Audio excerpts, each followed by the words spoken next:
Okay, we're live. Ready? Yeah. Can I go? Yes. Oh, because it's some notice there on the corner there for my screen. Sorry. Hi, this is the Board of Standards and Appeals Public Review Session for 2 p.m. April 13th. We ran over this morning's calendar, so we are going to take a 30-minute break, correct? Yes. Back at And resume at 2:30. 2:32. Well, yeah. 2:02 now. Yes. Okay. All right. Have a good lunch, everyone. Bye.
Are we ready?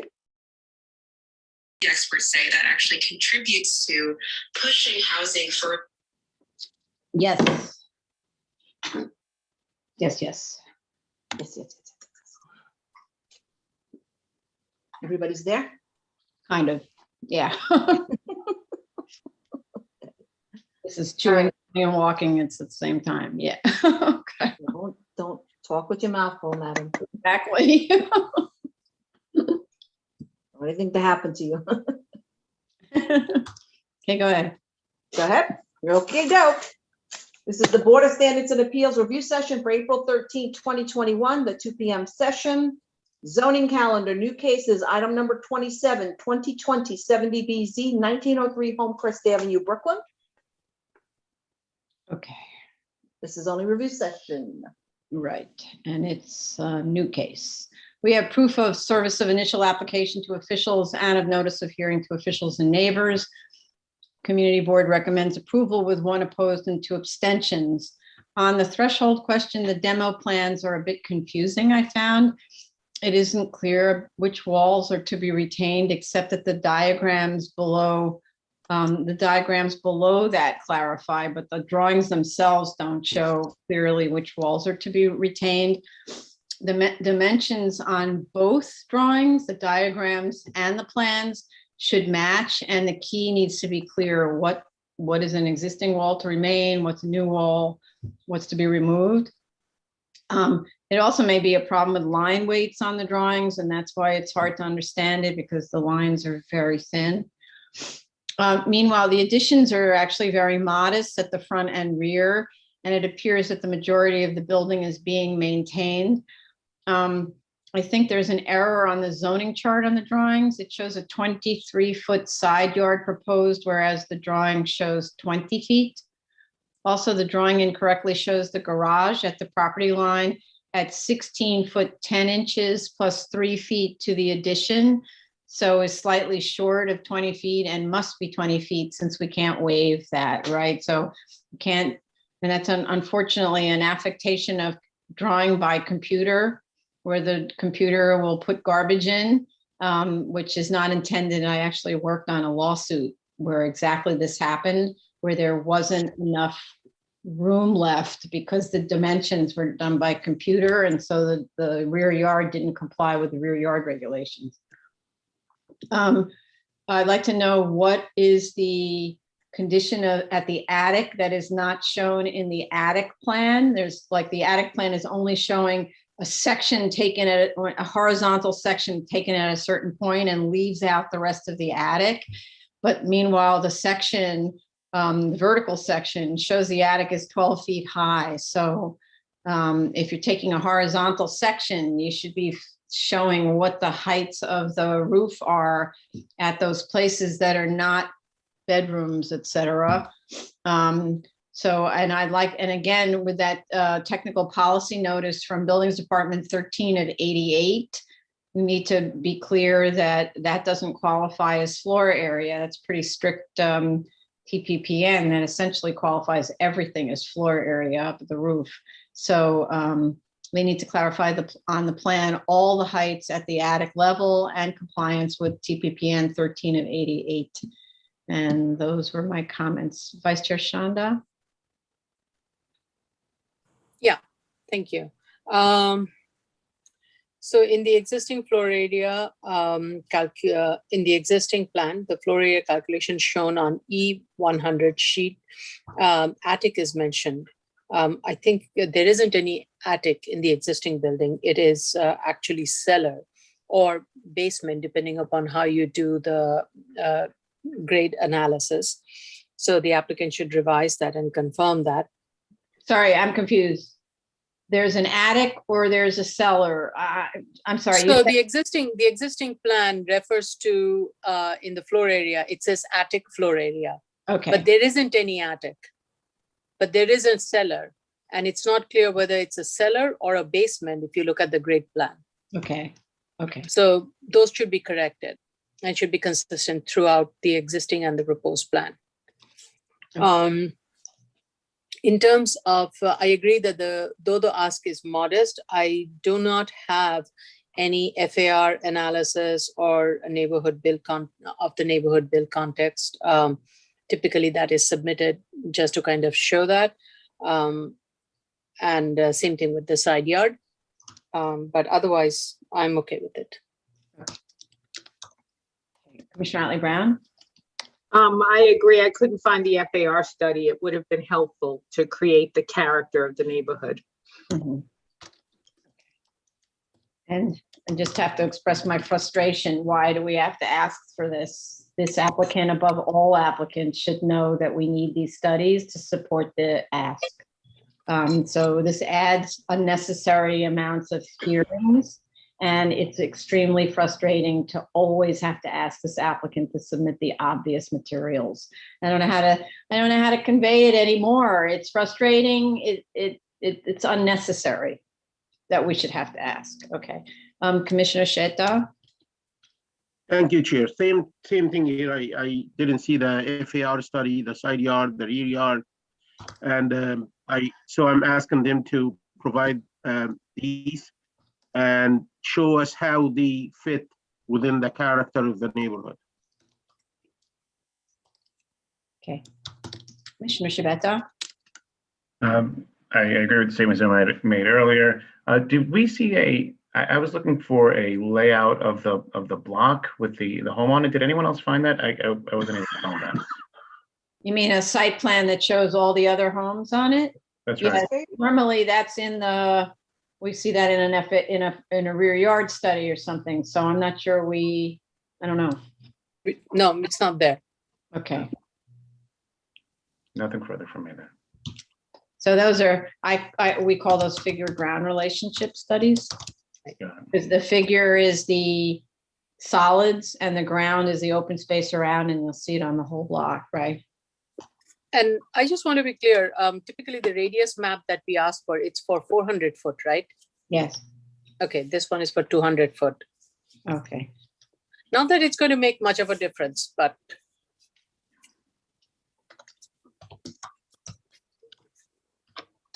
Yeah, we asked for 400 feet, but usually my preference is looking at the impact on the tax block with respect to the rear yards and on the social block with respect to the frontage and front yard.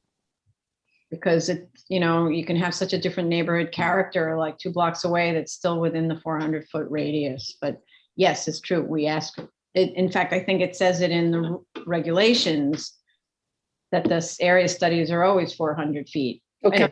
In our general rules, the list of things to provide generally, it says a land use map, 400-foot radius. Pretty sure that's what it says. No, Tony? Thought it was by square footage of the zoning line would be 2 or 400. Either one. No, that's the Radius diagram. You're talking about the area thing? Yeah, it's yeah, 400. the radius diagram is 400 feet where it's like the land use diagram, right? Okay. Okay. Move on? Yep. Item number 28, 2020-75 BZ, 474 7th Avenue, Manhattan. Okay, so there's a series of 3 spas that are this one and the next 2. They're obviously all the same owners. And in fact, it seems to be the same massage therapists. That's why we put it on the same day. Yeah, so the responses on each one is going to be redundant because my comments are the same no matter what, except we're missing one proof of notice of hearing. So in this, they're all legalizations. In this case, we have proof of service of initial application to officials and a version of proof of notice of hearing to officials and neighbors and proof of posting in the building lobby. The reason I say it's a version of a proof of notice of hearing is all of a sudden in this last hearing, and I think maybe the one before, we started seeing for the very first time the proof of notice of hearing to neighbors as a stack of envelopes on the floor where the only address you can read is the top envelope. And that's not acceptable. So I need to underscore for both the applicant community and our project managers, do not accept proof of notice of hearing if it's a stack of envelopes where you can move the addresses. Every address has to be visible. And up until recently, we never saw this. We saw all the envelopes laid out clearly on the floor, and you could see all of the addresses. The reason this is important is we have times when a neighbor claims that they haven't been served. And we can easily go back and look at all those pictures of the envelopes and say, yes, you were. In fact, we had this very recently, it came up on another case. And then we can say, yes, you were. Here, it's envelope number 14. It's the exact right address, according to the Department of Finance information, right? And we can't do that if you just give us a stack of envelopes where we can't read the addresses, okay? So that's not an acceptable proof. Well, let it go this time because it's the first time we saw something like that, but going forward, everyone Was is it mine? rejected. These This was in this case? these three cases all have the same kind of service, where it's just a stack of envelopes, okay? So, Check that. Oh. and so, yeah, because it seems I like would have accepted it. I don't know how I missed that, but I wouldn't have accepted it. It's all right. okay, but so it seems like now this particular applicant is doing their own service as opposed to hiring an outside consultant who's the one who we always see his tile floor. And so you see the like terracotta floor and the envelopes are laid out on the floor, and usually it takes a few photographs to reveal all the envelopes. And so this one was one photo, so no, okay. Oh, I see. Okay. Yeah, so the community boards waives its recommendation. We have one letter in support. This is, as I said, it's a legalization, and the PCE opened in February of 2018. There are 7 massage rooms, and the question is how many staff who perform massages, because we only have 2 licenses. And as it turns out, we have, I think it's the same 2 people in all 3 locations. So I'm not really sure how they can be at so many places at once for going concern, assuming, I don't know whether they're even allowed to operate now. So maybe there are only 2 masseurs, but anyway, they did provide photos of the interior. The floor has ADA access, and the drawings include acoustical details, though I'm not so concerned spas aren't sources of noise. We do have DOI, but fire department provided a letter of objection. So the applicant must respond to the fire department's direction. Apparently on this one, a vacate order has been issued by the Department of Buildings for the entire building. That's not good. Yeah, apparently the fire department went out onto the fire escape, and it seemed it was an intimate collapse or something. So that's the egress or something. Yeah. Yeah, they have 2 means of egress, one through a fire escape and one down the main stair. John was standing on the fire escape or something, and it started to whatever. I never understood the fire escape story. We never see violations for fire escapes, I'm unaware of what kind of checking has to be done for a fire As escape. far as I know of, in my brownstone, when I lived in Park Slope, every year, because we were supers, every year the fire department would come in and check, Really? go up and down the fire escape. Every year. I don't know if they still do it, but I hope they do, because there's a lot of fire escapes in New York. Anyway, so yeah, it says the fire department said on April 1st, they conducted an inspection and discovered that the rear fire escape is in bad condition. And they issued a violation order and a vacate order based on So what's unfortunate about this is the PCE is a tenant, and the fire escape's the responsibility of the landlord. Right. And so there's nothing that we can do, and I hope the landlord is super quickly responsive. I'd like to I don't know what we can do to help, but to the extent we could help, if the tenant is having difficulty with the landlord, maybe there's a way that we could offer our encouragement, say, to the landlord to get this done. Anyway, so those are my comments. Vice Chair Shanda? Thank you. So first thing is with regards to the signage. If you look at the photos submitted, there is a banner on the 3rd floor that has not been included in the sign calculation. So that should be included. But otherwise it should meet the frontage requirement. I also had the same comment with regards to the massage therapist. I think what concerned me on this and for all the other two is that the hours of operation for this is 8 a.m. to 12 a.m., 7 days of the week. And it's two same people who are running from this place to the other and operating it. So that gives me a little bit of a pause in terms of how many really licensed massage therapists are serving. That's all. Right. Yeah, good question. Okay, and there might have been another question here. Yeah, okay. Thank you. Commissioner I Brown. mean, does it meet the labor law? That's really what it boils down to. Well, so what the applicant may not be understanding is we need to see all the massage therapist licenses. You can't have two with a license and the rest don't have licenses. You know, it's not sort of like working with a master plumber where only the plumber has a license and all the helpers don't. Each person has to be licensed and they may not either understand our question or officially understand the limitations of the right to conduct a massage. So, Commissioner Ali Brown? No additional questions. Okay. Commissioner Sheta? You're muted. You're muted. You're muted. You're muted. Sorry. I want to thank them for providing interior footage. Sounds like they are listening to our similar hearings before, since this is open now. The other thing, I in the statement of facts, this is page 2. It says, as indicated on BSA-002, noise abatement measures shall be provided. I don't think they are writing specs. It should be will be provided. So they are committing to us that it will be provided. And I'll continue reading. It will be provided within the PCE space to ensure that the noise level in other portions, it should be in all other portions. That's how you prove it to somebody that you're committing to do something that ensure no like noise and you will do whatever it takes.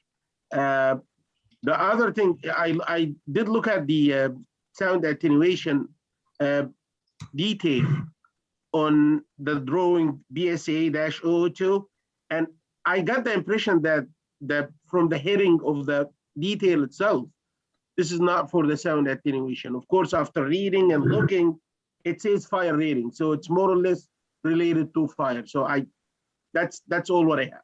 Thank you. Right. It's true. These are just interior partitions because there's no demising wall. It's a small building, right? So they are just interior partitions. I'm much less worried about this because spas that have massage are not sources of noise, as far as I know. There's no banging, there's no loud music, really. If they play any music, it's very soft. So, yeah, okay, thank you. I agree, thank you. Commissioner Shabeta? Nothing further from me. Okay. We'll go to the next one. Item number 29, 2020 ADBZ 459 Lexington Avenue, Manhattan. Okay, this one, I didn't find proof of notice of hearing to officials and neighbors. I'm assuming somewhere in the folder, there's a photo of stacks of envelopes, but I didn't find it. And I know that when, I think this is Jolene. Yeah, when Jolene was reviewing the initial submission, she also couldn't find proof of notice of hearing and reached out for it.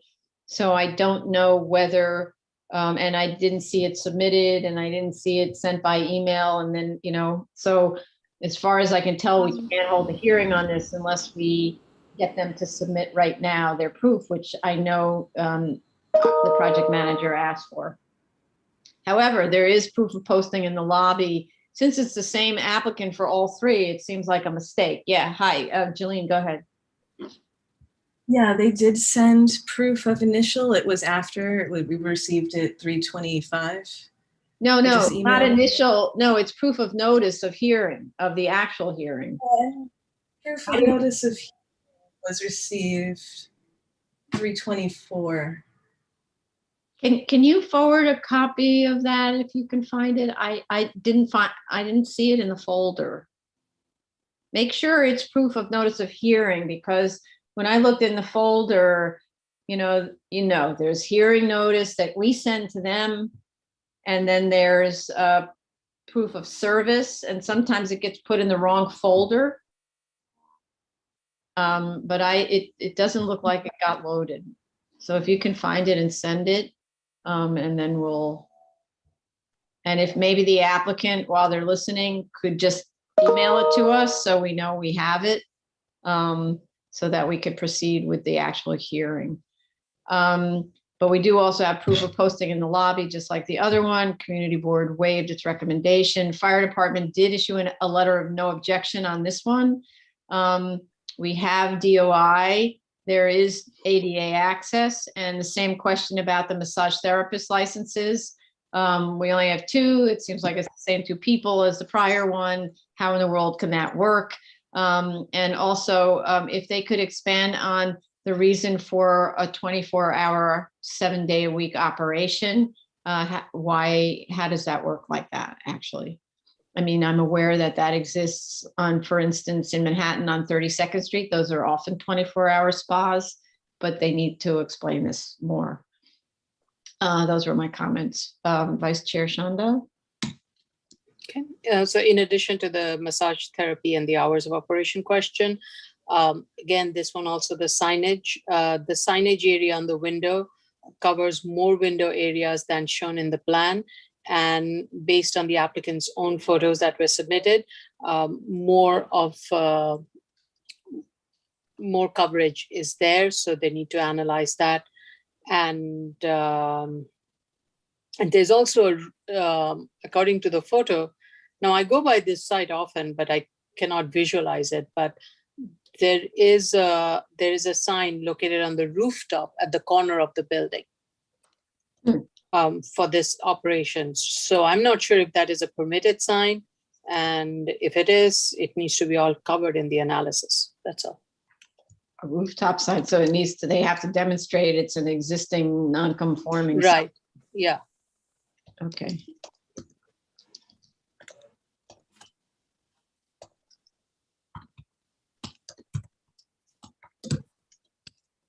What zoning district is this in? This is in the Midtown Special District C53. So they're allowed 400 square, maximum of 400 square foot would be permitted per frontage. So this is a special Midtown district. I don't remember. No, not per frontage. Total of 400 square foot would be permitted, 200 per frontage. Right. But this is also special Midtown. I don't know, like there is in Times Square, if there are any special sign regulations that apply. Not in this area. Okay. Okay. So I also don't think, I have to look at the signage analysis.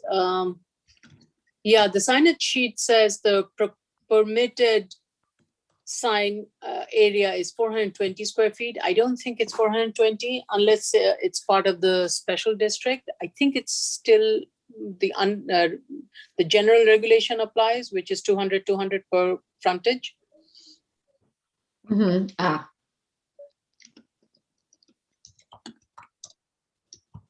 Okay, so they need to demonstrate that. Okay. Right. Anything else? That's it. Okay, Commissioner Otley-Brown? No additional questions. Commissioner Sheta? Thank you, Chair. I didn't see, I understand that it's the same owner, but I didn't see the DOI filed in the folder. So I would suggest that just copy the email and put it here, if that's okay. I found the DOI. It's there. I think it's in intergovernmental. That's where we put it.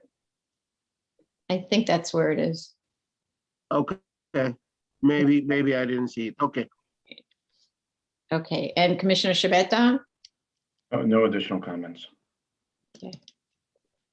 Okay. Next item is item 30, 2020-87 BZ, 30 West 32nd Street, Manhattan. Okay, similarly, also legalization, also a spa. We have proof of notice of service of initial application to officials. and of a version of proof of notice of hearing to officials and neighbors, including proof of posting in the building lobby. Again, this is a stack of envelopes on the floor where you can't see who's been served. So that's not acceptable, going forward. No more like that one. Community board waives its recommendation. There is ADA access. Again, there's only 2 massage therapist licenses, I believe, for the same 2 people. So we need explanation on that. We do have DOI, and we have another objection from fire department where it says the proposed occupant load as per plan submitted for 19 persons, a PA permit is not required. These premises are protected by a fire suppression system. The plans do not show a fire escape that is located in the interior courtyard, and the path of egress is obstructed by wood paneling at the 3rd floor and throughout the courtyard. A violation order has been issued. A copy is attached. Based upon the foregoing, the fire department, I think it says has objects, but I think it says has objections to the above referenced application for the obstructed exit passageway. Bureau of Fire Prevention will continue to inspect and enforce all applicable rules and regulations. So it sounds like a letter of objection because they're blocking a means of egress.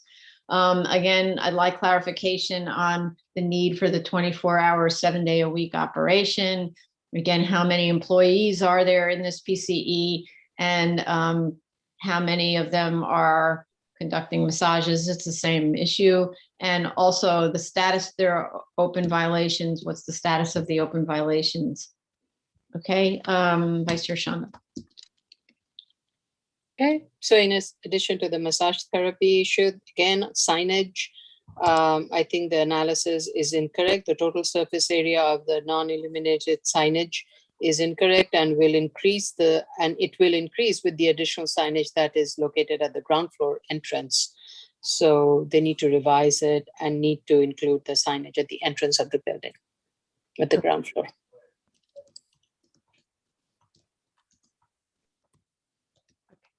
Shelley Brown. No comments. Okay. Commissioner Sheta, Nothing further from me. Thank you. Commissioner Shabeta. No additional comments, Chair. All right. So just before we continue, can Jolene, please, if you haven't already done so, find the proof of notice of hearing for the second case on the 2020 ADBC? Yeah. 80. All right. Item number 31, 2020 88BZ, 315 Berry Street, Brooklyn. Okay. Super interesting case. Oh, yeah, it is. And a first impression with respect to this type, right? We have proof of service of initial application to officials. We also have a version, again, it's the same problem. This is the first one I saw it on, a version of proof of notice of hearing to officials and neighbors, which I said going forward will not be accepted and consists of photographs of stamped letters lying on the floor in a pile. Okay, so I won't go into it more, but again, reminder, no proofs will be accepted like this. And for our project managers, the first thing I want you to do for new cases is to check that they don't look like this. If they look like this, we postpone the hearing because it's not an acceptable proof. Okay, so the list of affected properties provided with the initial application does not include building tenants. So it's unlikely they were notified the way they were supposed to have been. They were supposed to have been individually noticed. And that was the direction in the BSA's hearing notice. As this is a controversial case with opposition, the quality of notice is particularly important. At least 2 building tenants state that as of March 31st, they were never notified. Notice of the next hearing should be posted in the building lobby. Just a second, Jella. At staff direction, notice of this hearing was posted in the lobby here. On what the cover letter states was April 2nd. However, the submission to BSA was made on April 6th and photos weren't dated, so I actually don't know when it was made. So the community board will be considering this at its full board meeting today. However, the land use committee chair was kind enough to share the committee's report recommending denial, which I will try to read because it's really small letters. Including the, okay. So this is the committee report. It's not the full board report. Construction of an energy storage system such as the one proposed is allowed as of right in a manufacturing district. However, to construct the system on a residential building, a special permit is required. The applicant assured the committee that the building is structurally sound enough to handle the weight of the batteries and other equipment involved. We were also told the system is generally safe. This critical word, generally. And that with mitigating techniques, the noise level could be brought within regulation standards. The batteries would be charged at night and the stored energy would be injected into the grid when the network most needed it. Steel beams would be installed to help the building support the extra weight, and a new roof system would be installed to insulate against flooding and noise. There was strong opposition by tenants of the building who complained that the landlord has a history of being unresponsive to repair requests. In addition, they claimed there is a question about the structural stability of the building, citing a vacate order on one side of the building because of segments of the facade falling off. The applicant's engineer responded that the falling facade does not mean the building's structural integrity is affected. Maybe. The tenants also claim that the applicant has not reached out in a meaningful way to the tenant body, that they have been unresponsive thus far to complaints of noise, and have not answered questions regarding the tenant's rights with respect to damage the installation and operation of the system may cause. The tenants also asked us to consider the long-term significant interference with their lives during the construction, which is projected to take at least 4 months. The committee voted to disapprove the project at this time until the landlord and the company can do better outreach with the tenants, working with them to resolve the issues and involve tenants in the process. The committee encouraged the city and the applicant to look to installation of energy storage systems in manufacturing districts at this time. Once they are installed and functioning in those areas, we will be able to evaluate whether the systems are appropriate for installation in a residential area. When I wrote this, we had 4 strong letters of opposition to the application from tenants. Since then, we've received several others, so the total may be closer to 10. Some of them are repeat, like the same tenant, adding additional information, and some are new tenants. So the tenants cite failure to notify, concerns about the weight of the batteries and the ability of the building to withstand the load. Apparently, the building has shown and presently shows evidence of structural faults. The tenants actually supplied some photographs of gigantic cracks inside the building. Others express concerns are the noise and related damage caused by drilling and disregard for building tenants by workers, as well as disruption of services that may be caused by restricted access to the roof, either, I guess, during the construction and subsequent to the construction, because this area has to be closed off to outsiders. There is a 2019 partial vacate order on this building that has to do with conversion of an apartment to an SRO. We need demonstration that this issue has been cured. I didn't find on BIS the other vacate orders that are referred to in the tenant letters. Yeah, I didn't see that. The vacate order was for the SROs, and I think they went back on April 7th. The building department, to check and say that it was still being complied with. So that's the thing, and I understand the tenants aren't building code experts. They may not know the difference, like what the stop work order has to do with, or the vacate order has to do with, that kind of thing. So I understand that. According to the residents' testimony, dunnage is already being installed on the roof to support the equipment. And I don't know how, because I didn't see any permits issued for any work associated with this project. So as far as I know, you need permits to install dunnage, even if you're putting air conditioning on the roof, right? So that's work without a permit that has to stop immediately. And then I would also say DOB needs to be advised that there's work going on without a permit. So that's Ted Ricketts' department, so our compliance officer. So also, so Ted, just acknowledge that you heard we need the DOB notified that work's going on in the building without a permit. Also, I'd like to know, why is any work being done at all on the site for this use? There's apparently an approved application, but no permit for the manhole work. What if the board does not approve the application? Why would you go ahead and start doing work on the manhole, which requires, that's to bring the connection of the stored energy down to the, what do you call it? The grid, essentially, to the electrical grid. This is an application for a 73-14 special permit to allow use group 6D electric gas utility substation to be installed on the roof of a 7-story, 49-unit residential building in an R6.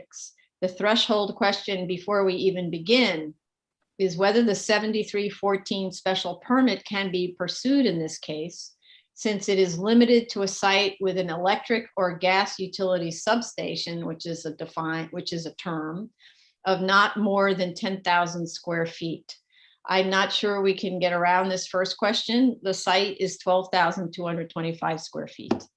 It seems obvious to me that city planning limited the size of eligible sites to 2,000 square feet out of concern for potential impacts of larger sites on residential districts. 10,000 square feet is, as we've seen, city planning's kind of operable maximum area for low impact uses in use group 6. So my first question is, how on a 12,225 square feet site can you even obtain this special permit? So, and I just read the language, 73-14 public service establishment says, in all residence districts, the Board of Standards and Appeals may permit electric or gas utility substations limited in each case to, and I'm reading exactly, in each case to a site of not more than 10,000 square feet, potable water pumping stations or telephone exchanges or other communication equipment structures, provided that the following findings are made. And then it goes into findings. So, and then there's subsequent language in section 73-14, paragraph B, which admittedly is poorly worded given the availability of defined terms, can be read to merely clarify that by the word site, which is what I just read, in each case to a site of not more than 10,000 square feet. So in other words, to merely clarify that the word site, they mean zoning lot, since they limit the size of the site to a defined term minimum in quote lot area, so i.e. zoning lot. So what I'm trying to figure out is, what do they mean by site? Because in section 73-14B, it says, in the case of such electric or gas utility substations, that the site for such use has a minimum lot area of 4,500 square feet.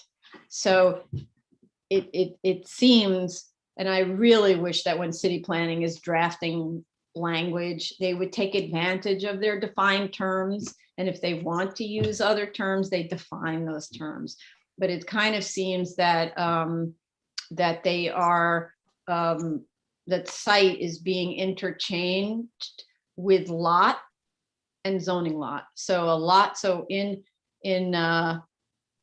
section B, it talks about the lot area, which is a defined term of 4,500 square feet is the minimum. So lot area is defined in the zoning resolution as the area of the zoning lot. So the question is, by site, do they mean the lot area maximum is 10,000 square feet, therefore the zoning lot? Or is it the site on which this use is put, like the floor space effectively on which this use is put? So I didn't know the answer. I know that the applicant tried to argue that it's kind of the floor space on which the use is put. But so I did actually a quick word search in the zoning resolution for the use of the word site. And I see that the text uses the word rather haphazardly and often for a replacement for zoning lot when they don't kind of like how the sound of the paragraph works, like they don't want to be redundant. So they'll say off-site parking, inclusionary credit generating site, a zoning lot with irregular site conditions. Each one of those is actually referring to a zoning lot. But so the zoning lot has irregular site conditions. What they really mean is the zoning lot has irregular conditions on the zoning lot, and they're not clear enough. So, and I see that even the applicant in its response to notice of comment confuses even itself by attempting to distinguish, and I'm quoting from them, they say, quote, the size of the site of the best facility, unquote, as opposed to, quote, the size of the site upon which, unquote, the facility is, quote, located. I don't understand the distinction between site and site in that sentence. And so it's not clear to me whether we're talking about a maximum size of the zoning lot is 10,000 square feet, in which case we can't pursue this, or it's the maximum site of the floor space on which this facility is located. If we did decide somehow that the word site or this application qualifies for the special permit, then the review continues with what I have is many further comments. Department of Buildings has characterized this proposed battery energy storage system known as a BESS as use group 6D electric gas utility substation, provided it meets certain criteria set forth in Department of Buildings Bulletin 2019-007. So my question is, does it meet those criteria? The bulletin describes the typical conditions where such storage systems might be found. An open or enclosed facility on a maximum 10,000 square foot area of a zoning lot. So they do it that way, right? They say a maximum 10,000 square foot area of a zoning lot. So that sounds like a portion of a zoning lot. Which area includes the pathways to gain access to the system surrounded by fencing. Note that the bulletin uses the wording site area as opposed to site in 7314. So it's using different terminology.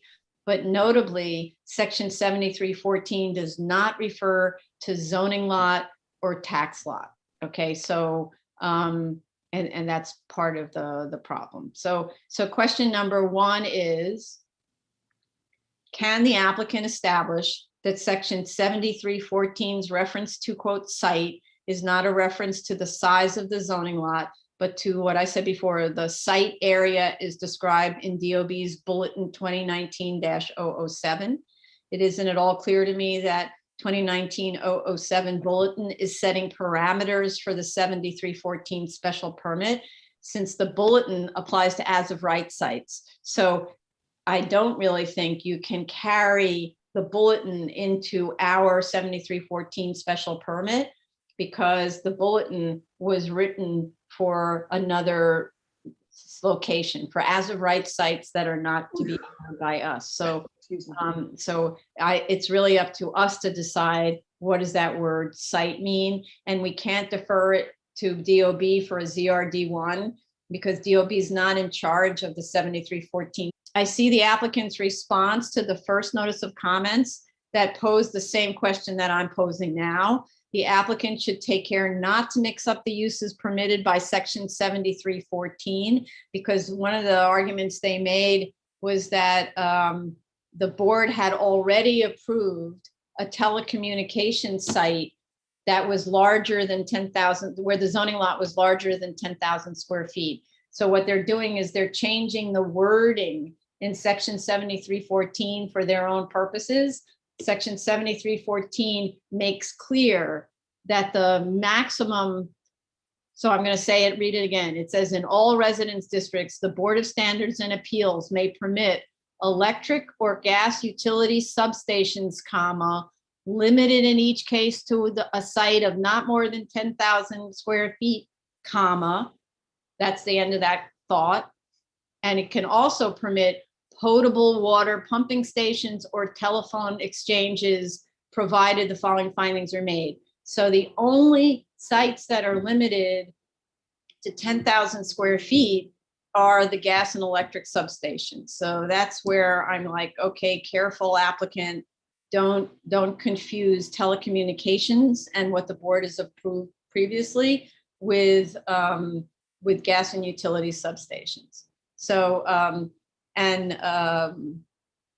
then the next question for me is, how does this proposed facility, which appears to be occupying the entirety of the roof, comply with the 10,000 square foot maximum limit set forth in both the bulletin and in section 7314, if we were to just say that site refers to the area on which the use is located. The drawing and statement of facts state that the facility is only 3,900 square feet, but the bulletin instructions are that the area must include access ways, all surrounded by a fence, and then you measure what's inside of that. If you surround these roof structures, and there's like 3 main areas of roof structures, if you surround those with a fence, it is much greater than 3,900 square feet. I don't know what it is, not to mention the manhole and the route of the feeders that come to the roof. So I actually don't know how you're supposed to measure that part. So the drawings have to be redone to show the access ways and fencing and whatever else Department of Buildings would include in its analysis for an as of right BESS. And they need to recalculate it. And in this case, because this is something DOB would review, they need to obtain a ZRD1 to support the analysis. I don't want to be responsible for figuring out whether it meets the criteria of 10,000 square feet of the of the site, whatever you want to call site. So that's the first thing. I mean, basically the whole roof is being used, and the issue is, and this isn't the first time that the BSA has looked at battery storage facilities. We've looked at a few where they're at grade. And in one case, I kind of can't remember if that was in Staten Island. There's one case where it's in a beautiful neighborhood, and it's 4 very large sort of trailers, and inside the trailers are the batteries. And then there's beautiful landscaping all around it, and a beautiful fence and everything like that. And so what we were looking at is, how do you make sure the neighborhood is kind of not aware that there's batteries behind there? So it's not like we haven't looked at this, but the entire site was surrounded by a fence, and it was less than 10,000 square feet. So both the site and the zoning lot, less than 10,000 square feet. So also the facility, both according to the TPPN, and it's just obvious, the facility must also comply with zoning regulation, yard regulations under zoning, and it cannot obstruct required routes of egress to the street from the rear yards on sites with multiple dwellings pursuant to the building code. What I'm getting that from is that bulletin lists, the DOB bulletin actually lists sort of the criteria under which they would approve one of these sites, one of these BESS systems, where it's requested as of right. And the bulletin then sends you to sections of the building code. And one of the reasons that I'm going through this is I'm trying to figure out whether this use is contemplated for both a residence district and then contemplated for being located on the same site where there's residences. And then my next question is, can it be on the roof of a building? And the next question is, can it be on the roof of a residential building? So this is me sort of breaking it down to see what the answers because I don't know what the answers are until I break it down. So the one of the sections that bulletin sends you to is the building code that says you need to have maintain the route of egress from multiple dwellings if you're going to be locating this in a yard. So that sounds to me like a clear indicator that a BESS system is contemplated to be installed at the very least in the open spaces around residential buildings. And when I think about this, I actually think of like NYCHA housing or Tower in the Park housing, where you've got very large sites, zoning lots, where there are many buildings on the zoning lot and lots of open space between them. And you can put these storage facilities in the open spaces between them. And DOB is just concerned that you don't block a required yard or means of egress with these things. So then the DOB bulletin, which is 2019-02, which is referred to in that other bulletin, 2019-007, provides filing instructions for the battery storage systems. And it requires that a PW1 application, including calculations for outdoor installations, including rooftops. So it actually says rooftops. So then that tells me that you can actually install these things on a rooftop, because the zoning calculations have to somehow or other, I don't understand exactly how you do that, but include rooftops. So what isn't clear to me there, we've established that it's that the use is contemplated in a yard around a multiple dwelling, and it's also contemplated on a rooftop. What's not clear to me is whether the systems are contemplated for the rooftop of a residential building, and whether their installation on a residential rooftop presents hazards to residents. So the 2019-02 bulletin states that a site visit by DOB and fire department representatives is required prior to the issuance of the Office of Technical Certification and Research, which is a DOB division, conditional acceptance letter. So my question was, has the site visit occurred? Has the fire department's division that looks at these things and the buildings department's Office of Technical Certification looked at this site?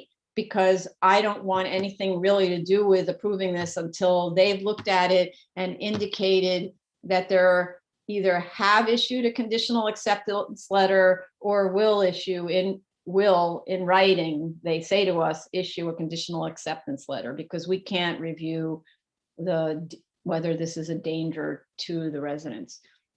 There's a statement in the statement of facts at page 12 that the conditional acceptance from DOB,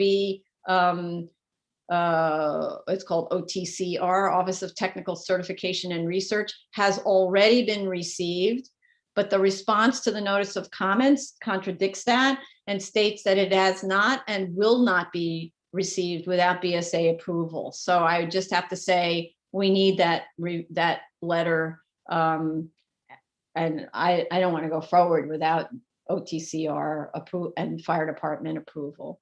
Bulletin 2019-02 provides a link to a checklist for obtaining approvals for these BESS systems.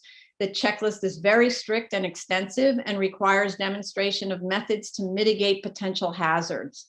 As soon as I see potential hazards and I see residential building rooftop, I get extremely nervous. The applicant needs to explain point by point what the potential hazards are and how it will respond to the checklist questions. The facility must also comply with zoning generally, and a large portion of it is shown as penetrating the required setback.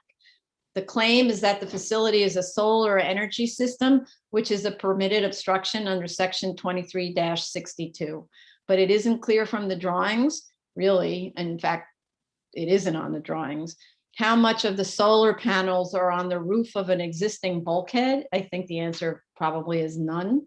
And how much are on top of new equipment to be installed for the BESS system, which is not in itself solar equipment. And I think the answer is all of the solar is installed on top of the BESS system. And by the way, the rule for a solar panel is that it's allowed to be 4 feet above the finished roof level. And if it's on a bulkhead, an existing bulkhead, the solar panel, it cannot be higher than 16 feet above the height of the finished roof. And it's not clear to me whether they mean the finished roof of the bulkhead or the finished roof of the roof. I'm pretty sure it's the finished roof of the roof.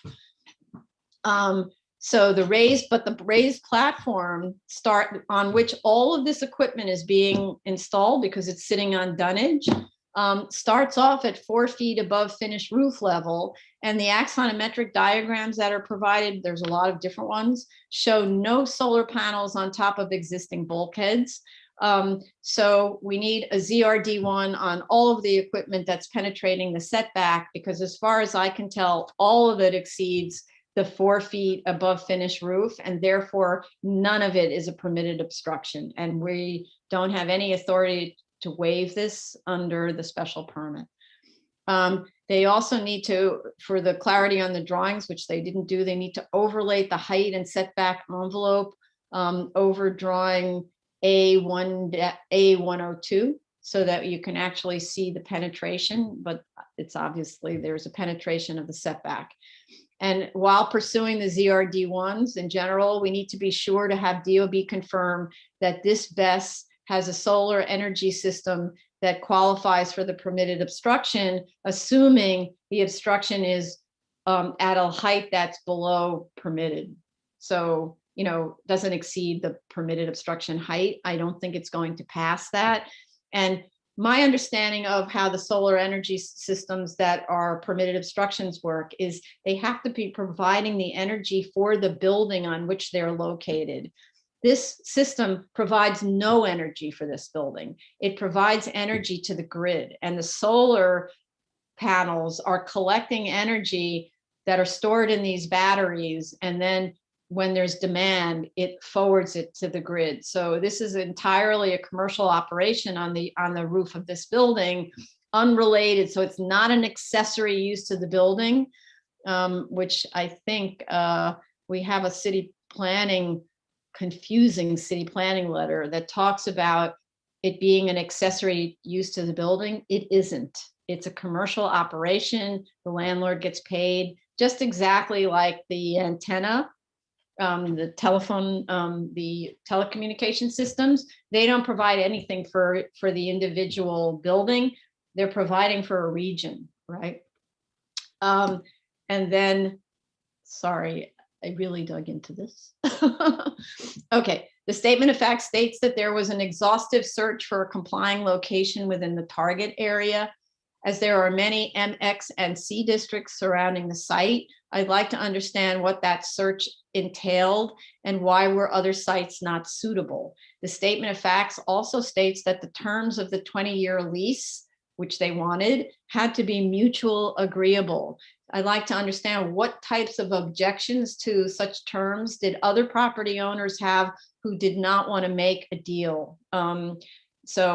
Because you know, what this kind of raises for me is this idea that a landlord that doesn't take good care of its building wants to make money, as much money as they can. And so when someone approaches them and says, I'll pay you X number of tens of thousands of dollars a year to rent your roof, that landlord might say, I'm in, because they don't really care about the quality of the building. They don't maintain it well. We've seen many projects like that, right? So maybe that one says I'm in, and all the other landlords say, no way, you know, how am I supposed to take care of my building if you put this on here and I can't take it off for 20 years, right? And what if it fails in 10 years? Then what happens, et cetera, right? So 243 Collier Street, which is the other site on which a similar BESS is being installed as of right by this applicant within the subject grid, appears to be a parking lot or vacant site in an M district. Likewise, for this applicant MGN site in a parking lot at 42 12th Street in an M1 district in Gowanus. And I'm trying to look at, are there other sites where this is installed on the roof of a residential building? Show me one, right? So I actually looked up all the sites that are mentioned in the submission to see, is one of these a residential building somewhere in a commercial district, or, you know, like a converted M district residential building? The Con Ed letter refers also to 80 Moultrie Street and 193 Diamond Street. both of which are parking lots in Brooklyn in an M1 near the Collier Street site. According to the Bloomberg News article that was cited in the materials, 57 to 77 Russ Street in Queens, 57-77 Russ Street in Queens is also in an M1 district with a one-story manufacturing building, the roof of which I'm assuming will host a Best Field, but it's a one-story manufacturing building.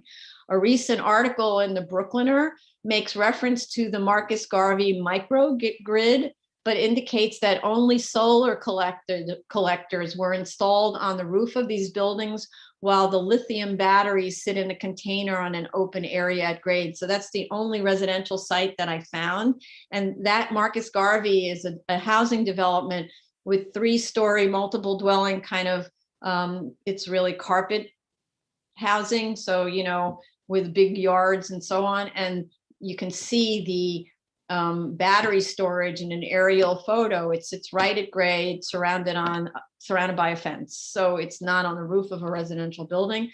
And so far, I don't see any other examples of such battery fields being installed on residential rooftops, even in C districts.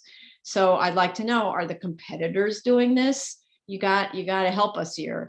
And is this applicant MGN installing BESS on residential buildings in C districts in other energy networks, like maybe outside of New York or whatever? The materials use the word safety, the word actual in quote safety very often. I'd like to understand, what are the safety concerns about such a facility? For example, UL.com, which is referred to in some of the materials, discusses safety standard requirements under UL 9540 with respect to fire prevention.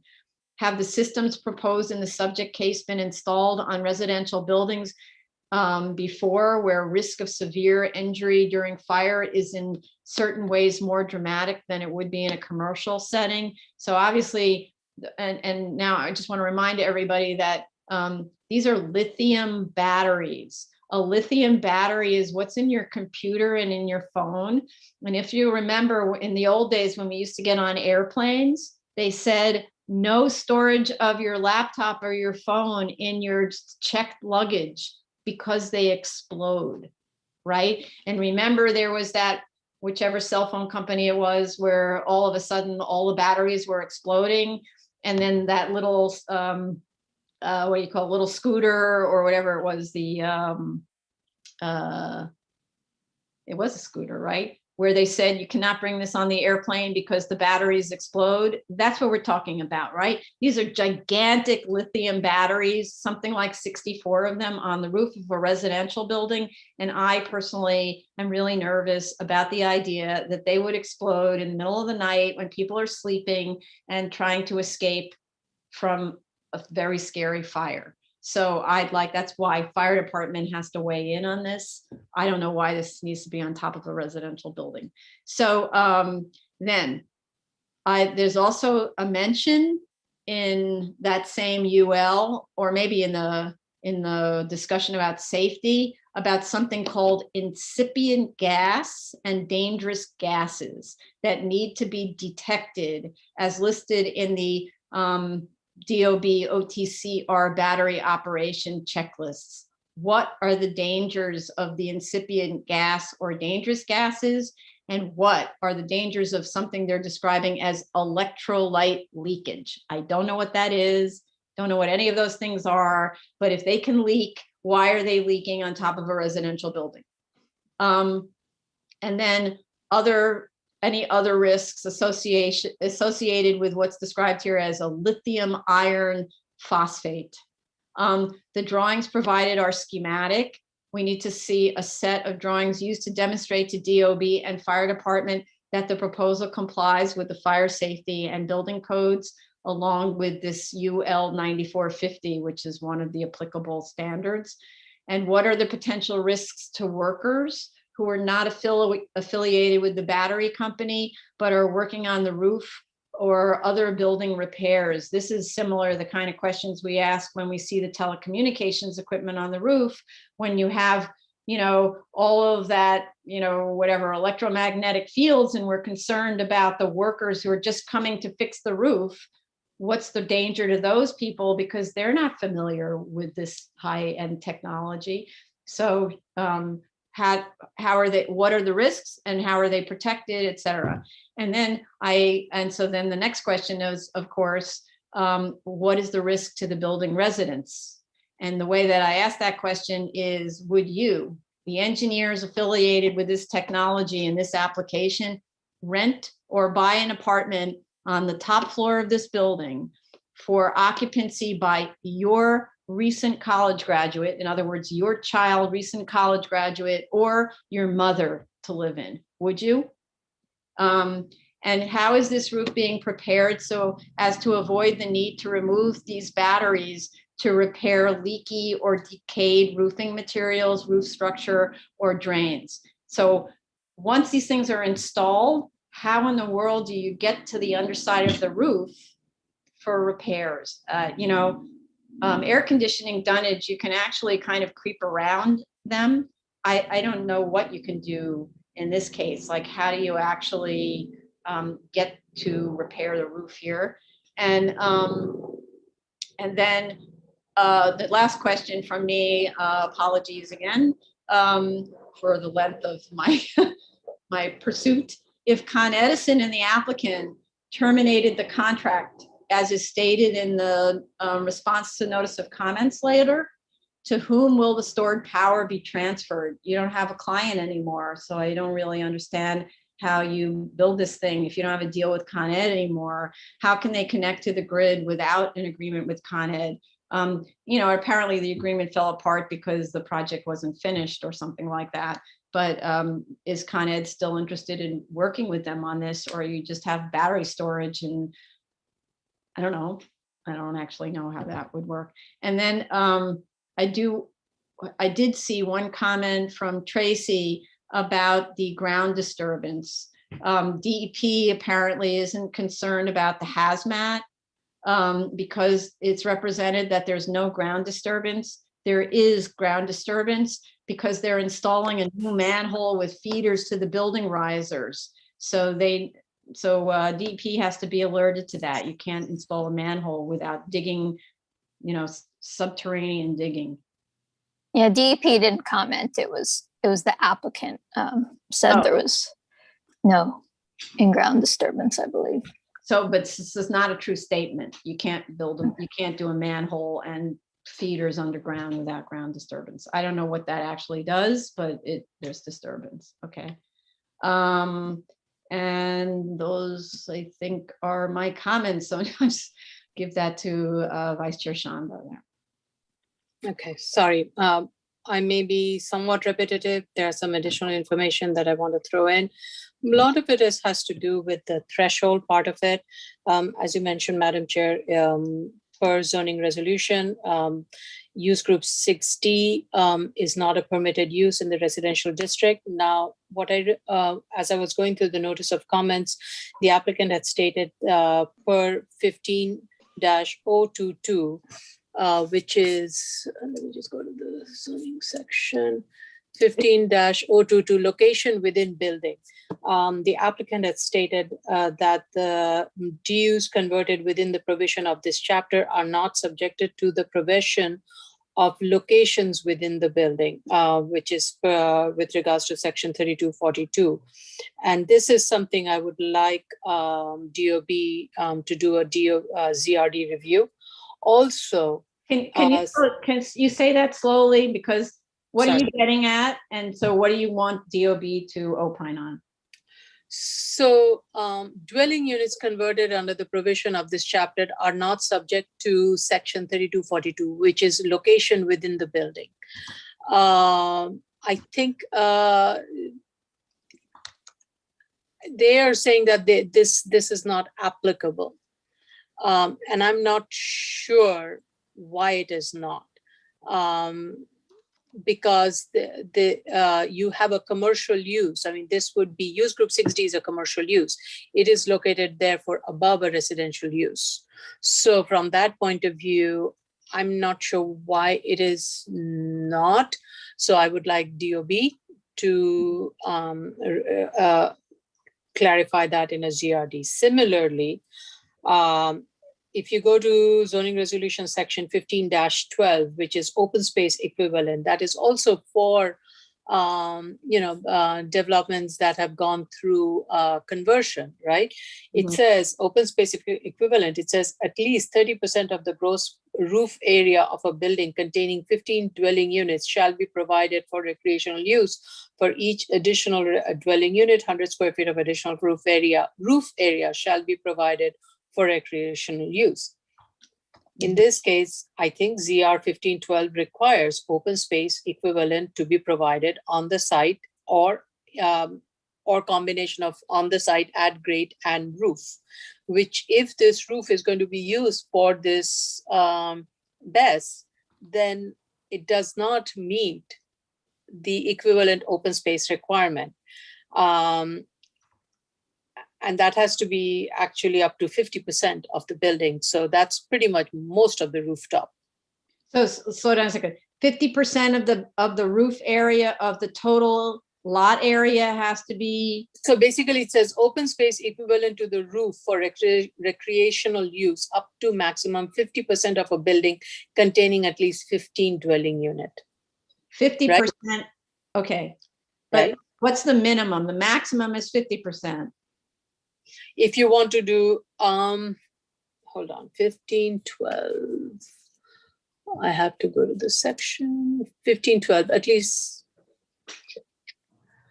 And then, well, it says 15 dwelling units shall be provided for each additional dwelling unit, 100 square feet of additional roof area shall be provided for recreational use up to a maximum of 50% of the gross roof area.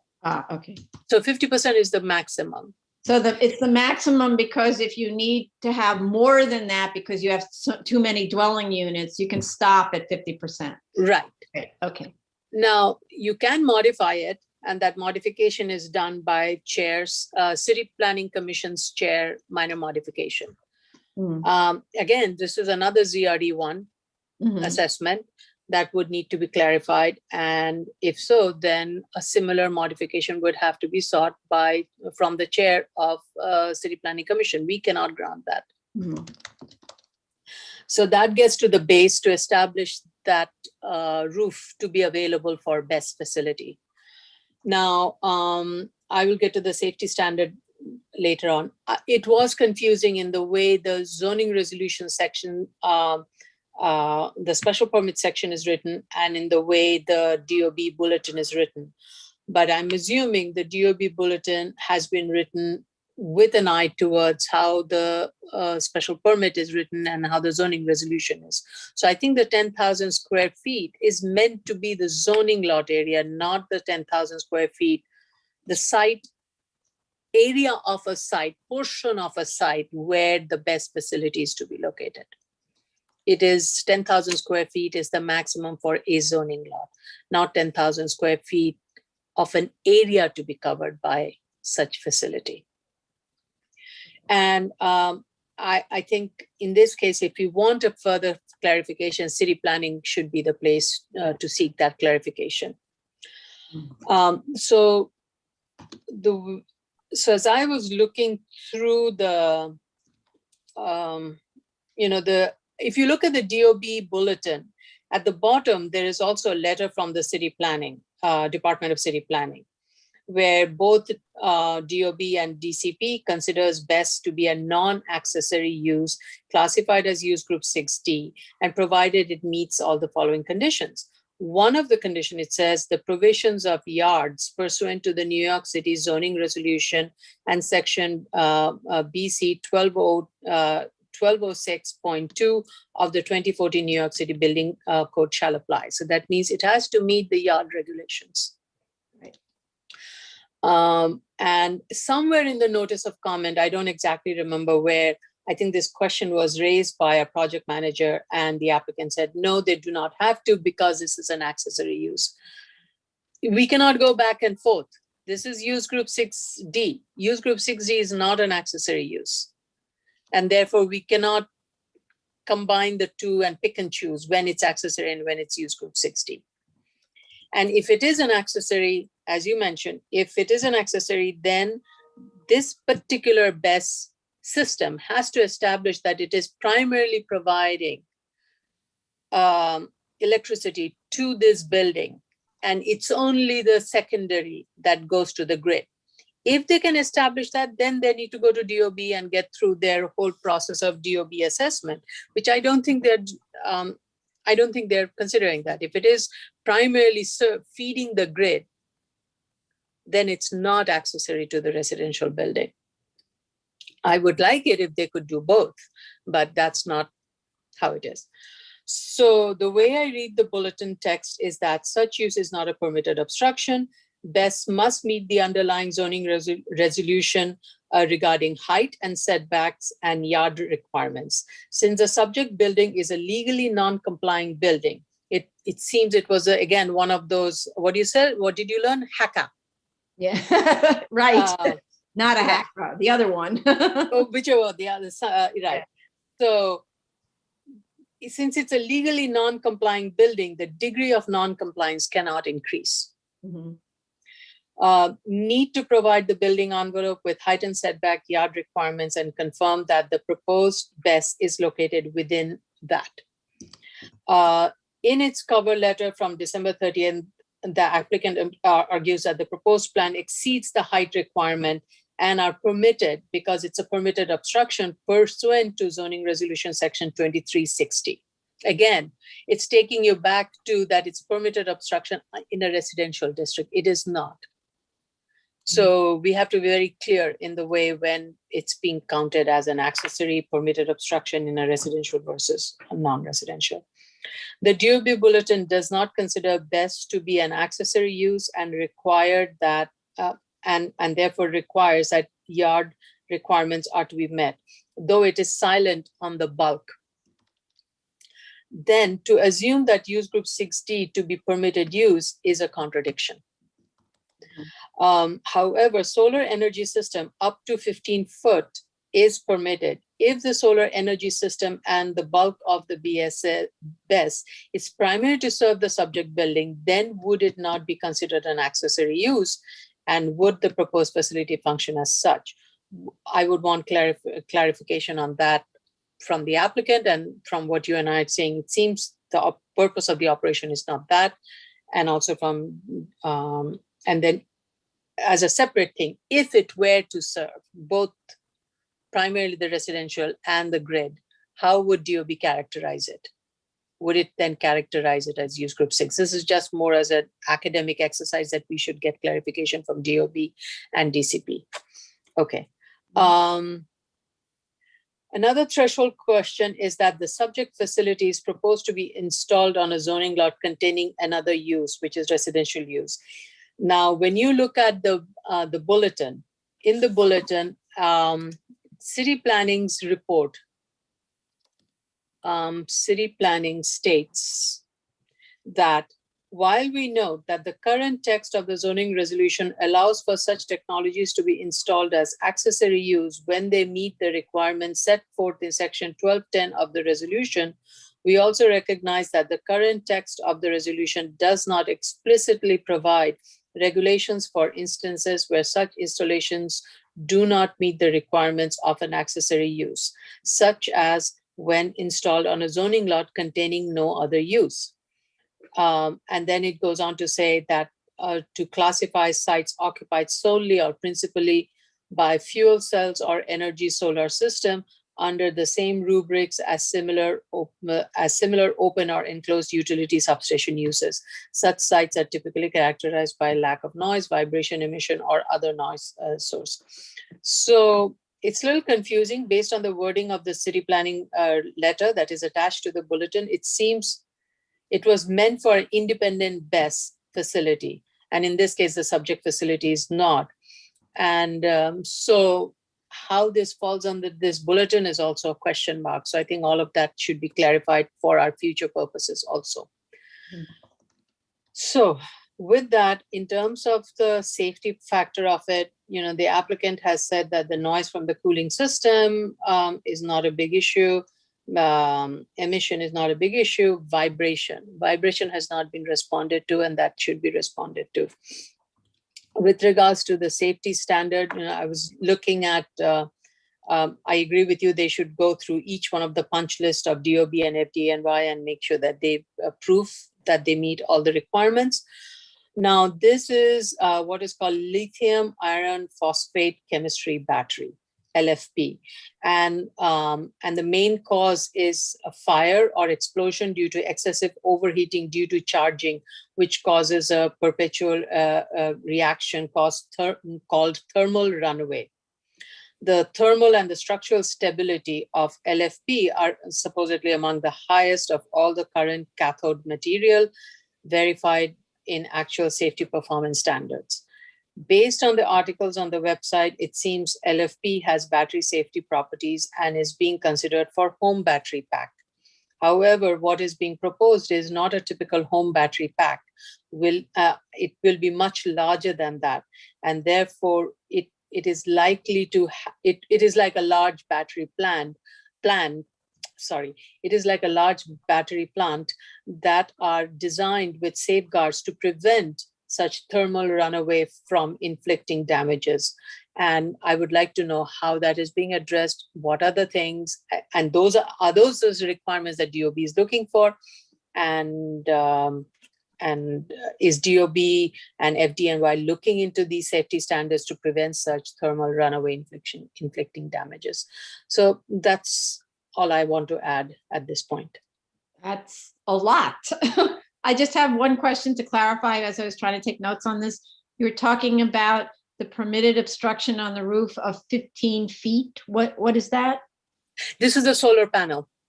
So where did you get that? I got solar panels are only allowed to be 4 feet above the finished roof or 6 feet above the bulkhead roof. Or I did also get it from the zoning resolutions. I have to look for it. Okay, let us know later and we can go on to the other commissioners. Sure. Thank you. Okay, Commissioner Otley Brown. Hi, I don't want to be repetitive, so I'm just going to say I have concerns about the structural stability of the building and the weight of the dunnage as well as the batteries, and also concern about the possible fire safety issues that could be occurring because of the lithium iron batteries. And also, if they could provide more details as to the noise attenuating panels and how much dBA they can reduce from the noise and what would be actually retained after they apply the sound attenuation. Okay. Thank you. Commissioner Shetto. Thank you, Chair. First, I will start with advising Mr. Rickett to, when he reaches out to the DOB, to alert them that we received some materials, that actually pictures that indicate that the building interior, some structural elements in the building interior seem to be having significant cracks. So that's how we convey to them that this is serious, and I believe they should either ask the owner to hire a structural engineer to look at the building, or maybe they want to inspect the building themselves, because the degree of cracking I've seen, although the cracks do not talk to me as a structural, indicating that these are structural cracks. Structural cracks, they have shape, inclination, location, all of these kind of things help us understand the reason for the cracking. But the degree to which the crack is opening actually makes me very concerned. So I would like Ted to convey that to the DOB personnel. I'll then move to the subject case itself. They indicated that the facility will be operated and monitored 24/7, 365 days from a remote location, and it's going to be integrated with a series of other facilities. I would like them to provide us with some information on the locations and the configurations of these other facilities, including capacities, size, so we can get some sort of idea on how big is the subject facility with respect to the others. In addition to that, I'd like them to like give us as much information as they have on how they made a decision on the structural stability / integrity of the roof / building structural elements. As far as I understand, that they already proceeded with installing tonnage system on which they're gonna put these best elements. As they have done so, my assumption is they reached a conclusion that the roof, the building, structural elements are okay to go ahead and proceed and install such tonnage and whatever is gonna come first after that. So they should have based this on some structural / stability analyses, and based on the conclusion of these analyses, they decided to proceed. I would like to get a look at these kind of analyses. Please submit these things. One of the like flat statements on the submission was, for example, emissions. No emissions, period. As far as I understand, solar panel power generating systems, they do connect to a system of inverters, and they mentioned that in the submission, and transformers. And these kind of inverters and transformers, they do have electromagnetic fields, and like similar to the telephone antenna, the antenna has some sort of electromagnetic field that we want to make sure that the area around the antenna does not emit excessive electromagnetic field that could hurt somebody who's in close proximity to that antenna.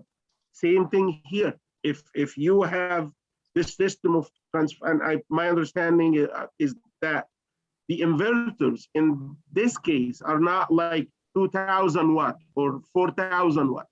This is like a power plant that they gotta be generating power and injecting this power into the grid. So it's like an electric station, I would say, not even substation. So please give us information on how powerful are these inverters / transformers.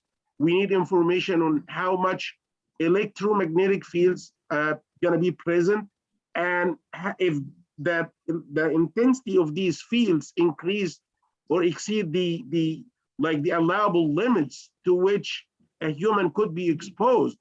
Tell us how you're gonna protect a guy who's, like you, Chair, said, a guy who's going to the roof to fix something. That's very important. I'm not sure how they made this flat sentence, no emissions. I don't see it feasible at all. And also noise, what kind of vibrations is going to be produced by these inverters, by these transformers, and if there is any during construction and during operation, and if there is significant vibration, how would you take into account structural wise? How would you account for these vibrations on the existing, I would say, flimsy, leaking, cracking roof of the building? By the way, we've received a video. I'm not sure if you looked at it today. If you want, I can play that video. I have it on my computer. I Sure. downloaded it. Is it long? No? No, it's Getting a no. probably Okay. probably. No, It's, we'll review it after. I'm sorry, I'm getting in. yeah, it's showing leak coming from the roof, and somebody's putting actually a small container inside his apartment, and water is dropping. Oh, I If see. you have a roof like that, I don't think in combination with the cracks and these kind of things, guys, you gotta be super careful putting such a system and heavy dunnage on a roof like this. So Right. that's all of my comments for now, and I'm willing to like hear their response to that. Okay, great. Thank you very much. Okay. Thank you. This is so interesting. Look at all the different directions everyone went to. Okay, Commissioner Shabeta. Well, it seems like all the commissioners are okay with this project. So I have many of my comments have been stated. I do want to just I'll paraphrase some of them. I think most of us mentioned they didn't notice the tenants, but we still got oppositions, and I always think that's interesting because that means there's a real issue going on, and I think we should and I appreciate your statement that we should renotice the tenants for the next hearing and make sure that each tenant gets a specific notice. With regard to the 10,000 square feet special permit, I think that there can be an argument that the site is referring to the actual use that they're proposing, and I think there could be an argument because of the ambiguity of it. I think that can be an argument that can be made. I think that it can also be made that this was intended, that it isn't, that this could be okay on top of a residential building. I believe that I'm not convinced entirely, but I believe that that argument can also be made. But I think that the one thing that they haven't really done is to prove the safety for the very residents below.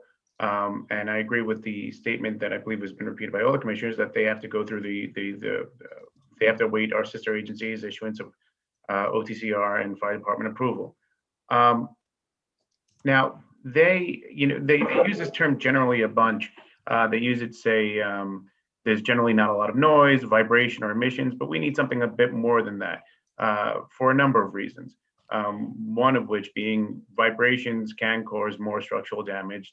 It'd also be important to understand vibrations and dynamic load. How much these things weigh when they're moving, they're going to create more of a strain on the structure. I think the only other thing I'd like to say is while a great deal of literature on BESS systems are saying they are saved, when there is a fire or some sort of mishap, it tends to be something that is dramatic. Citing to the fire of the BESS system in Arizona in 2019, that was a calamity, and I think that before we can approve a project like this, we need to be certain that this this type of use on top of this residence is safe. I also do think that I'm not going to repeat the statements of Commissioner Sheta, but I'd certainly do second his concerns with the safety of being near these devices. And that's all for now. Okay, thank you. Do share with us which fire in Arizona. You obviously found some research about that. I see I see a few hands up. So first, Ted Ricketts, our compliance officer. Hey, good afternoon. I just wanted to verify. So you guys are requesting a DOB inspection additional to the one they did on the 6th of April. Is that correct? Oh, don't know. Is there? Yeah, go ahead. Yeah, I wasn't aware of an inspection by the DOB. What the inspection I'm calling for is inspection for the spaces where these pictures were taken and these cracks are found. These cracks are so wide, I'm not sure why. They do not seem to be structural. They could be just like a cladding concrete for some steel beams. It could be, but somebody needs to go there, take a look at them, and make sure if needed, if they need to hire a structural engineer to look at them and report on that. They should do this immediately. If this matter should be taken seriously. If something happened, they should be held responsible for that. The crack seems, for me, the crack seems scary because it's very wide. I don't know why. And Okay, with so activity, I'm sorry. So it sounds like this is more related to the cracks or the engineering. I'm not sure that my contact at DOB is going to be able to do anything with this particular category of inspection. I will ask and see what they say. I'm not sure about this one. That's the only thing I wanted to mention. Okay. You could provide the pictures, Ted. I would think if you sent them the pictures and explain what the project is and that the board has a concern about the structural stability and look at these cracks and whether or not they're settling or structural issues that might be affecting the status of the building. So maybe Andrea would be able to have somebody go out and take a look at that. Mhm. and you know, please mention, We could be Mention- CCing. Sorry, go ahead. mention something about the tonnage installation that was going on, or maybe it's still going on, because that cracks in combination with this heavy steel tonnage installation, it's for me, it's very concerning. And I believe it could be taken like differently if it's just the cracks. If it's just the crack and it's existing since who knows. But with this activity going on top of the roof, it makes it more significant. Mhm. Okay, so just to finish up with Ted's question. So if your usual contact isn't able to respond to this, I think what we should also be doing is CCing, say, DOB council and CCing, we have the name of the commissioner, CCing the commissioner, the borough commissioner. That way we'll have alerts to the various places and make sure the inspection, it takes place by the You right. want to do the best squad? Yeah, so maybe it's the best squad. So that's what I mean is I don't know how DOB decides which inspector to send out, but if we see enough people, they'll figure out who to send out. So that's the first. I'm not sure what the inspection on the 6th was about because I reviewed this before the 6th. That's what I was going to say, if I Oh, can, yeah, go because ahead. I'm on biz right now. Okay, go ahead. It says, vacate exposure entire garden area at time of inspection, observed exterior cement stucco in a state of disrepair condition with loose, dislodged, horizontal, vertical cracks on exposures 3 and 4. Also observed sections of stucco missing, loose and potential falling condition over certain areas. Owner to submit engineer's report. And the category code is 30, building shaking, vibration, structural stability affected, unstable building construction. Okay. So it's sort of related, but they obviously were directed because we saw from the tenants, there were letters to us saying a chunk of the wall fell down and that kind of thing. So that's what the inspector looked at. Now we're looking at, with respect to what Commissioner Shetta said, we're looking at interior cracks, which they unlikely that they went to inspect because they were told that a piece of the wall fell down, right? So this is an interior inspection. And then what I want alerted is it's work without a permit. There are no permits to install the dunnage and to begin work on the manhole. So whatever work is going on here is completely unpermitted and really premature because it's all based on a use that may not be approved by this agency. So, well, for one, dangerous, and 2, a waste of money. So then I'm going to go to Tracy Benke and then to Vice Chair Shanda. I wanted to clarify my statement earlier about the soil disturbance. Mhm. The response to comments did mention that soil disturbance would be related to the installation of an electrical vault and a manhole, which have been approved as of right by DOB and are not part of the proposed special permit action. But it's not really correct. Without the vault, you have no special permit action. There's no way to bring the power from up there on the roof to the grid without this. So this would be like a classic segmentation. I can do this as of right, therefore it's not subject to seeker. But in fact, it's total segmentation because the manhole is dependent on the approval of the thing on the roof, and the thing on the roof is dependent on the manhole cover. So I'm like, there's segmentation 101. Okay. Okay. Also, there's an open noise review with DEP, and they did question about that there's going to be a vibration. Let me see the wording. Please state if the recommended vibration isolations for cooling units, transformers, and inverters would be installed as part of this proposed project. So they're looking at at vibration on as well. Okay. Okay. Thank you. And thank you. And Vice Chair Shanda. You're muted though. Muted. So somewhere I read that the owner is at this point in the process of removing the existing dunnage. There used to be a water tank on the roof, and the owner is in the process of removing the dunnage. I went on a site visit very recently, a few days back, and I did not see any construction occurring, nothing, no machineries. I did not see any scaffolding, nothing around the site or anything. So I don't know if the tenant is referring to dunnage being placed or is it the dunnage being removed. So we need to be careful in terms of when we do approach. So let the applicant clarify that and provide photos of the roof condition. Yeah, that's fair enough.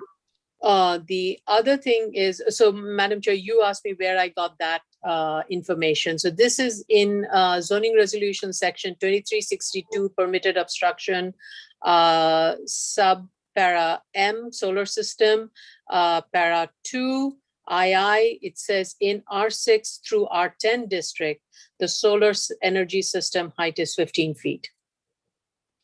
Oh, but it has to be accessory too. It has to be accessory too.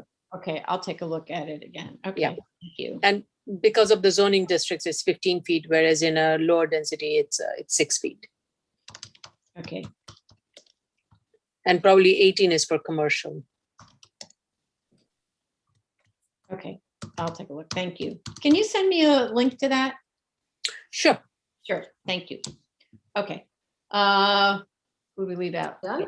No other hands up. Does anybody want to add anything?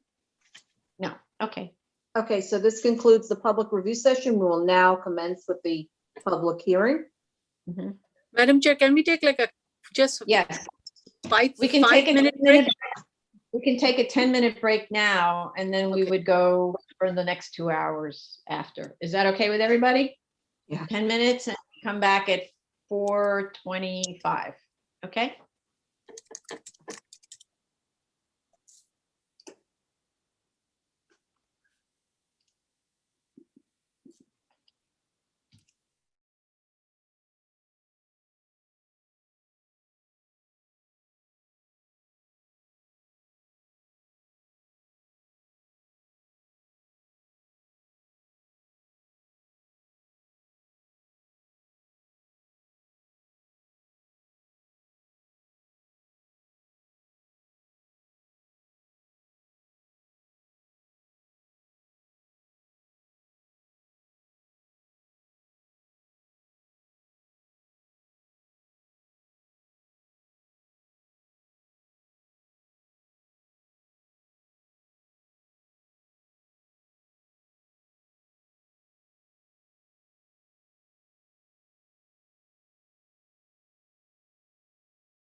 Ready? Okay. Is everyone Hello, back? everyone back? We have at least three. Commissioner, we have 4. I think we have everybody. Nazar? There we go. Everyone. Good, thank you. Okay.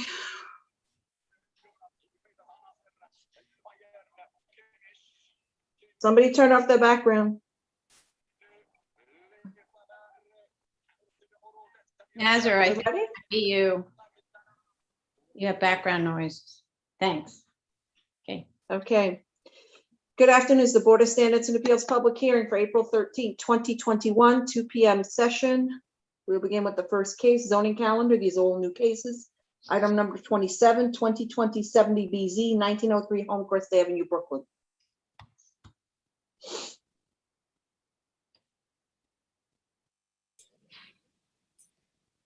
Good afternoon, Lyra Altman from the Law Office of Lyra Altman. Okay. Do you have anybody with you? I'm Renee going Mizrahi. to have Renee Mizrahi on, but I believe we overlapped with another meeting for her, unfortunately. I'm here. You are here. I'm right here. Okay, Renee. Yes, I wasn't it's sure if Renee you were able to Mizrahi. make it back. Okay. Yes, I'm Mr. here. Dweck. Okay. Everyone raise their right hands. Do you affirm to tell the truth, the whole truth, and nothing but the truth in your testimony before this board? And to respond honestly to board member questions? Of course. Please proceed, Yes. Ms. Altman. Good afternoon. We attended your executive session earlier. We heard your comments. With respect to the demo plans being confusing, we'd be happy to make the changes that are requested to add the dimensions to the top plan. I believe that's what you'd like us to do, so that they all match each other. 'Cause I know you said the drawings on the bottom were clear and matched each other. Am I correct? No, so there's diagrams and then Correct. there's drawings, right? Right. They need to provide all the dimensions that are on the top drawings need to be provided on the bottom drawings and vice versa. Okay, so Okay. that's what I was asking. Perfect. We'll make sure that all the dimensions that are on the bottom diagrams are on the top drawing. Not a problem. And on the top drawings, on the bottom drawing. Correct. In this case, there are none on the top drawings, so Okay. That's I'm why trying to get coordination. So is Mr. Dweck the architect? no, Mr. Dweck is actually the homeowner and Miss Mizrahi is the architect, is from the architect's office. Sorry. I was seeing him smiling at the instructions on dimensions, and usually that's like an in-joke among architects. So I was. No, Okay. I'm sure he could write on there if you'd like him to. He's a lovely man, but he's not an architect. Okay, fine. With respect to the zoning analysis on the drawings, you are correct. It does say 23 feet on the second page of the proposed drawings. We will have that fixed. With respect to the 1610 and 3-foot dimension you have on the first page, it actually is 20 feet. If you look just slightly to the left of the garage, you will see there is a 2-inch dimension right there. We can have it shifted over so it's a little bit more clear, but it's buried under the word 3-story stucco for the adjacent structure. Okay, what I just want to make sure is the distance from the lot line to the back of the building is 20 feet. So you should have Yes. 20-foot dimension. Don't just rely on these little running things. That's how you get in some serious trouble when the building is built wrong. So We'll be make happy to have that. Okay, 20 feet clean, clear, that the back of the rear of the tax lot, the rear of the lot line and the rear of the building have 20 feet between them, so you don't have to do the math, okay? Actually, if you look on the drawing, it is dimensioned. Okay, If you look just below the garage, it says 20-foot side yard.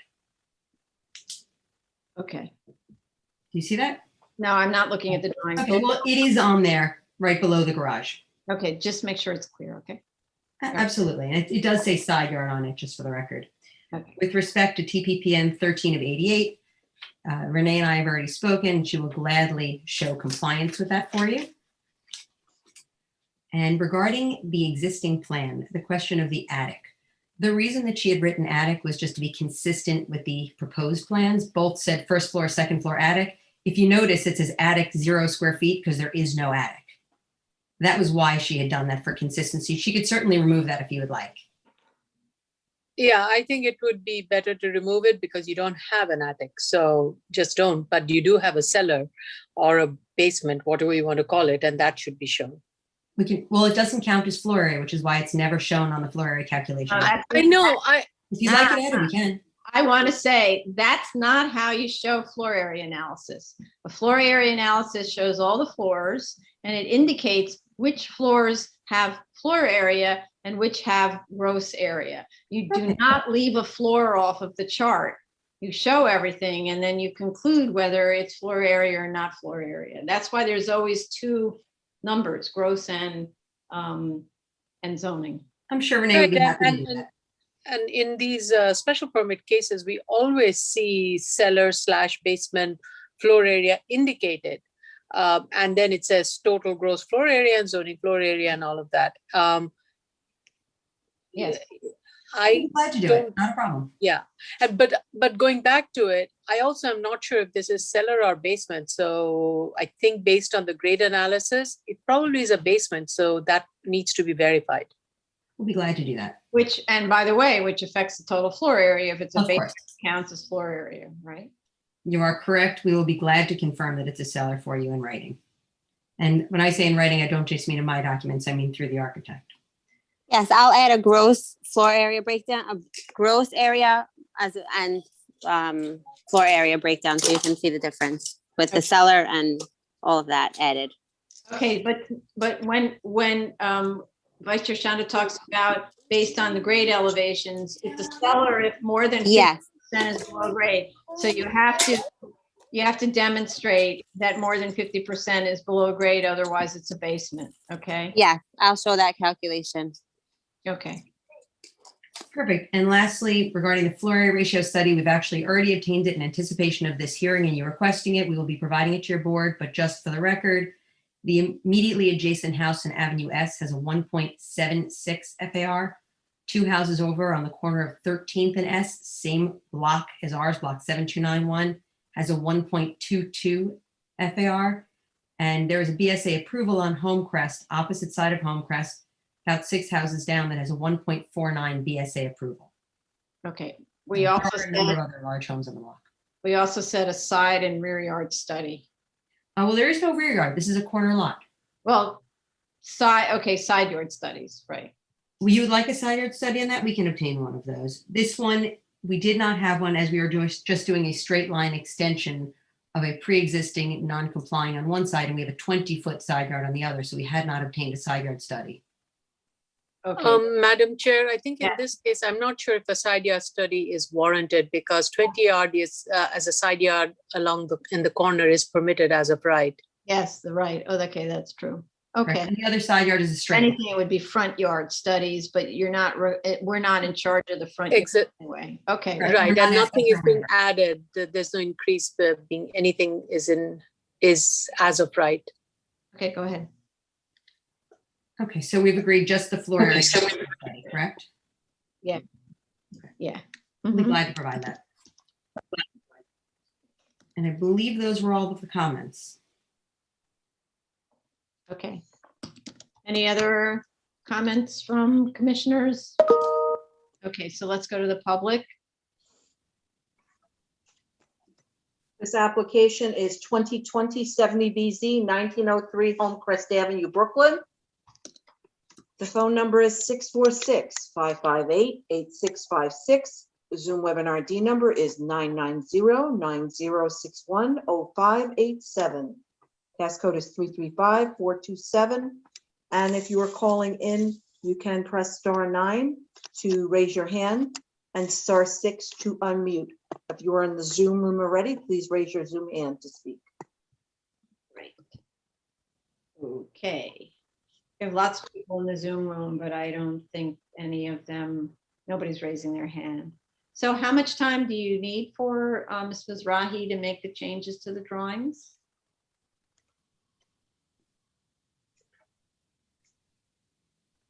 We don't hear you. If you're Renee, did we lose speaking, you? don't hear you. Oh, I'm here. Yes, I'm here.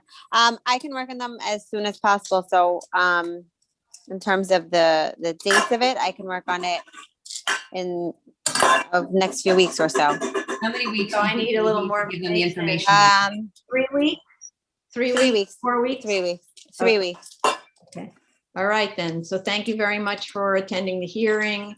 And we'll let you know when the continued hearing date, okay? Thank you Great, very much. thank you. Next item is item number 28, 2020 75 BZ, 474 7th Avenue, Manhattan.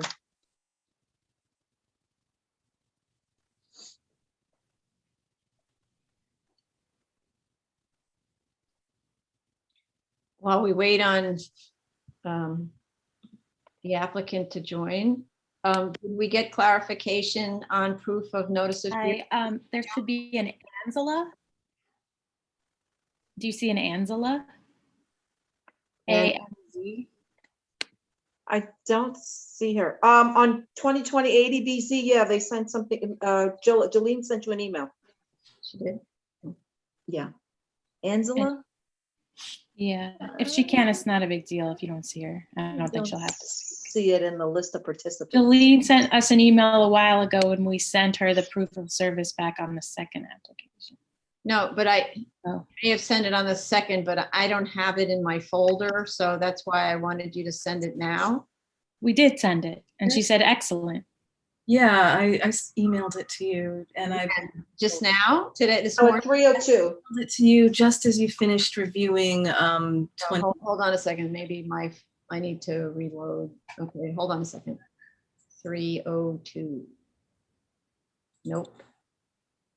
Nope. Okay, it does have the proof of service at notified on 3/23.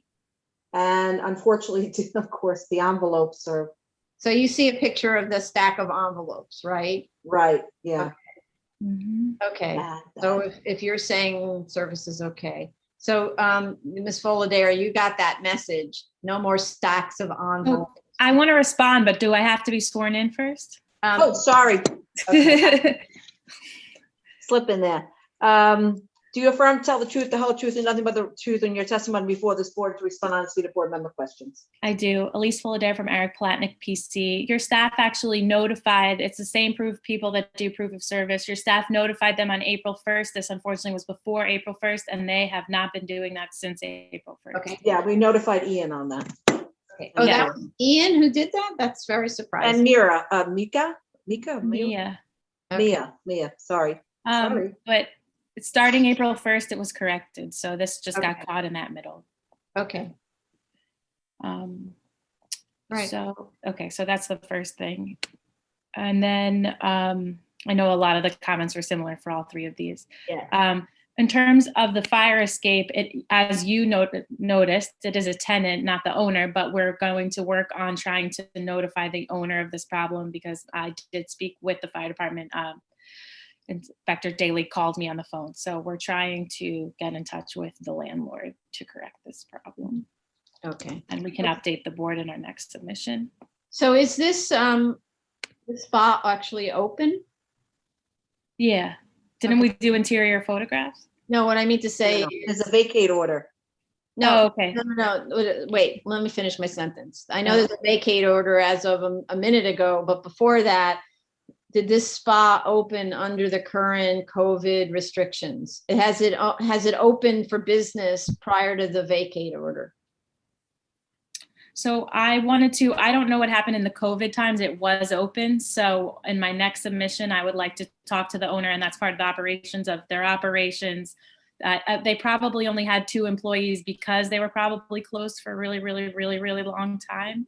So I would like to update you in an operations submission about what's happened since COVID's now we're transitioning into uses in the city and actually reopen. One of the reasons that I was asking is wondering whether the vacate order ends up shutting down a business that's actually been operating, or whether it's more or less the same thing because they're not allowed yet to open. I just don't know what the rules are about spas. And I guess I don't want to speak with my foot in my mouth, so I'm going to get back to you about the rules of spas because things are changing rapidly in New York City, and I don't want to. And then we heard Commissioner Chanda's comment about the banner on the 3rd floor. We will correct that. And I wanted just the architect to acknowledge that she heard your comment, but we might have not found her. So, okay. But she did hear your review session comments. Okay, great. All right, then let's go to the public. Sure, this is 2020-75 BZ, 474 7th Avenue, Manhattan. If you're calling in, it's 646-558-8656. Zoom webinar ID number is 990-9061-0587. The passcode is 335427. And if you are going to call in, please press *9 to raise your hand and *6 to unmute. If you are in the Zoom room, please raise your Zoom hand to speak. This is only for 2020-75 BZ, 474 7th Avenue. Okay, so how much time, Ms. Fullader, do you need? And this one's a little tricky because obviously you can't, even if we were to grant, you wouldn't be able to occupy under the vacate order, but I'm not sure that they necessarily have anything to do with each other. You can't occupy until fire department lifts the vacate, but we could Yeah. still proceed with the permit, right? So how much time to respond to the comments about The architect, she said she would only need a week or two to revise the comments, but so I guess a week or two for that piece, but there might be other things, as you just stated, that we can't control. So we'll just work Okay. on it however we can. Okay, and so we're also talking about the massage licenses, Mhm. the hours of operation, that kind of stuff, right? Yeah. And so understood that if they haven't hired the people yet, then they would only be the two effectively, I guess that's the owners who are the massage therapists. And so we'd be almost treating this like not a new special permit for a non-legalization in a certain way, because it's been closed for like a year. Yeah. So yeah, if you could clarify what's been going on, and then we'll take it from there. Okay, thank you. Thank you. Yep. Okay, next item is item number 29, 2020 ADBZ, 459 Lexington Avenue, Manhattan. Anyone else with you, Elise? Would be the same people, so I think Okay. it's really. Do you affirm to tell the truth, the whole truth, and nothing but the truth in your testimony before this board, and to respond honestly to board member questions? I do. Elise Fullader from Eric Palatnik, PC. Similar comments. We are going to clarify about who actually works there and their operations, since things are starting to reopen, and about their 24-hour massages. How does that work? And more coverage on the signage. We'll look into the signage, and we heard Commissioner Chanda's comments, and we will clarify on the plate. Okay, great. All right. Same 2 weeks. Yeah. Okay. This is Right. 2020, Yeah. sorry, this is 2020 ADBZ, 459 Lexington Avenue, Manhattan. Should you want to call in, it is 646-558-8656. Zoom webinar ID number is 990-9061-0587. Passcode is 335427. And if you are calling in, you can press *9 to raise your hand to speak, and *6 to unmute. If you are in the Zoom room already, you can raise your Zoom hand, but this is only for 2020 ADBZ, 459 Lexington Avenue. Right. Thank you. All right. So, Okay, I'm sorry, may I go on? yeah, go ahead. 2020. Go, yes, no? Yeah, go ahead. Sorry. No, but you have to give people time to respond. Give them a second. Oh, I'm sorry. So to clarify, 2 weeks, because Todd Dale told us there's a really long time delay on YouTube, right? Sorry. You have to give them a chance, even though we don't think anyone's going to call in on this. We know a lot of people have called in on this next one, on the two later. The Barry Street. Yeah. Okay. So then, yes. So we're going to 2 weeks to submit, and now we can go on to the next one. Sorry. 2020 87 BZ, 30 West 32nd Street, Manhattan. Ms. Fullader, do you affirm to tell the truth, the whole truth, and nothing but the truth in your testimony before this board, and to respond honestly to board member questions? I do. Elise Fullader from Eric Palatnik, PC. Again, signage. We'll confirm that, put the correct total amount. In terms of ECB violations, they actually paid them off. I just didn't send that to you because it was last week and I didn't think you would see it when it happened. So I will submit that with the next submission. Oh, and as long as you're at it, I know we've finished with those other ones, but to the extent there are violations on the other sites, please submit any kind of proof of payment if it's related to this site, to this Okay. ECE, obviously not to the whole building. The fire escape probably has an ECB violation by now, but it's not related to the PCE, right? So that was Okay. ECD violations, and then operation again, we'll have to clarify and the who works there and when they work there. Great. All right, then let's go to the public. This is 2020-87BZ, 30 West 32nd Street, Manhattan. Call-in number is 646-558-8656. Zoom webinar ID number is 990-9061-0587. Passcode is 335427. If you're calling in, you can press *9 to raise your hand to speak and *6 to unmute. If you're already in the Zoom room, please raise your Zoom hand. This is only at this time for 2020-87BZ, 30 West 32nd Street, Manhattan. Okay, let's just give it a few minutes. And again, 2 weeks to submit on this, right? Not- Yeah, okay. Whatever. Okay. All right, thank you very much. Thank you. Good luck with the rest of your day. Thank you as well. All right, ready? Yep. Okay, item number 31, 2020-88BZ, 315 Berry Street, Brooklyn.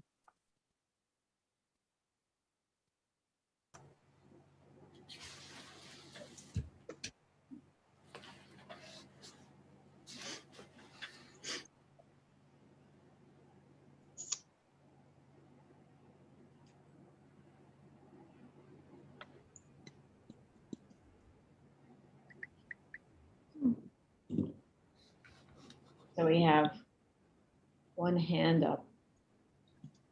Oh, I see, Mr. Silver, okay.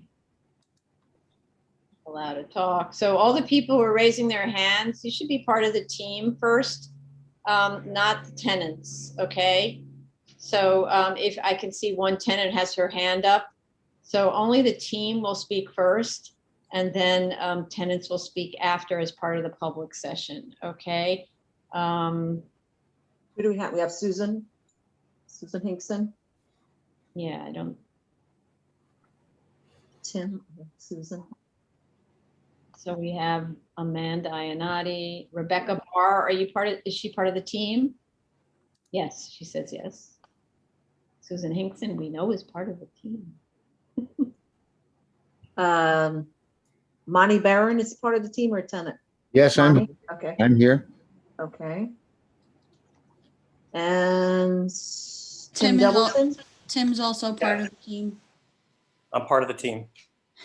Okay, and Steven Silver? No, Tenant. tenant, okay, who else? Okay, we're ready? We have enough? Richard- Also Richard, also part of our team, Kevin and Amber from Equity, if you see them in the waiting room. Don't see it on the list yet. No, Also, Ivan. no, Ivan Luke, Yep. yeah. Jack is also, Jack too? Jack, yes. Jack, I don't see Jack. Jack Freeman, yeah, he's there. Maybe he's already in the room, I don't see him in the waiting room. He's there. I'm right here. Oisin, Okay, okay, Oisin, Oisin should be waiting, I believe. Boyson, Clancy? Yes. Okay.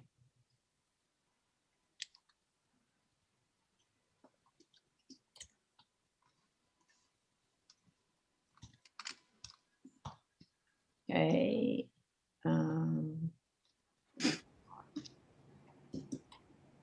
That's ready? that everybody? Richard, we're still waiting for Richard. Yeah, Richard. Can we go without Richard or you need Richard? Right now, I mean, can we start?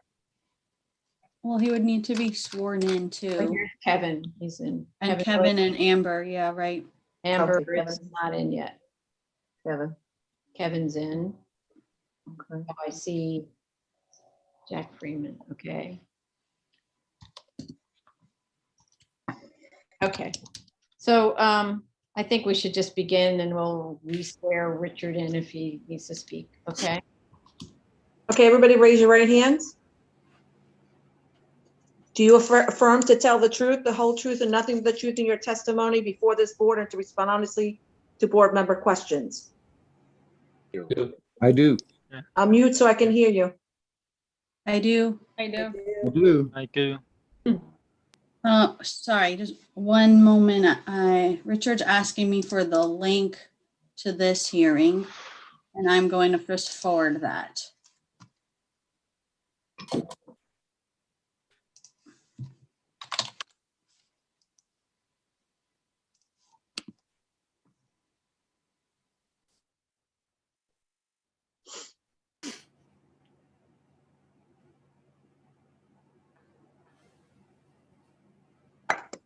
Okay, you're gonna start, Amanda? I sent him my link, so he may be joining under my name if you see me in the waiting room again. Okay. Okay, go ahead. You're muted, Amanda.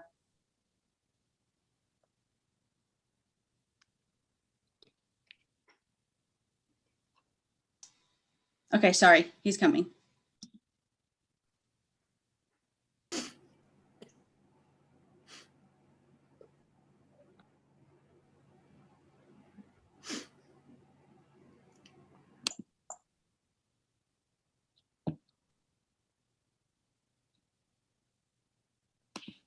Can we not start just with Amanda? Hi, Richard Lobel of Sheldon Lobel for the applicant. Good morning, afternoon. All right, Richard, I'm gonna swear you in so we can begin. Do you affirm to tell the truth, the whole truth, and nothing but the truth in your testimony before this board to respond honestly to board member questions? I do, thank you. Okay, somebody proceed. Amanda, you're muted. Still muted. Who's speaking? Let's get going here. I'm speaking. Good afternoon. Richard Lobel of Sheldon Lobel PC for the applicant. Chair, commissioners, we're here today for an application pursuant to 7314 Public Surface Establishments at 315 Berry Street. I'm going to speak briefly with regard to some gating items, threshold items that were raised by the board in the executive session, and I will then turn the hearing over to members of the microgrid team who will discuss project and site safety. Again, we're here at 315 Berry Street, and the special permit has in its opening clause, in all residence districts, the Board of Standards and Appeals may permit electric or gas utility substations, limited in each case to a site of not more than 10,000 square feet, etc. And so when we listen to the board's comments on this application and we appreciate the board's thorough review, we basically parse these into three main categories. The first would be gating items, threshold items with regards to whether or not this application can be brought before the board. We believe it can be. We particularly listened with interest to the comments of Commissioner Shabeta with regards to the square footages involved and would echo those statements, but we will do so with more specificity. The second would be with regards to this application itself, whether or not the application would meet the findings. And we know that there was a discussion with regards to site selection. Members of the microgrid team will discuss that site selection pursuant to 7314A. More specifically, though, we understand that there were issues that were raised regarding DOB, the TPPN, which discusses best systems, and whether or not we met criteria such as site setback and other criteria. We will be happy to go to the Department of Buildings and obtain those ZRDs because we feel that we meet those criteria. And of course, the board is only waiving use here. Finally, and most importantly, there are issues with regards to site safety. And the reason that this is important is because, of course, of tantamount concern to the board is that residents, both of the building and in the general area, remain safe. And frankly, this is the area in which the project team feels the most confident. Microgrid, as was suggested by Commissioner Sheta, has done research and structural research on the building, including the structural integrity thereof. And of course, has found that with the alterations proposed, we will be able to install and operate the site safely here.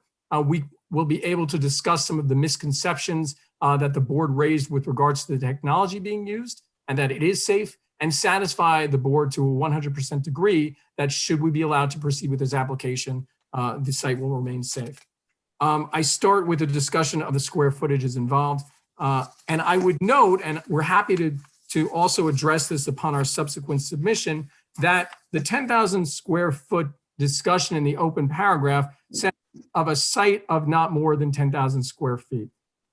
When the discussion of the actual findings that need to be satisfied by the applicant are discussed, both the A and B finding, the B finding discusses that the site for such use has a minimum lot area of 4,500 square feet. This is important. This is not a casual use of defined and undefined terms, as is present in the case law and other discussions with regards to special permit sections. These are narrowly drawn sections which should be held to the standard of the black letter of the text. If the legislature, upon passing this special permit, had intended that the 10,000 square feet would refer to lot area, they would have obviously been able to use that term, given the fact that the term was immediately used thereafter in subsection B of that section. So it is our contention, and we feel that this will be borne out, that the 10,000 square feet refers to that portion of the lot that is referred to, that is used for the actual physical mechanism of the BESS system. And in response to that, not only can we submit with regards to the legal justification for that language, we would also, after listening to the board's comments, submit a specific roof usage plan demonstrating the actual square footages involved. We understand the chair's comment with regards to a lack of specificity. We put forth this 3,900 square foot number in the materials. The backup for that is not really there. So we are confident and have looked at the fact that on this 12,000 square foot site, that less than 10,000 square feet is used for the actual BESS system, but we will establish that through plans to the board's satisfaction and demonstrate that. Okay, before you go on, so again, you need to support your argument that the word site has a different meaning than the word lot or in lot area. And by doing that, looking at other uses within the zoning resolution, because I was seeing in the zoning resolution, site, lot area, zoning lot used interchangeably in a sentence. As I mentioned, the inclusionary housing credits apply to a zoning lot, but they talk about the site, right? Or off-site parking. Obviously, parking is supposed to be on the zoning lot, so it really should be off zoning lot parking, right?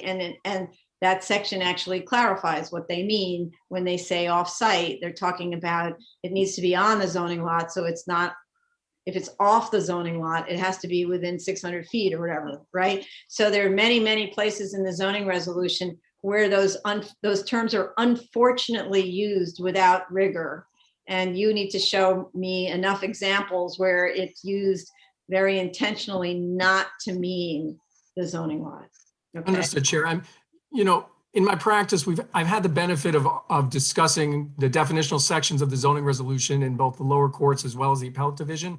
And we're confident that we could make a case here with regards to the use of the word site. Specifically, the legislature is held to the black letter of the law. We feel that here, it's clear that, again, how they wish to use lot area, they easily could have. And moreover, that the term lot area, zoning lot, and tax lot here would be, those definitions would run together. Site, however, does not. We also feel that the Buildings Bulletin 2009 of 007 also kind of supports this discussion. But again, understanding the extent of the discussion today, we're happy to address this in text, and we're happy to use a discussion of the zoning resolution generally to support that. Right. So black letter of law works when the law is clear, the black letter, but when it's ambiguous and you don't know what to do, you don't know what to do, right? So then you look at how it's used elsewhere in the text. And if the elsewhere directs you to read it one way, then you can't all of a sudden read it another way in another part of the text, right? Understood. So, yeah, right? we understand the idea that the zoning resolution is to be read as a whole. But again, without getting into details within this discussion, there are issues of pure legal interpretation where, where a body such as the board can look merely at the text, which does not require any special expertise for the term site. But again, we're happy to support that interpretation by a further discussion of how that term would be interpreted. And again, it's a gating item and an important item for the special permit. The project team has talked about the fact that, and the chair mentioned that this is a case of first impression. We don't resist that. We basically embrace the fact that the board is engaging in a thorough review of this application, because frankly, as the project team will discuss, particularly members of microgrid, this is something which is needed and which should be replicated in the city. The council, the legislature has found it important enough to create this special permit. We intend to be able to satisfy the board here because frankly, we feel that this is a dire need of the city, which would be replicated. So happy again, as this is an important gating item for the special permit to address this to the board to its satisfaction. Okay. The issue was raised, and this is kind of in the second basket of discussion with regards to this specific special permit itself. The board raised the fact that several several ZRDs may be needed to review whether or not we meet the criteria of the TPPN with regards to our use as a use group 6D. That would be buildings bulletin 2009 of 007. We have again reviewed the bullet points in that memorandum which discuss the use and are happy to clarify those in a submission to the board. We also understand that the board is unable to waive bulk with regards to this special permit. Clearly, this is a special permit for use. And so we would have to satisfy DOB regardless with regards to setbacks and with regards to yards and other bulk regulations. So that is our burden. We're happy to field that burden and we're happy to return to the board with evidence from DOB that those criteria are satisfied. Again, we understand that there's a number of issues the board had. Allow us to go to DOB and to satisfy those and come back to the board. We're happy to do it. Okay. Okay. The final discussion, and perhaps the one that the applicant team is best suited to discuss because it's the most important, is with regards to the safety of the proposed BESS on the rooftop. And this is an issue of concern because there's been so much review done and there's been so much work put into using 315 Berry as a potential site here that there's no way we would have gone forward to this point without satisfaction of safety concerns, strict criteria that the applicant themselves has set as an experienced operator and installer of these types of systems. So with regards to that and with regards to safety, and because the board was very specific with regards to the safety issues, be they with regards to the actual operation of the battery energy storage system, be they with regards to the structural integrity of the building. With that, with the board's consent, I would introduce Rebecca Barr, who is the head of project management and site safety, as well as the chief safety officer of Microgrid, who can discuss with specificity some of the board's concerns so we can start to answer some of those questions. Thank you, Richard. Can everybody see my screen? Yes. Okay, great. So good afternoon, everybody, and thank you for the opportunity to introduce MGN and further inform the board on our battery energy storage systems, BESS or ESS for short. The project at 315 Berry and why it's critical for the project to be located at a specific location. We're going to demonstrate that and how this is going to benefit not only the tenants, but the entire community. So again, my name is Rebecca. I'm in charge of the construction and safety at MGN, and I'm also a longtime resident of Williamsburg. We have a presentation for you that would hopefully provide all the necessary information and answer most of the questions that were raised. I would like to specifically start with the comment about work without permit. I can assure you that there is no work being conducted on the site. We don't have any permits to do any work. And I personally was on the site a few days ago and I saw no evidence of anybody doing any work. So this is not a true statement. And we would like to understand where this comment came from. So the agenda. Well, the comment came from reports from the tenants that work's going on in the building. Okay. So, and maybe even a statement in the materials that work has started on the manhole. So that is entirely untrue. Okay. We haven't done any work. Okay. Okay, so quick agenda for today. We plan to cover the following topics. We're gonna just give a quick reminder to everybody why we're here today. An introduction to MGN and our mission. We're gonna explain why ESS or BESS and solar facilities are urgently needed, and these microgrids are essential for our neighborhoods. Fourth, we're gonna demonstrate why these systems are safe and to install and operate. We're going to talk a little bit more specifically about the challenges of the Williamsburg grid and why 315 Berry is the right location for this project, and how BESS or ESS benefits the community as a whole. And we will try to cover all the tenant outreach and education efforts. So because it's 5 o'clock, yeah, and we have read, as you could tell by the testimony from the commissioners, every inch of paper that was submitted. We already have seen the equivalent of your PowerPoint, okay? We've already read it, memorized it, researched further than it. So could you really address more directly to the board's questions? Specifically, we understand the need for these battery storage facilities. We understand the issues of brownouts and so on. We're trying to understand, for example, why you picked this. Like, for example, one of my questions was, why this site? You went to 250 other sites. Why did everyone else say no? As an example. So there were many specific questions, and this would move along faster if, rather than doing your kind of usual beginning of information to an uninformed body presentation, that you assume an informed body, except with respect to the kinds of questions that we've asked, because we have engineers, architects, planners, people have spent a long time reviewing these materials on the board, so we know a lot of this already. Okay, so just okay. So I hear you, and I already skipped a few slides. I appreciate everyone's time. So let me get to the core of it. Just to explain everybody what ESS does, we are trying to find a more efficient way to address the increased demand on the Williamsburg network.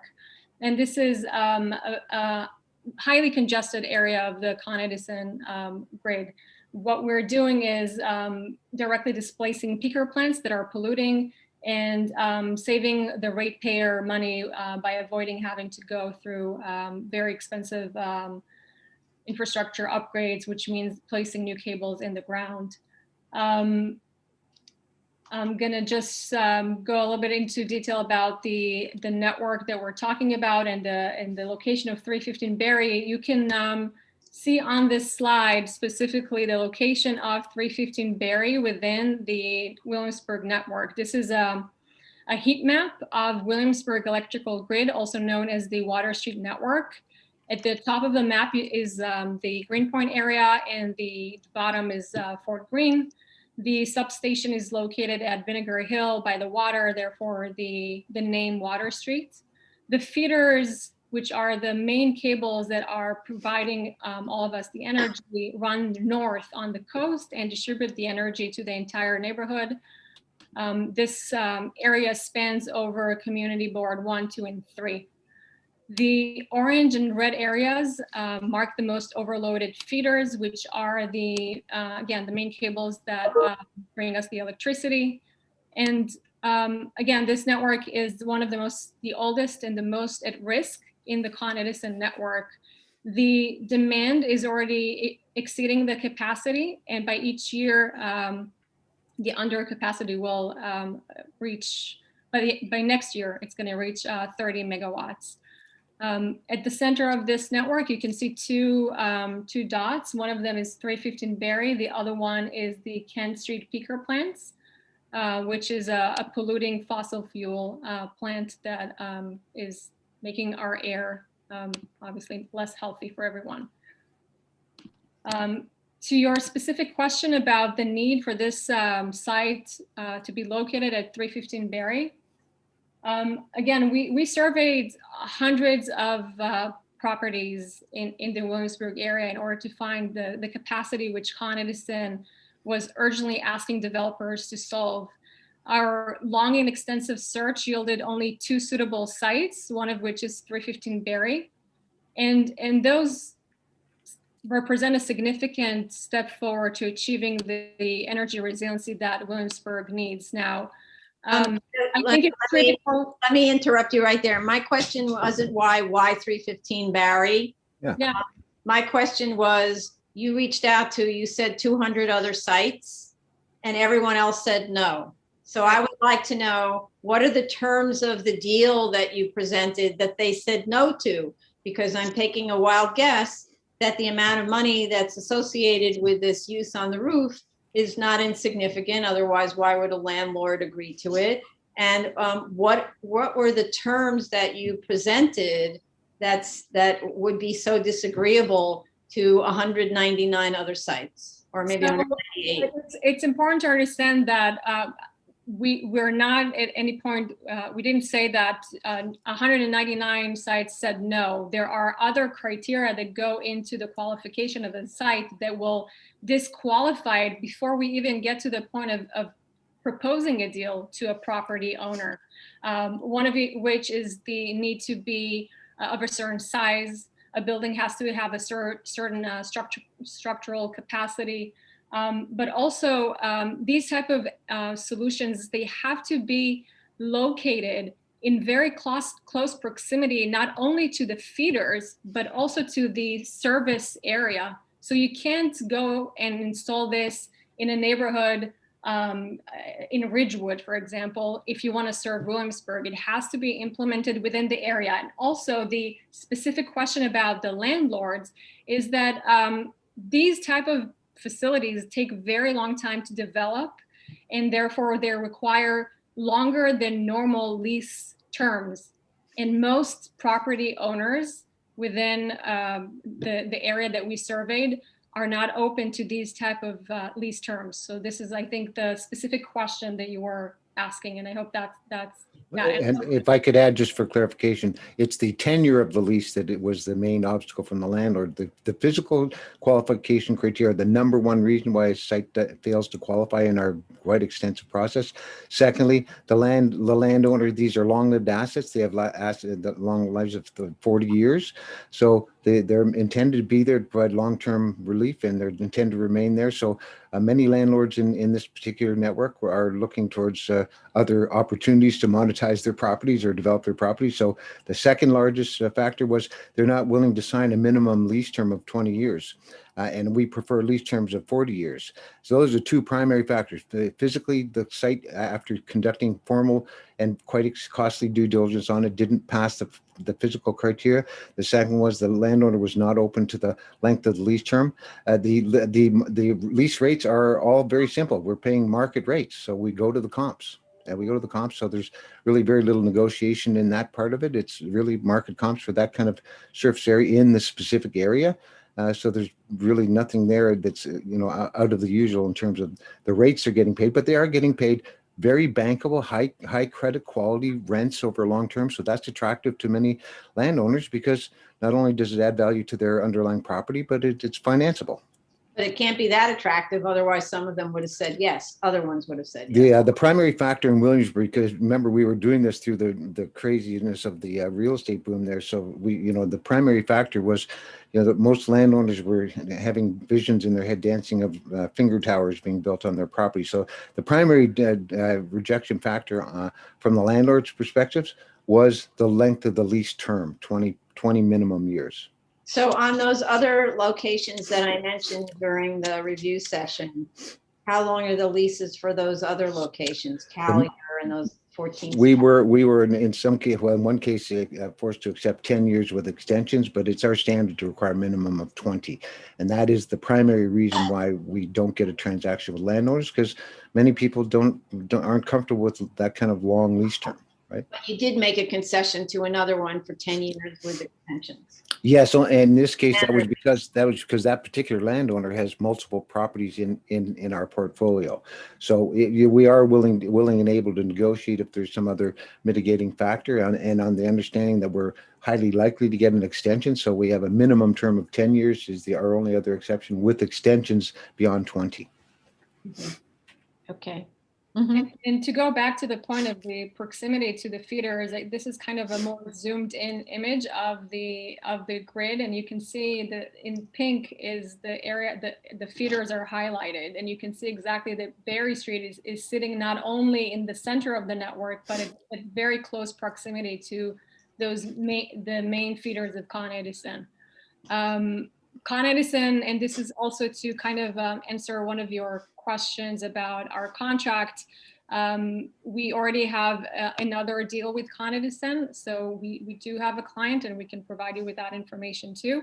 And Con Edison specifically recognized our location as a very important part of their demand response plan, and their team is working with us on the interconnection design of the facility. And I can't stress this enough, the electrical design requirements are that the facility must be in close proximity to the feeders as well as to the high demand or overloaded residential area. This cannot be solved remotely. It's also no coincidence that the site is in fairly close proximity to the peaker plant, which its energy, which is going to ultimately displace. So that's also a factor in the site selection. Okay, so sorry, go back to the comments about the contract with Con Ed. Yes. You don't have a contract anymore from this site, but you have another contract. How does that work? Don't you need to have site-specific contracts? Yes, yeah, we had a contract with Con Edison, which got impacted by COVID and other factors. And during the last several months, we have entered into agreement with Con Ed to withdraw from that particular contract and submit our project to another type of contract. And we have been awarded a contract for the same purposes, for load relief in the same network. It's just because of the timing factors related to COVID and other delays that we've experienced in developing these projects.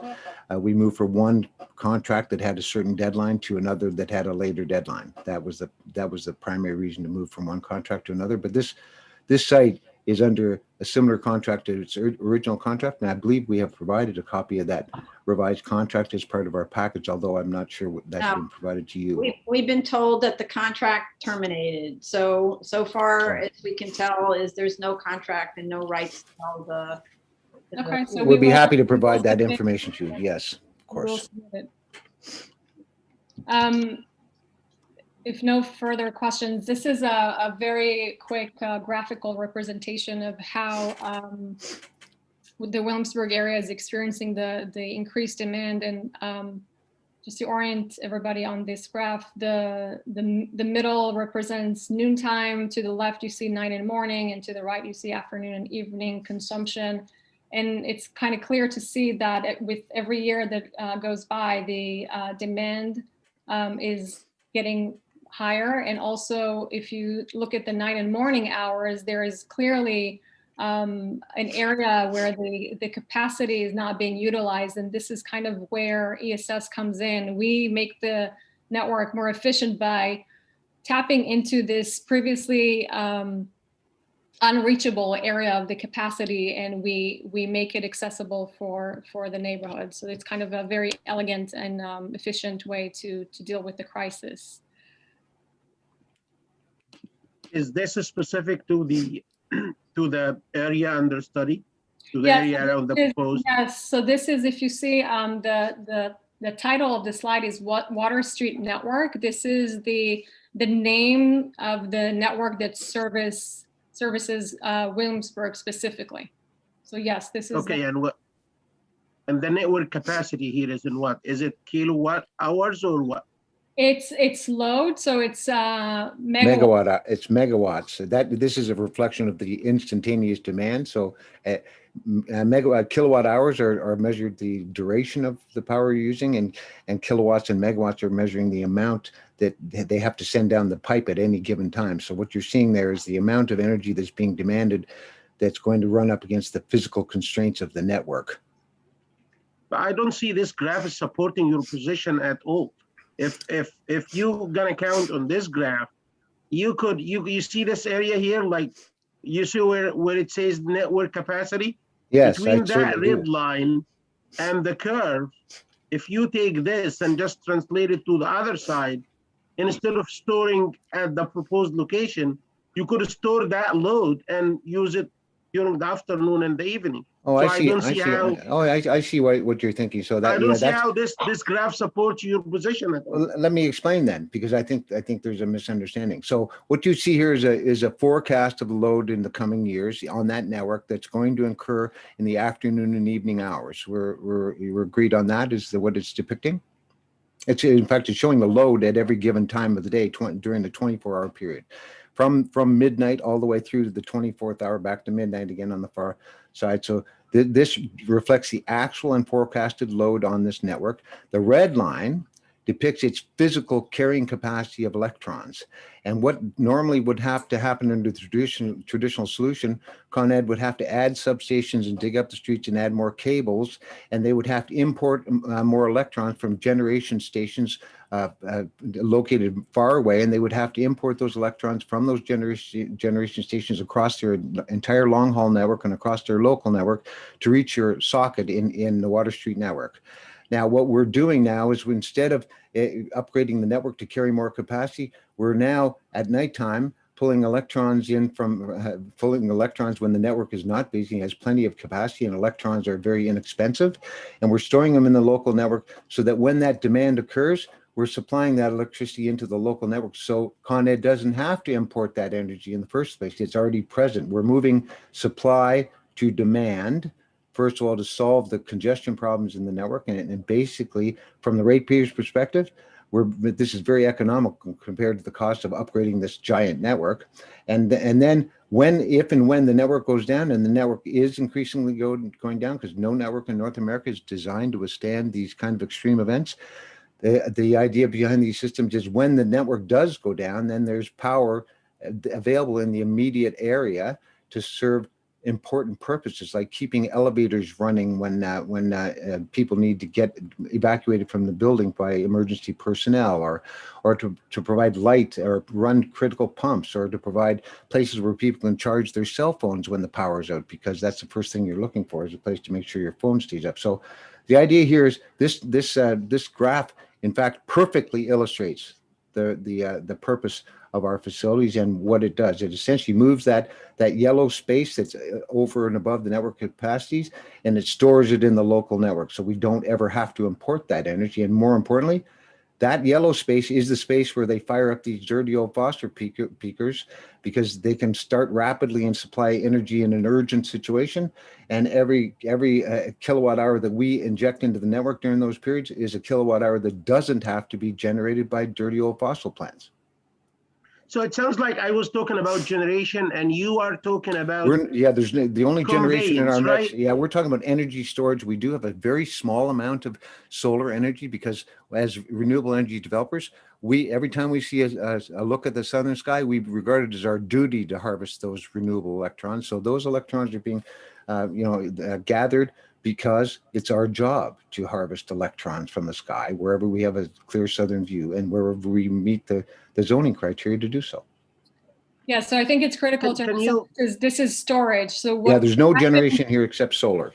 what happens Okay, essentially is that we flatten the energy curve. So whatever you're seeing in the yellow that is in the overcapacity area is going to be transferred into the night and morning hours where we can store it. We're putting it in the local bank so it can be withdrawn when it's needed, as opposed to waiting for a long distance wire, for another analogy here. And I believe you raised the issue of generation. And so let me make a clear statement.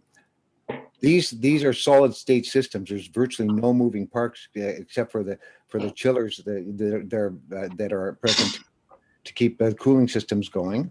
They're solid state. There's no moving parts. There is no transmitter or receiver. There is no electromagnetic frequency radiation from these systems. They are passive systems that simply pass electricity. There are in fact inverters there, and there are in fact transformers, just like you would find in transformers, like you would find in any building or under every sidewalk in the city. Yes, they do emit electrical radiation, but all of these systems are enclosed just as they are today in your buildings, on your buildings, in your buildings, under your sidewalks. All the cabling, all the connectors, all the enclosures are all shielded, and they meet the national, state, and local codes, including the building department. So I'd like to take care of those. There are no emissions from these systems. that emit anything more than what is already happening in the existing electricity system. There are no transmitters or receivers. There are no cell radiations of any kind. There is really very little noise except for the chillers that operate here. And there is no vibration significant. Mr. Bannerman, Commissioner Sheta had a bunch of questions. Can you let him ask the question and then wait for him to finish and then answer? Sure. Can you go back to the previous graph? Yes. Yep, that one. What is the capacity here? Is it generation capacity or conveyance capacity? That's electrical carrying capacity of the network, and of course at the other end feeder of it, itself. Yeah, that's just the capacity of the wires. The generation is located in Con Ed's network far away Understood. from us. I got it. Yeah. So we're not talking about generation here, right? No generation other than the small amount of solar that we're proposing to put on top of. And what you're saying is, instead of upgrading this feeder, which is located somewhere, you wanna put this substation in the neighborhood so it compensates for the shortage in the feeder capacity. Am I correct? Precisely. Okay, where is this feeder located? The feeder is actually located. You could throw a stone from the Berry Street. Actually, if you want to go back to that diagram on slide 10, Rebecca. The heat map showed you. Is it located within the neighborhood? Yes, actually, you see the bright pink line? That's the primary feeder that's under stress. That is the primary feeder route that serves this entire section of the entire network. And then the orange lines you see crosshatched are the secondary feeders that come off of that primary feeder. And so you'll see that the site itself is literally almost on top of the primary feeder and an ideal injection point. And that's why we got a very sound interconnection approval back from Con Edison on this property. But aren't you going after let's say we allow you to put this substation on top of that building? Yes. I look at this like a water conveyance system. Right now, you're telling us that the problem is the size of the pipe, which is equivalent to the size of the feeder. Yes, the copper conductors, exactly. And that's why you're not able to inject too much water into that pipe so it can take it to the neighborhood. Yeah, so now the solution you're putting on the table is to actually get some water from, let's say, store from up top that building, and then take him in a smaller conveying system and then re-inject them in the same feeder. Do you think this is a solution to the problem? Yeah, that's a great analogy. I'll give you another one that might be helpful. So if you look at the lower left, that's where the actual physical substation is located. And that physical substation is connected to the really super high voltage transmission lines that run up to the hydro plants in northern state.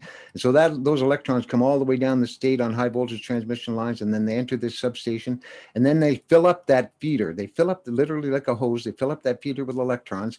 And so you start tapping off of those right at the substation, and as you go along, more and more electrons exit the network. And so finally, when you get further along the network, you're going to find out that as demands exceed the physical carrying capacity of the copper in the network, then that's when the utility and actually recently either inadvertent or intentional brownouts occur, because it's when the physical capacity of the copper is exceeded, that's when the network becomes unsafe to operate. And therefore, they may either choose to turn down the network in a brownout, or it might result in an actual blackout like we had here in Midtown Manhattan the summer before last. I can't see how the substation would resolve that. Oh, actually, the idea here is, of course, every electron that arrives in your socket has to travel over that long distance, except the electrons that we inject into the local network, which keeps the local network full of electrons so that electrons don't have to travel from the substation in the first place. So you actually, for every time you inject supply into that feeder network, because today there's only one point of supply down at the substation. So the idea is, well, don't try to drag every electron through that long haul network and through the whole long network. Inject electrons in the local area, and it will keep the local area running. Okay, you can keep going. Okay. Okay, so wait, I still have a follow-up question. Yeah. Sure. You were talking about the transformers producing electromagnetic radiation but not to worry, they're in some sort of a casing that complies with code. No, I'm sorry. I must have missed giving you some. So what I was saying is the electrical transformers, if we separate this from between the batteries and the electrical equipment to connect it to the network, that electrical equipment that connects the network is widely deployed within Con Edison's network. And it's exactly the same transformers and switchgear that they use in their existing services to buildings. It's all approved. It meets all their standards for electrical safety and operation in their network. It meets their very specific criteria. And there's many, many, many thousands of these inside, on top of, underneath in buildings, and in the sidewalks. When we walk across the grade on the sidewalk, you're walking across one of those. So they're all built, designed, built, installed, and operated within the very stringent safety requirements of the national and local safety codes. Yes. And Con Edison. That's all I meant to say. No, but so that's what I was going with. So maybe true, it's inside, it's in the vaults underground adjacent to buildings in order to supply power to the building, right? Or maybe in your Or something else in the building. Yeah, something else. But they're but let's just stay with this idea. You're putting all of this on the roof of a residential building, and I need to hold you off from responding, please. Sure. We look at many, many telecommunication facilities on the rooftop of residential buildings. Yes. And these put off significant amounts of electromagnetic fields. True. So, and each time the provider says, oh, not to worry, it complies with FCC regulations. And then we say, oh, really? Show us. And so in those situations, they're already installed.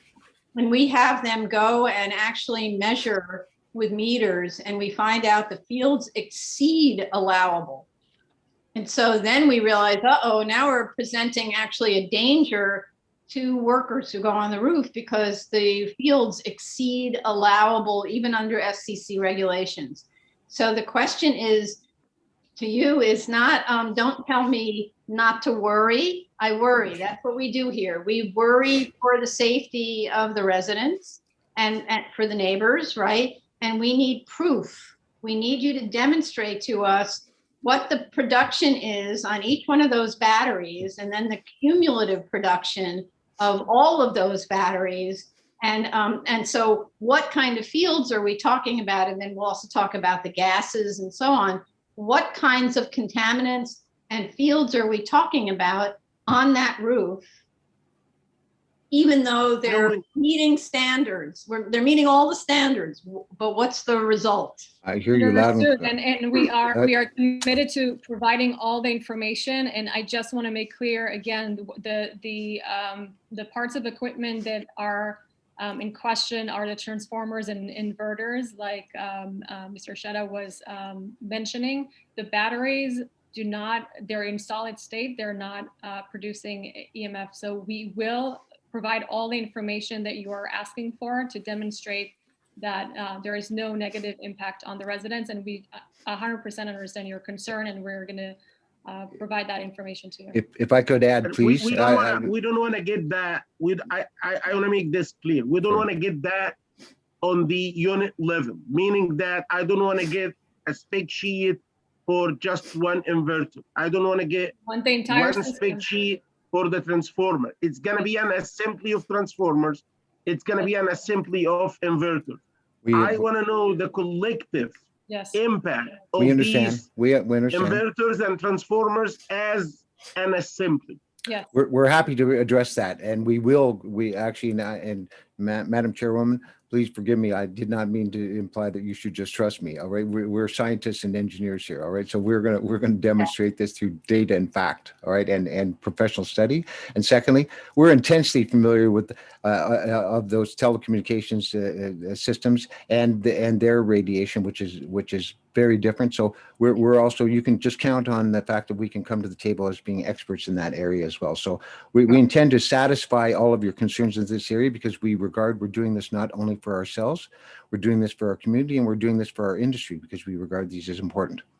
Okay, so the same questions hold. We don't have to go through each one of those about the gases, any kind of toxic emissions. We need to know about those. We need to know. And by the way, we may not be experts in the subject of battery storage, But as you know, Google was invented by a higher power, and all of us are able to do significant amount of research about the kinds of dangers. And Commissioner Shabeta actually shared with us a FEMA article about the emerging, it's a recent article, Emerging Hazards of Battery Energy Storage Systems, which refers to the explosion in Arizona in April 2019. We're going to go there. Why? Okay. We're also going to go there. And so, and we're going to probably go there in this presentation initially, but we're obviously, we understand your concerns. We understand we need to be very thorough and we need to encompass the entire system. So we understand very clearly, and we're happy to present you with that proof because it's going to serve as a benchmark for us. This is a learning exercise. We're the first to do this. We are the leading developer in the market. And so we expect that you're going to see more of these. And so we want to make sure that we do a good job for ourselves and for our fellow citizens and for our industry. Okay. So sorry, before you go on, you said you're the first to do this. First to do what this? Oh, actually, I'm going to draw that distinction because you called this out. There are systems like this on rooftops. There are systems like this on residential properties. They're intended to ultimately go on residential properties. We will be the first that puts such a system on top of a residential rooftop, and we've been working very closely with the Fire Department of New York. And I say, you mentioned you're not experts, but Fire Department of New York is regarded internationally as the leading expert in the area of ESS safety, and so we feel that we're going to be able to satisfy all your concerns. So we will be the first ones to apply to a body such as yours for an installation of this type, but we certainly will not be the last. Okay, but so the question that I think is generally presented by this is the rooftop of a residential building the right way to go? There are plenty of manufacturing buildings. Oh yeah, no, I'm glad. Manufacturing building. I'm glad you raised this because this seems to be come up repeatedly and seems to be quite persistent. So it is the intent of the state legislation and the city legislation and both at national and local level that these systems are placed where they can do the most good in emergencies. Their primary function is defensive, to defend our life, our health, our safety, and our property against extreme weather events. So if you think about that, if you're going to be defending people's health and life safety, then you have to defend it where they live. And so I would like to correct that misapprehension right now. We are not aware of anybody that says that this isn't the appropriate. In fact, this is the exact appropriate place to have reserve powers in the event of an emergency or a power outage. So we would like to counter that with saying, well, we respectfully disagree with that opinion, and we think that it's going to be shown that this is going to be something that's regarded as a necessity in buildings. So I don't think the objection is to putting it in residential districts. The Marcus Garvey site being a good example, right? Which I mentioned in the Bronx, right? The Marcus Garvey site has open space all around it, which I think that's how the buildings bulletin was oriented towards. Yes. The idea of putting these battery fields or installations adjacent to buildings in open spaces, protected by fences, so residents, children, whatever can't get in, is a different question than putting it on the roof of a residential building. So I don't think. Yes, I agree with you. It is a different question. It is a different question, but it ultimately comes down to the point of where do you want to have emergency power when it's needed, and here in New York, the largest single allotment of surface area is not open outdoor spaces, and the largest point of demand for electricity is not in open spaces, and it's not on industrial properties. The largest installable surface area in the city of New York, I can tell you as someone who's been surveying it for years, is rooftops, and the most critical loads are in residential buildings. And many buildings do not have any residential areas around them. In fact, the vast majority of buildings in New York do not have space around them. So ultimately, these systems will these systems will ultimately have to go on top of buildings in New York City. There's permits in process for putting them on hotels.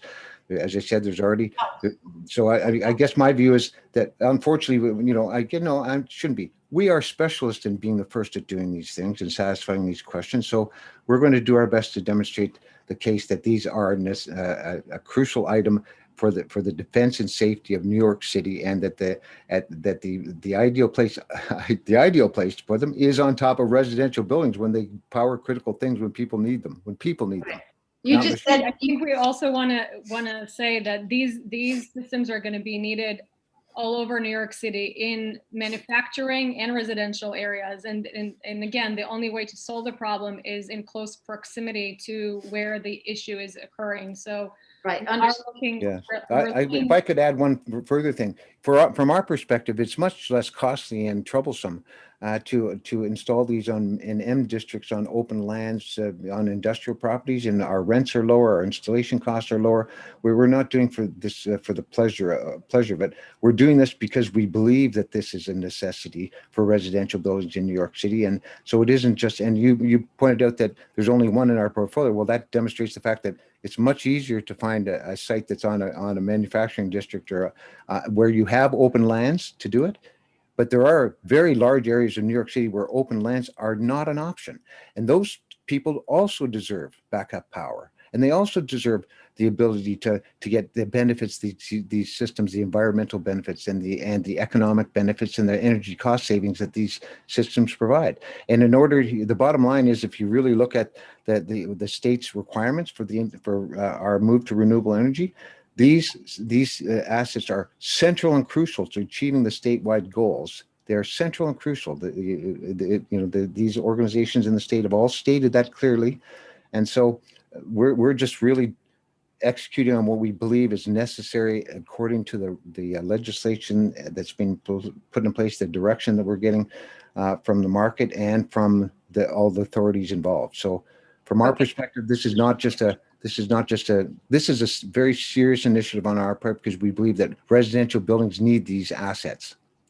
So I'm really concerned about mixing up combining all the concepts into one concept that ends up being on the roof of the only residential building where the landlord was willing to sign a 20-year lease. Sorry. So this board is made up of a lot of cynics. I gathered been that. around. Let's say, in the not born yesterday department, I see your hand. I will not ever assume that. Right. So the first part of it is agreed, no question. You need to bring these services into residential districts.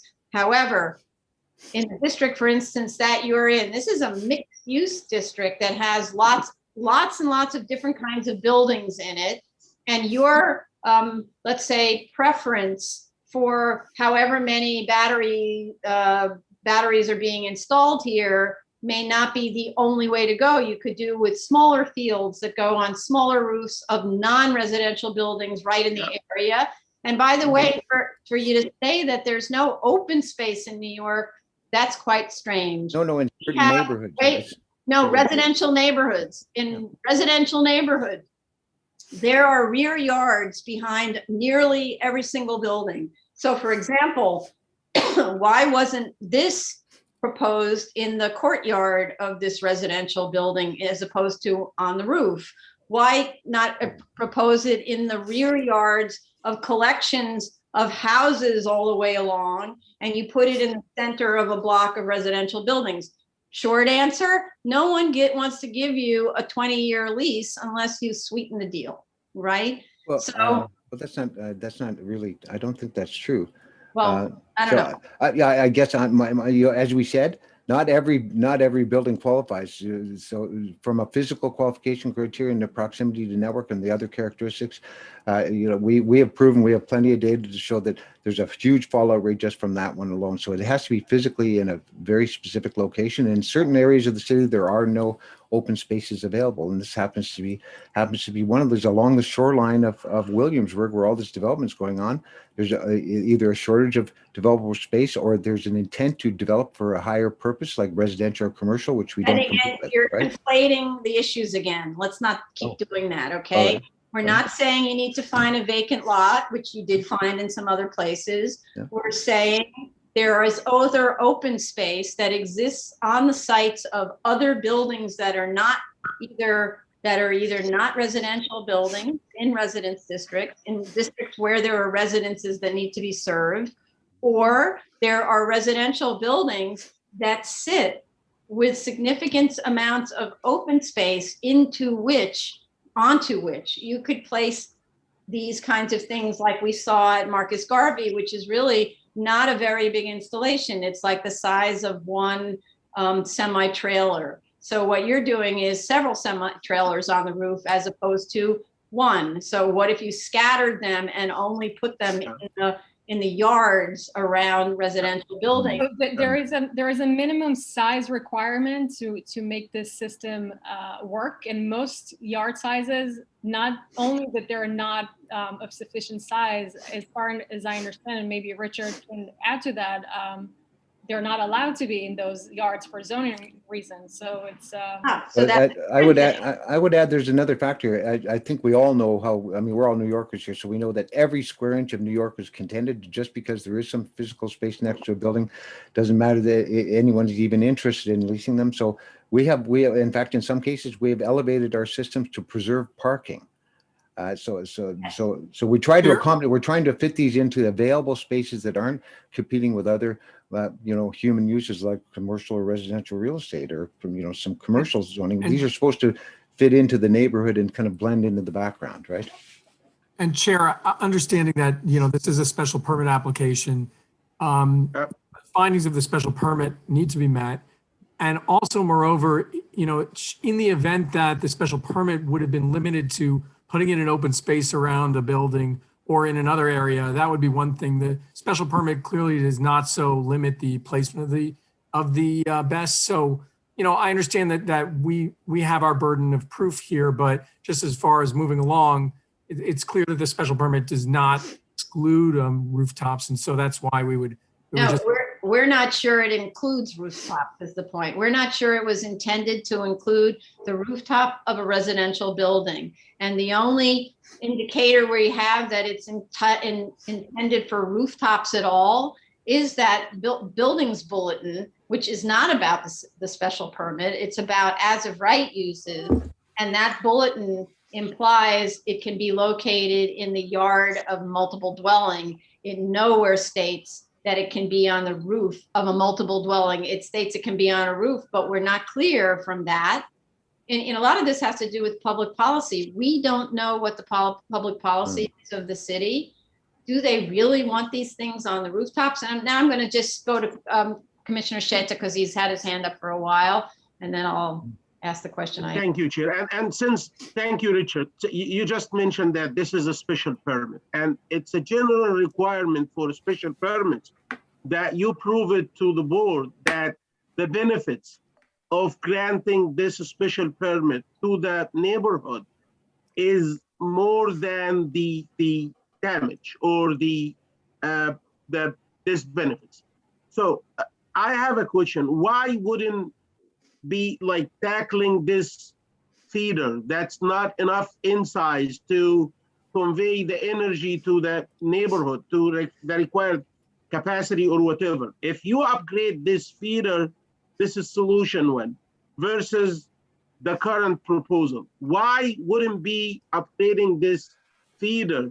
Okay. Yeah, no, that's great. That's a great question. To the neighborhood than the current solution. Yeah. Right. So Monty, I'm just going to talk for 10 seconds just to reiterate what Mr. Sheta said with regards to the finding, which is that obviously this is a special permit. It's subject to 7303 as well. The general findings here, A, would be applicable, that the board shall make all the findings required in the applicable sections with respect to each special permit and shall find that under the conditions and safeguards imposed, the hazards or disadvantages to the community at large are outweighed by the advantages to be derived by the community by the grant of the special permit. So again, we understand we need to make the 7303A finding, and that actually, again, I feel, Monty, to the extent you want to talk about, talking about benefits to the community versus disadvantages, it is a very weighty discussion and one which I feel that we satisfy.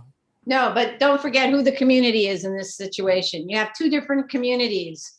you have the general community, which is what the community at large, right? Yeah, And then you have the community of the residents of the building who are Yeah. being asked to bear the weight of the entirety of this whole Exactly. region, Yes. right? Right. So the question is, should those tenants bear the weight of responsibility for this whole community? What are the risks to those tenants? And that's what we want to know, right? And Yeah. so that's the issue. And it doesn't feel good. So I'm at the moment. So I ask both Ms. Barr and Mr. Bannerman the question I always ask. Let's install all those batteries on the roof of Berry Street. An apartment becomes available up there, right? Let's say it's not a rental apartment. It's a co-op. It's going to cost several $1 million to buy it, and you can afford it, and it's a great location, and it has a view of the water, et cetera, et cetera. Would you buy it to put in either one of your children in or your mother to live there right underneath the battery? Tomorrow, both of them. You would. So you have Absolutely. absolutely zero. 100%. I'll go sleep there myself. All right. Okay. I'll move in. How about Ms. Barr? Well, I don't have children, but yes, I would. Neither do I, certainly- but I have relatives. Right. No, but it's a conceptual. Could Yeah, we no, put your conceptual mother there, right? Yeah, I would put my mother there or any other family members. Yes. And I will say that our investors are pension funds, so we're entrusted with investing pension fund money. So we have an obligation of safety and reliability and performance to them, and we have obligations to obligations to the regulators, the utility, everybody. And I'm going to say I will happily sleep underneath one of these every night for the rest of my life, and I'll be very happy that it's there.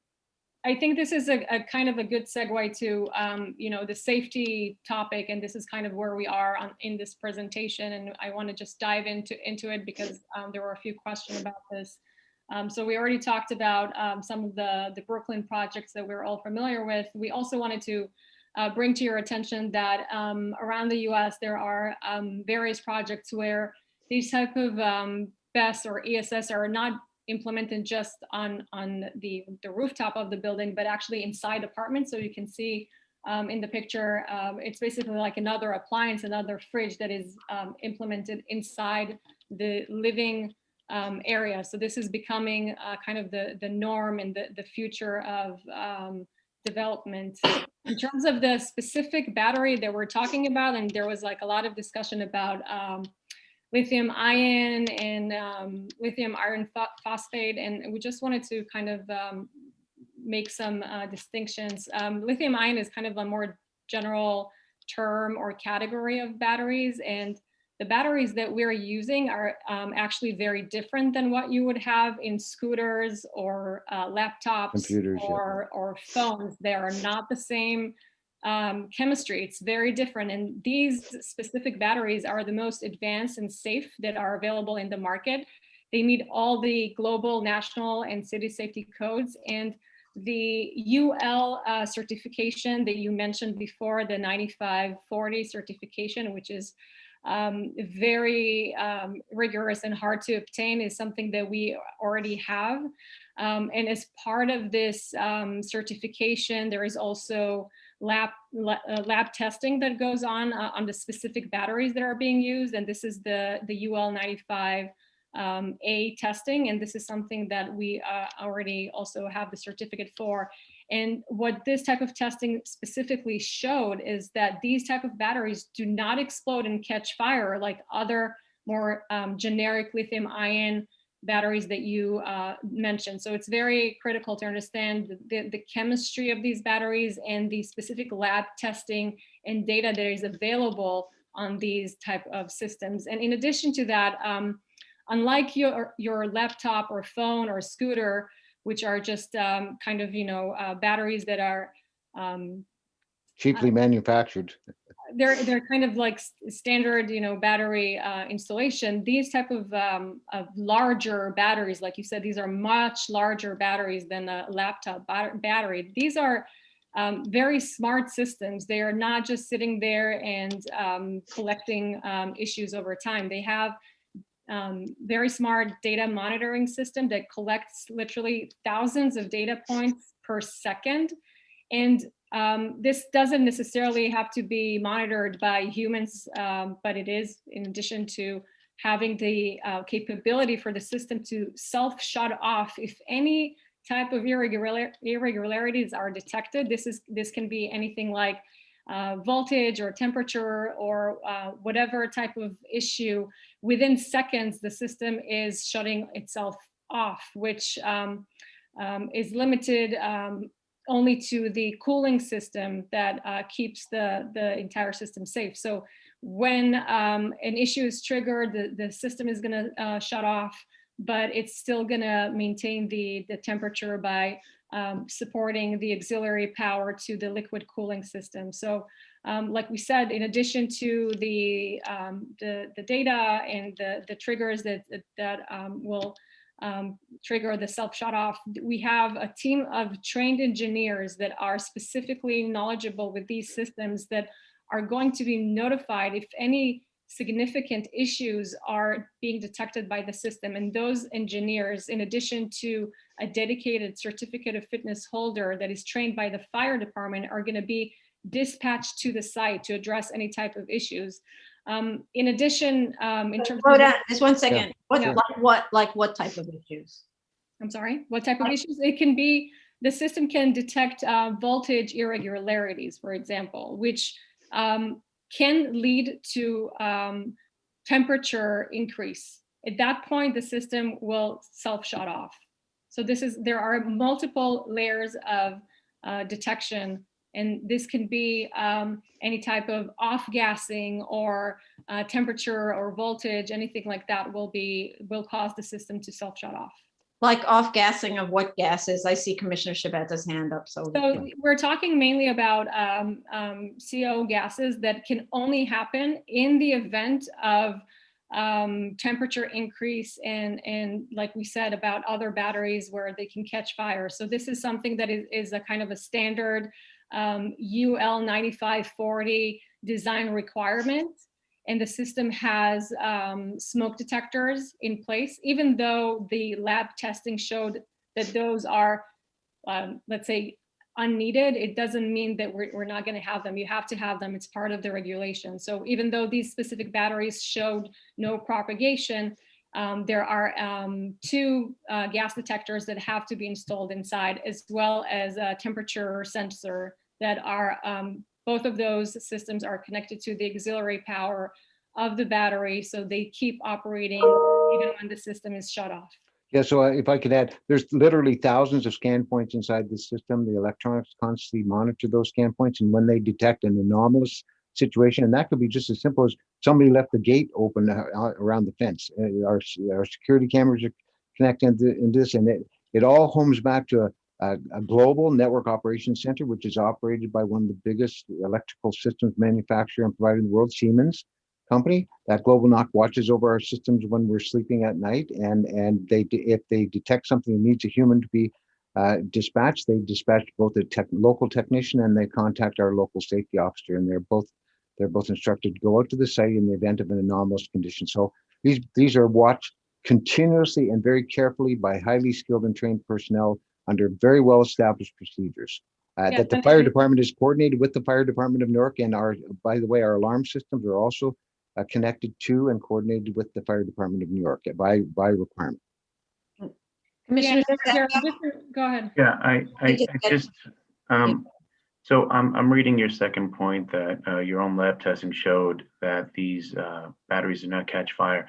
But obviously at a certain point, there has to be some sort of rate of failure. Yes, that's true.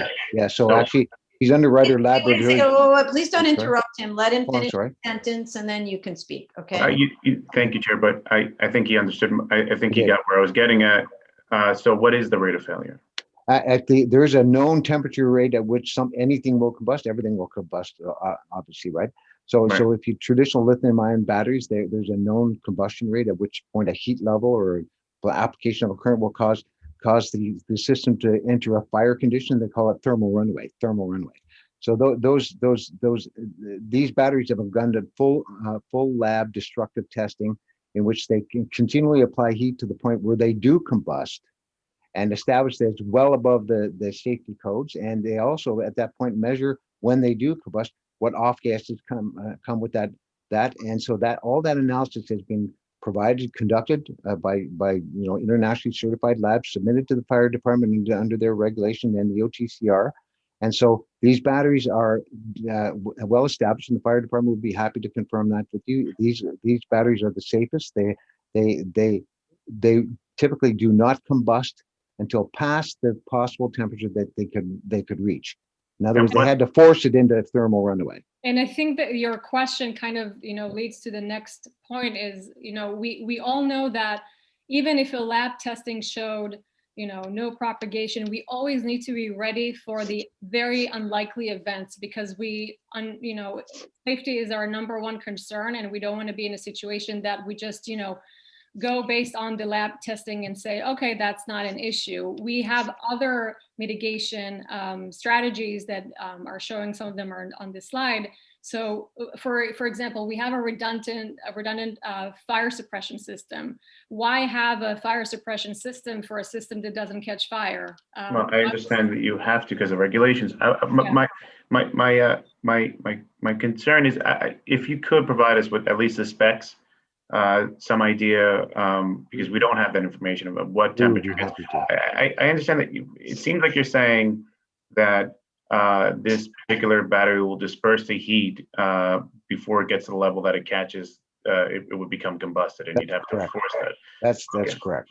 Yeah, and it's also something that is part of the OTCR review, and we can also talk a little bit more in depth about that. Yeah. We had to go through their, very strict and rigorous review.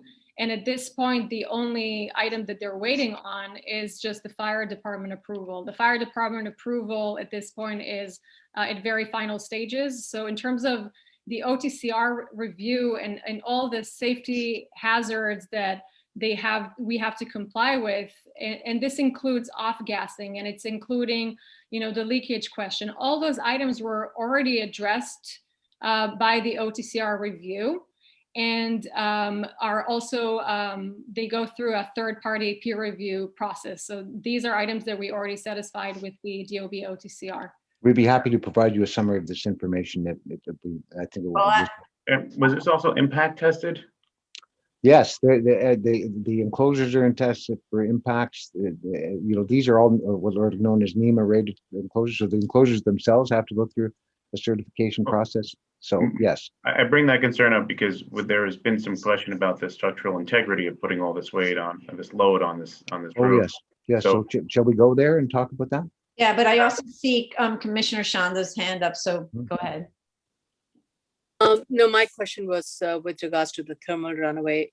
Is there a number associated with what is the thermal runaway number? Yeah. Or something? Yes, there is actually. There'll be a set temperature at which any substance known to humankind will enter thermal runaway, and thermal runaway. The runaway part indicates a self-sustaining reaction. So yes, we have had to demonstrate the point at which these batteries will enter thermal runaway, which is above the point where they would have been long ago shut off.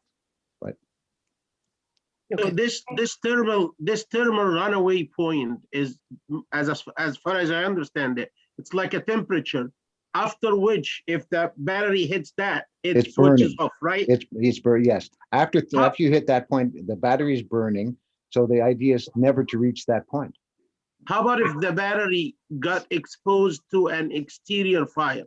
Like, how about if at the very top floor of that building, there is a fire, and for some reason, one of the batteries or all of the batteries got caught into that fire? That's so a this great is question. why we have the redundant system. So in addition to the internal solid aerosol system that is supposed to deal with internal battery fires, we have a sprinkler system, a dedicated sprinkler system that has a dedicated head above each and every cube. So this is kind of to cover any external heat source as well. So it's kind of a redundant system to take care of both internal and external. We also has a system that we're installing that will flood each of these cubes with nitrogen gas, which is an inert gas that cannot burn. So we have multiple layers to ensure that these things are safe. We understand this is the primary concern, and we're intent on demonstrating that these are safe. And at this point, the fire department of New York and the OTCR indicate that we meet all the criteria. Just for my edification, then, what is the temperature that this would be combustible at? You know what? I have it in my head, but because you asked, I can't remember. So I'll be happy to provide you with that precise temperature when I pull the underwriter lab reports. Yeah, This we have happens to me that often. information. We can share that. So sorry, it's momentarily gone. Yeah, we have the data and we'll share that with you. Thank you. Right. Okay, so I think we covered this already, but again, we're going through the OTCR and fire department review, which we all know and respect, and this is something that we have to satisfy for the permitting process. I just wanted to clarify in terms of sequence of approvals, the OTCR depends on the BSA approval, so we can't show you final approval. It's not going to work out like that. Okay, What's so that? You're going to need to get the OTCR sign off in some way where it's only contingent on BSA, because we are not able to review the science on this. Yeah, we can provide a conditional approval pending BSA, no problem. Okay. Okay, so let's go into the structural questions. I know this is a topic that everybody is interested in. So this is a picture of the rooftop in question. You can see there is an unused water tower base there. There are some cell towers as well on the east face of the building. So 315 Berry is a building that originally was built as a munition factory and has a heavy floor load capacity. In addition, it used to support that water tower that is no longer there. This is a layout from the same angle of the equipment that will go on the roof. So in the light blue shade, you can see the batteries. The purple panels are the custom designed sound mitigation that we can also provide you more information about. We conducted a very extensive sound study, and we have a 3D model that we can share with you, and the specific design of these sound panels are based on the sound study that we have conducted. The green areas are the interconnection equipment. So this is the transformers and switch gears and inverters. We're going to look at the plan view of the roof. This is kind of the same thing, just looking from the top. Again, so I think everybody here already understands that the batteries and the equipment is not sitting directly on the roof slab. Rather, it's sitting on a dunnage system that transfers the load to the columns below. The columns were analyzed and concrete samples were taken to establish the strength and PSI of the concrete that was used. And this is something that, again, Mr. Shada, this is something that we can share with you. We have a full structural analysis to demonstrate that the capacity of the building allows for this equipment to be installed. There was also a question about vibration. We just wanted to make clear 2 points. First of all, the equipment is not going to be sitting directly on the dunnage. We are going to utilize vibration padding to mitigate any vibration that is coming from the cooling systems of the batteries. But in addition to that, both for the construction and post-construction, what MGN is planning to do is to install vibration monitoring systems, and these are going to be active 24/7, and it's like a minute by minute kind of standard construction equipment that you use to just make sure that during the construction, everything is within the safety territory, and post construction, we want to make sure that we comply with all the DEP regulation, and the data is going to be collected, and we will address any issues as they arise, but this is something that we are committed to, and we will have it both during the construction and after the construction.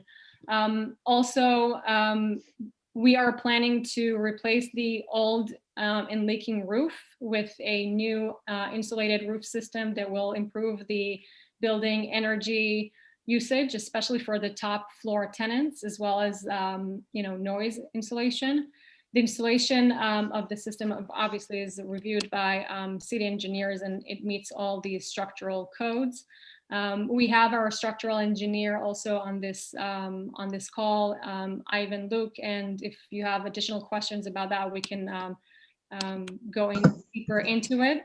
The structural engineering team that we hired are highly specialized in structural engineering and design, and are currently working on the Javits Center solar canopy project. And they are leading our structural analysis for 315 Berry. The results of the analysis that we conducted confirmed the excess capacity of the system, and the system is designed specifically with those results in mind. So anything from the number of the batteries that we're deploying to the exact dunnage design and equipment layout. And again, the system is sitting on the dunnage, and the load is carried by the columns and not by the roof slab or the facade. Could you, hold on one sec, could you give us an idea of the poundage that this installation represents? And then talk more about the structural elements' ability to withstand the extra weight? Sure. So Ivan, if you're on the call, if you can. Yep, I'm right here. Hi. So I'm the structural engineer doing the analysis on this building. So when we first get on the project, the first thing we did is research the building and see what kind of load capacity that the existing building has. And we found the certification of occupancy from the DOB website and found the building was a factory building, and they had the floor life load of like 100 pound, 200 pound, depending on your floor level. And so with that, we can actually get an idea what kind of loading capacity the building can carry. And we also did a extensive research and measurement of the physical size of the building. Like we measure the slab thickness on each floor, at each slab. We get a roof scan to get the roof slab thicknesses, because this building doesn't have a uniform roof thickness. So we did probe to make sure we understand how the thing is sloped. With the scan result, we're able to get the roof thickness of the roof slab so that we can get the exact gap load on the roof and calculate the column capacity. We also did a concrete core test to get the existing concrete capacity for the compression capacity. And we assume the least amount of reinforcement inside the column to get the column load capacity. And we actually also did reinforcement scan to make sure the least assumption on the reinforcement is met.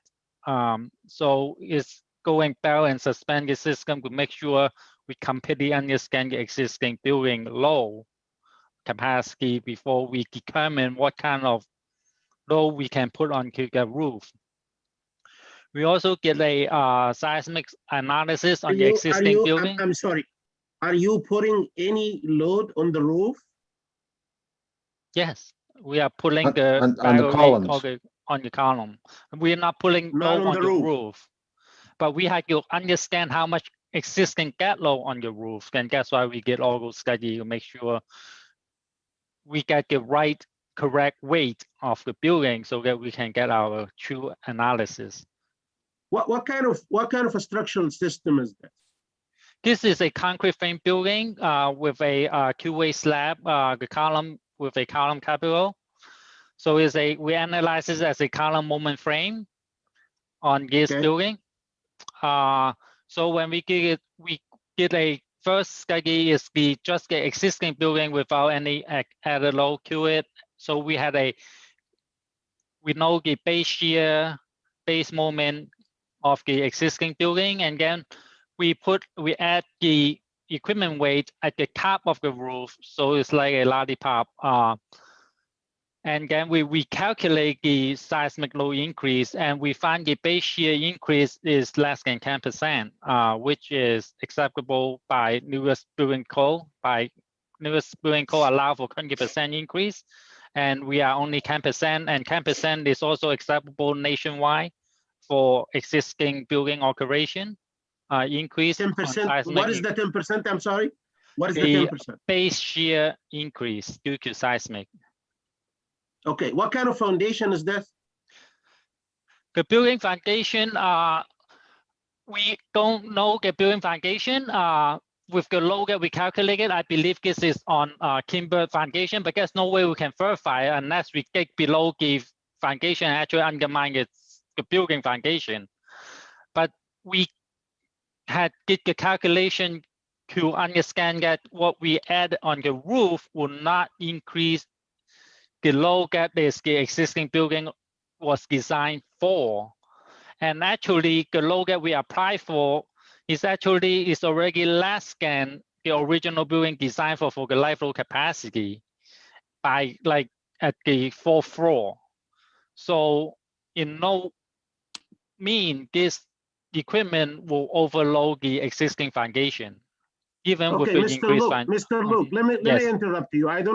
We don't want to drag this for hours. You're a PE, correct? Yes. Okay. Have you ever heard of buildings that are unstable because of foundation conditions? You're talking about liquefaction? No, any other foundation condition.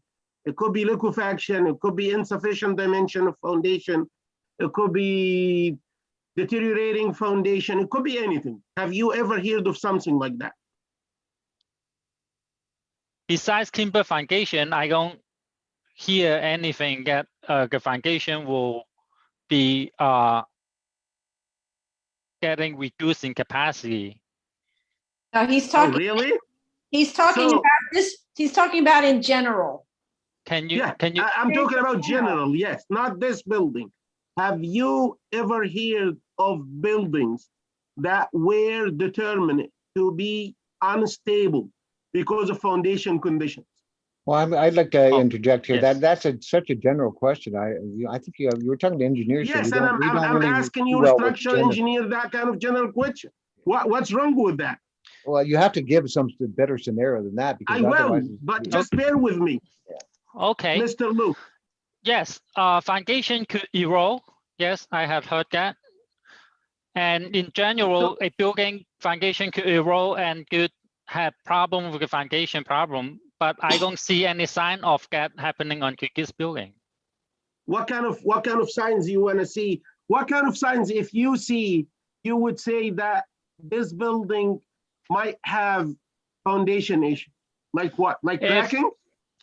If the building will crack, if the building is leaning and move, okay, sign of movement, that will be telling me that the building is the foundation might have problem. Okay, if the building is moving as a rigid body, one box, it might be leaning. But sometimes you could see a building that's plumb, but it's cracking, and cracking means that you might have insufficiency associated with foundation, correct? I agree with you, yes. This building is cracking. You have crack. We got photos, tons of photos. It's cracking, it's leaking. And let me tell you this, and this is a sincere advice. If I'm in your shoes, I wouldn't put my sign and seal on the stability of a building without knowing what kind of foundation it is. well, I wouldn't allow, hang on a second. Whoa, here, hang on. I'm sorry, I object to this. I would not allow him to sign something that is in that condition, and he's the one that surveyed the site, and we've conducted plenty of tests, so I'm not gonna allow this to veer into something that's completely hypothetical. But he just. The building, I the building is either wanna- sound or it's not, it's mathematical. If It's if either I sound- may, I also want to address one of the questions that we heard before.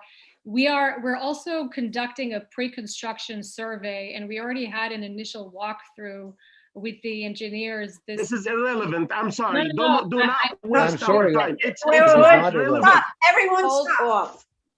I want to Everyone talk stop. specifically about. Sorry, Ms. Barr.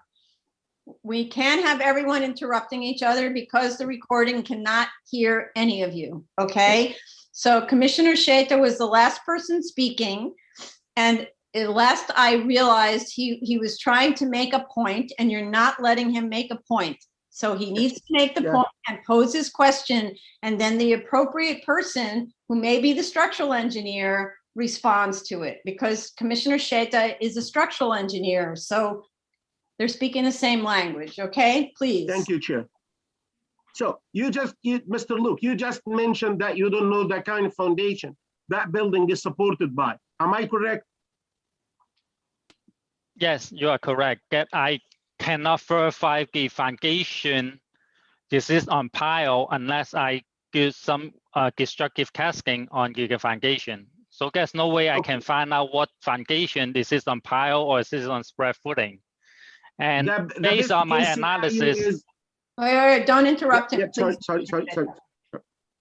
based Go on my ahead. analysis with the base reaction, the building on a spread footing on a pile footing is irrelevant. That is my professional determination. I'm not talking about the base shear. I'm not talking about I'm the not base talking shear. about just base shear, it's also gravity load. As I had explained it, the load that we're adding is already much smaller than the original building design load capacity is by the 4th floor. And anything below the 4th floor, the building is already have excess capacity, even with the equipment loaded on top. How about if this building is unsafe, unstable in its current condition, without even you adding this tonnage and this equipment? What is your say on that? I'm not sure this building had deemed unsafe. I don't know, have you gone to the building yourself and checked the building condition to make that determination and make that judgment?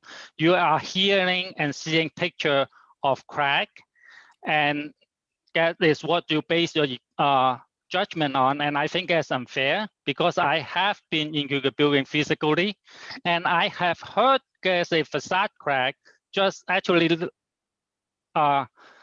last week during the community board meeting. I didn't even have chance to find out more where the cracks is and what happened to the crack.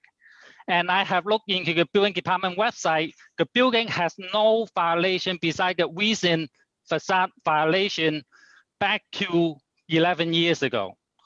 No, There not correct. No, is that's not a true. lot of No, violations. sorry. None of That's them not are correct. That's not structurally. correct. That's not Okay. correct. There's an April 2nd violation. That instructs for a vacate of the area that could be exposed to the falling brick. So actually it's a. Yes, that is the recent one, and the one that is before this recent one is 11 years ago.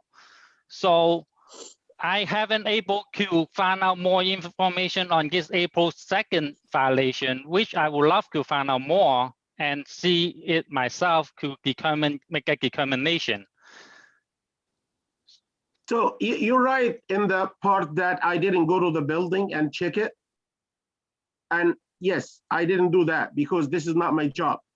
I'm not putting my sign and seal on a document that says the building is good and submitting this to a government agency and basing on that, like adding loads to the existing columns / foundations. This is number one.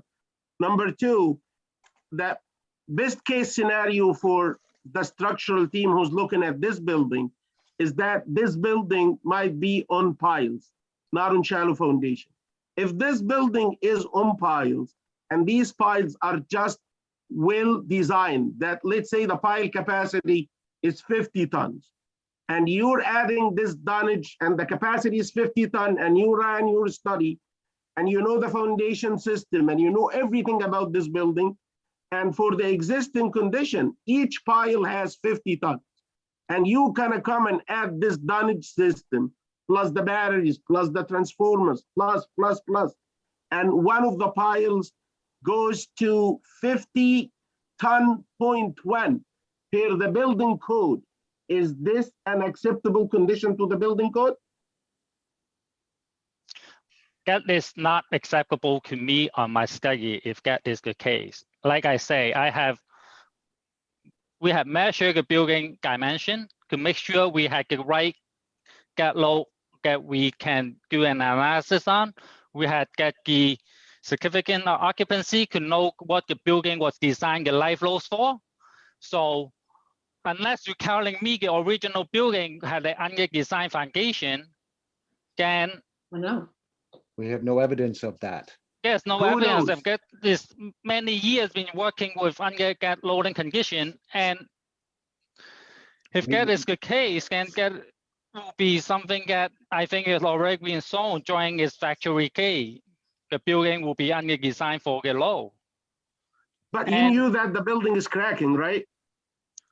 Again, the crack is a facade crack, and I don't have chance to look at the April 2nd violation to this facade crack. So I don't think you either can be sure that crack is structurally related. So I don't want to spend time and debating the crack that me and you both not physically look at. Yeah. Okay, I'd like to just cut this short.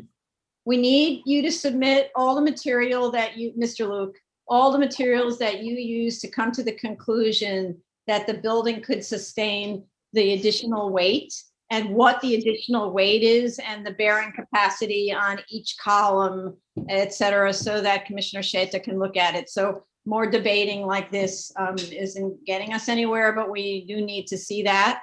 And also, you're relying on a certificate of occupancy. I don't know how much experience you have with thank you. certificates of occupancy, but we review them all the time. Let's just say it's sometimes creative writing, and you really can't rely on the materials in the certificate of occupancy. So, you know, tread carefully there, because who knows who wrote it, when it was written, if it was just written to satisfy whoever the commissioner was at the time, whatever, you never know, right? So. And when you write this certification, please watch for this kind of language. When you say the building can sustain existing and proposed loads, after the word building, I want you add this, including all superstructure, structural elements, and foundation elements. And foundation elements is as important as superstructure. I'm sorry. We will commit to this one thing. We will provide you with the very highest level of adherence to engineering standards, best practices, to the extent we are capable of gathering, collecting, analyzing, and producing skilled engineering analysis of buildings. You will receive nothing but the finest from us, but we will limit ourselves to those things that are possible. And I wanted to add to the topic of the cracks. There are two engineering teams that are working specifically on this issue that was brought by the tenants. There is the owner of the building already hired and conducted a facade analysis and already obtained a report on the facade. And also, I personally was at the building this week with our own engineering team, and we are in the process of documenting all these facade cracks and all the visible water damage that maybe for somebody who's not familiar with structural issues may seem like significant cracks. I was personally in the building, and I saw, you know, some of the damaged area that maybe people are referring to inside the building. But what we are committed to, and this is something that we already are in the process of obtaining, is to document all the interior and exterior cracks to make sure that everyone they're on the record and are being monitored. So you know, if when we're talking about structural cracking, there are very specific ways in which engineers can study and monitor them. And this is something that is part of our construction plan, and we're already in the process of obtaining that. Okay. Chair, please, can I just want to add one thing. Could you please provide the certificate of occupancy that you have been relying on? Because the only ones on the DOB website are from 1974. And this is probably a turn of the century of the 20th century building. So that's not the most recent. We'll provide that to you. Okay. Can you? And Vice Chair Shanda has her hand up. So I don't want to spend too much more time on this. We're going to get all the data, right? So unless you have another question about the data, and in other words, what needs to be provided, let's move on to the next thing. So let me just. Yeah, I think with regards to data, my question, and I think given the expense that you will be going through, MGN will be going through in putting this structure, I'm assuming there has to be some tolerance level for this system to be built upon, that is seismic, other things. So if you can add to that, that can bolster your argument why you think this building is structurally stable and how it meets those, because these are sensitive equipment. So you have to make sure the structure can hold it. So I want to know how you're ensuring that your building material, your system can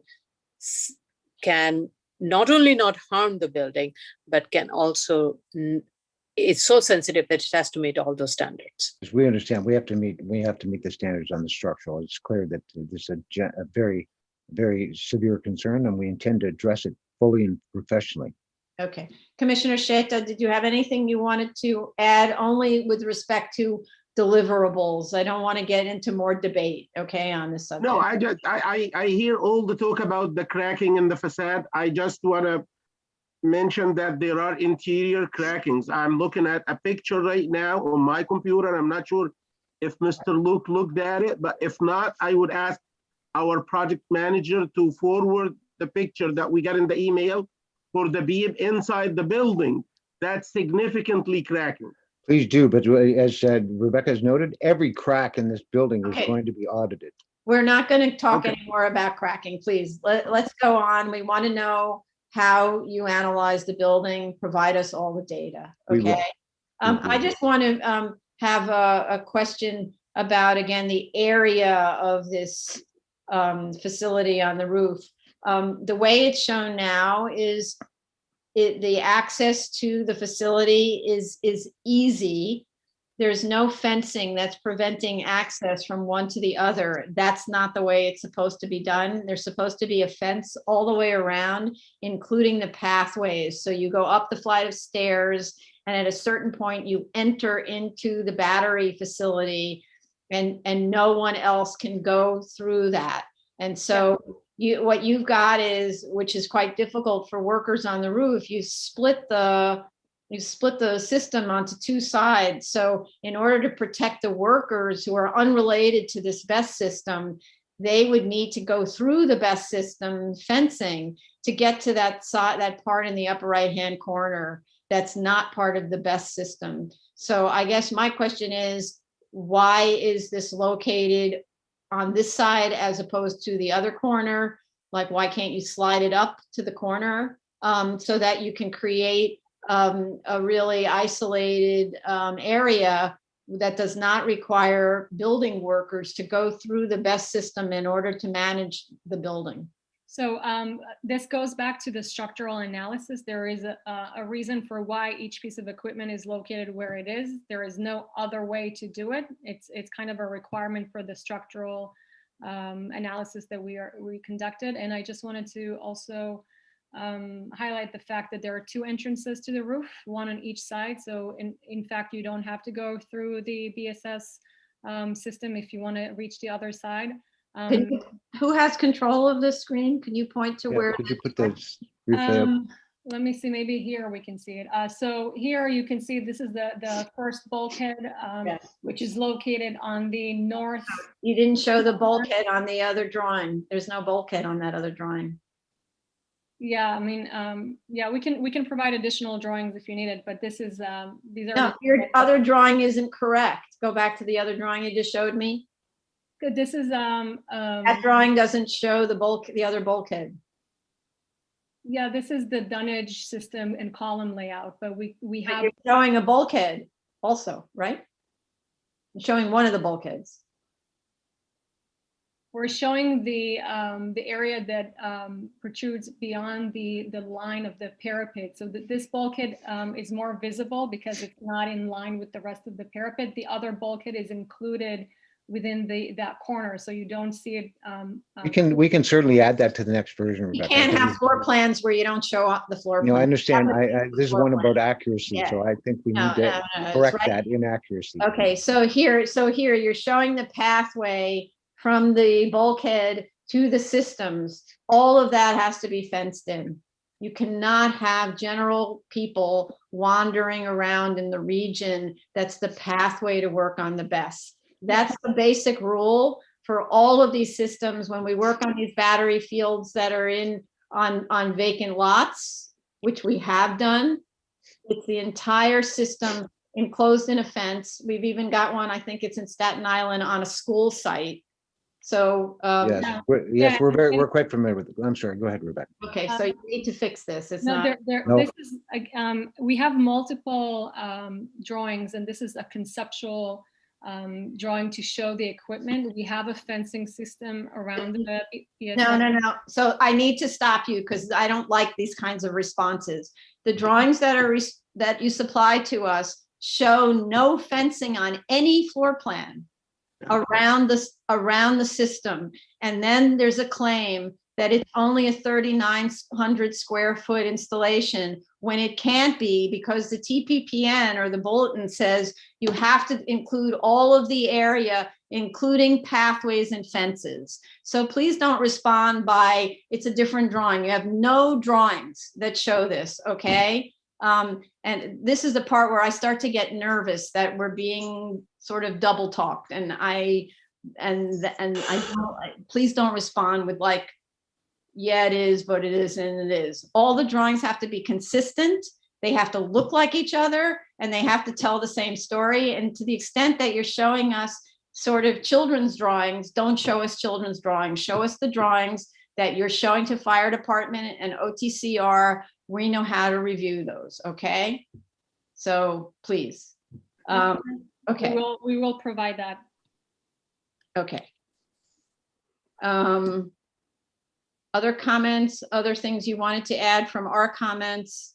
Because I want to go to the public. Actually, let's go to the public. They've been waiting patiently this whole time. Yeah, I just wanted to address one of your comments. We had extensive communication with all the units and all the tenants.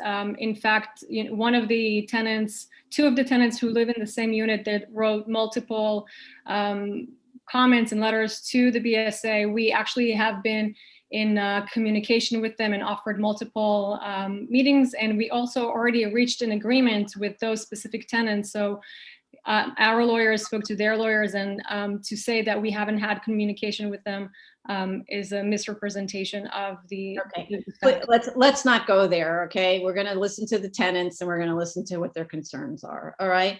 So I'm sorry. So the case that's being discussed, I'm sorry, Madam Chair. Yeah, no, sir, Mr. Bannerman, please don't interrupt. Please let us proceed, okay? We're going to hear from the tenants, and you cannot interrupt as the tenants speak, or I will mute you, all right?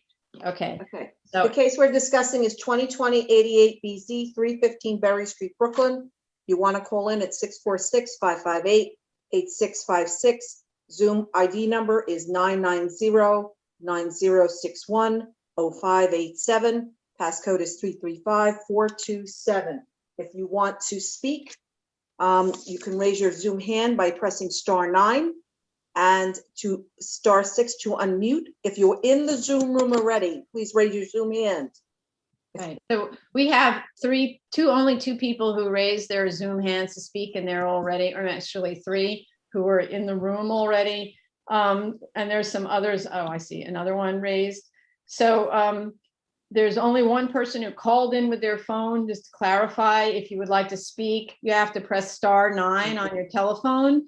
And once we recognize you, it'll be *6, but *9 on your telephone to raise your hand. And then the other people who have called in, if you'd like to speak, who are in the Zoom. So you need to turn off your videos. Turn off YouTube videos, everyone, okay? Except for the people who have not been admitted into the Zoom room. If you would like to speak and you're in the Zoom room, please raise your Zoom hand. Okay, so let's move to Mr. Silver was the first one. So go ahead, Mr. Silver. You can unmute yourself. There you go. Mr. Silver, can you hear us?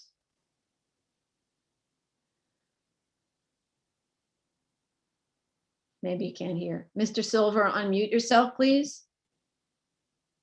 On my. There. Hello. Mr. Silver, there you go. There you go. Great. YouTube video, please, Mr. Silver. Sorry? Turn off your YouTube video. Turn off my video? I don't know. Hang on. Please turn it off. Just shut your computer down. Okay. Nope, it's still on. You have to turn on, just stop the YouTube video. You'll be able to hear us while you're in the Zoom room. Okay, shut it. Put that. No. Okay, can you hear me now? Yes, Yes. yay. Okay, go ahead. You can hear me now? Yes, we can. Okay, fantastic. I'd just like to speak about 3 issues. First is the disruption that this project is going to cause to all of the tenants who live in the building. And they say that it's going to be now a 4-month project, 4 months of people being on the roof from 7 o'clock in the morning to 5 o'clock in the afternoon, people going through the building every day, and et cetera. So what's that going to mean? I live on the 7th floor with my family. That means my life is going to be totally disrupted. And I work here, I'm a painter, and so I'm working here, and my whole life's work is over here. So what's that going to do? It's going to force me to leave here, okay, for at least 4 months and perhaps longer, because most of the time these kind of projects run over their schedules. And it could be 5 or 6 months that we have to leave here and go live someplace else and divorce ourselves from our life and my particular work. Okay, that's the first thing. The second thing is the problem with the COVID, and we're still in the midst of this COVID pandemic. I think that we're experiencing 70,000 cases a day in the United States. This isn't going away, even though everybody's getting vaccinated, and especially since there's the variants around. And I've been totally preoccupied with the idea that people are going to be coming into the building all of the time and exposing everybody who lives here, more than 55 people, to the possibility of contracting the virus. Okay, I think that's a real problem. The people who manage the building haven't been interested in this at all. I sent them numerous emails asking them just to post, a notice downstairs requesting the tenants to wear a mask. They never got back to me. So they're not interested in the well-being of the people who live here, as far as I'm concerned. And the third thing is that they're claiming that they have the best engineers in the world. That may well be, and Mr. Bannerman is shaking his head, but like these engineers aren't exactly working at CERN or SpaceX. Even if it was the best engineer in the world, and Mr. Bannerman, I'm sure, is very capable of telling everybody who Leslie Robertson is. And he's not shaking his head. So I'm going to tell you who Leslie Robertson is. And Leslie Robertson was one of the greatest structural engineers in the world. And, you know, even he made some mistakes. So he calculated that the 707s crashing into the World Trade Center wouldn't harm it. But the fact was that there were a bunch of 767s, two, that crashed into the World Trade Center and brought it down. Now, his design saved the lives of everybody who lived underneath the crash, but didn't prevent the 3,000 people who died. So even though Mr. Bannerman has the best engineers in the world and hired them away from Elon Musk, I would say that engineers make mistakes no matter what. And living underneath something that's capable of blowing me up isn't a very comforting thought. So that's all I'm going to say. Thank you. Okay, Olivia Silver, I'm guessing. Present. Okay, go ahead. Hi, I actually had written something down. I think a lot of the points I wrote down have been made, but if you can bear with me and I can try and read this, I would appreciate that. Cool. Well, my landlord was quoted in a recent article, and I think you have mentioned already the article in Brookliner about this issue, saying that he is going to take a step back from this, I quote, and let the tenants and the company figure it out for themselves. We're completely unprotected here. Am I expected to believe that the company cares about the tenants? When at the community board meeting on April 5th, they expressed outright contempt to the fact that tenants were raising objections. They say there has been tenant outreach since last year, but the only outreach I've seen was in March when I started to get in touch with people in my building to let them know about this. And a number of us wrote to the community board and the BSA. There was a question about when the notice downstairs in the lobby was posted. I have not seen a notice until April 2nd, when I emailed someone from the company and expressed my concerns that they were not following proper BSA protocol. After that email, a notice was posted downstairs, which I was sent a picture of. Last week, a representative from the company sent an email to a neighbor and myself trying to figure out exactly which units in the building were in favor or against his project. But this isn't a game of favorites. This doesn't have to do with units. It has to do with lives, with people. I live on the 7th floor. I'm directly under the roof. I can hear it when somebody walks up there. At the community board meeting on April 5th, somebody asked what kind of mitigation plan there would be for tenants if anything were to go wrong during the installation. And the consensus reached by MGN was that we should call 311. So you're telling me that when all the vibrations from the drilling and hammering and other heavy work they'll be doing causes another piece of the facade to fall and crush someone walking past the building, something that might sound crazy, but this has happened before, almost, except the piece fell in a car and missed the passerby. Should they call 311? What happens when something goes wrong 2 years from now, 5 years from now, and 162 tons of machinery they're putting directly over my head fall down on me and I can't reach the phone to call 311? And now you're telling me this is explosives? I'm sorry, but if the building explodes, there's no way I can get to the phone or call anybody. So you see why I'm concerned here. How can I have any certainty about the ramifications of this installation when this is a pioneer project? All the previous projects mentioned by the company show these units inside apartments or constructed on ground levels. They've never done anything like this before. They literally said before during their presentation that this was a learning exercise for them. A learning exercise that for me puts my life in question. I'm not comforted by words like that. And I'm gonna say one other thing, that in March, when workers from the company were upstairs testing, which Ms. Barr said that there has been no work done in this building. I'm sorry, but I don't think I imagined all the noise from the drilling that 8 people up on my roof were doing for 2 days in March from 8 to 3 p.m. I did call 311.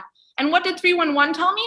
That if I wasn't the landlord, there was nothing I could do about it, even though the workers didn't have a permit. For me, this isn't a conceptual scenario like the one that was posed before of whether I would move my mother or my children into this building. If this happens, I'm not going to have a choice, and I do live here. They're going to be putting this over my head. And I wasn't asked whether I would like to remain living and stay here while this is happening. This impacts me, it impacts my family. And as far as I'm concerned, like my dad said, the only thing this project will accomplish is to cause tremendous disruption in the building and force us out of our homes for over 4 months. This isn't just drilling and banging like it says in the slideshow presentation that was just given by the company. Some drilling and banging like at any construction project. I'm sorry, but it wasn't just drilling and banging in March when they were upstairs testing without a permit. It was a tremendous amount of noise that was directly over my head in a cement building where everything reverberates, where you can hear somebody walking upstairs. It was an unlivable situation. It's going to be a nightmarish situation. Okay, thank you, Ms. Silver, you're way over the 3 minutes, and I think we get the point, and we've seen lots of your submissions, so I do appreciate your testimony and continue to submit materials to us to review. But I think we get your point. Okay. Thank you. I'm sorry. Okay, so the testimony is limited to 3 minutes, and usually I let it go a little bit more for you to finish your sentence, but please don't go on too much longer. Okay, so now we have Paige Stevenson. So go ahead, unmute yourself, please, and turn off your YouTube video. Okay, I don't have YouTube on, so hopefully there won't be reverb. Hi, everybody. Thank you so much for the work that you're doing on this. I think I have a couple points that weren't mentioned. The major one for me is that the roof access is actually our fire escape for the building, for the concrete building. There is no other. When they redid it and sort of brought it up to code, quote unquote, that was what was offered to us as access to one or the other of the stairwells in order to take refuge on the roof until I guess we could be rescued if there's fire elsewhere. So again, the idea that it's going to be mostly full of this other construction and a bunch of fence, it calls into question to me whether that's still a good safety plan for us.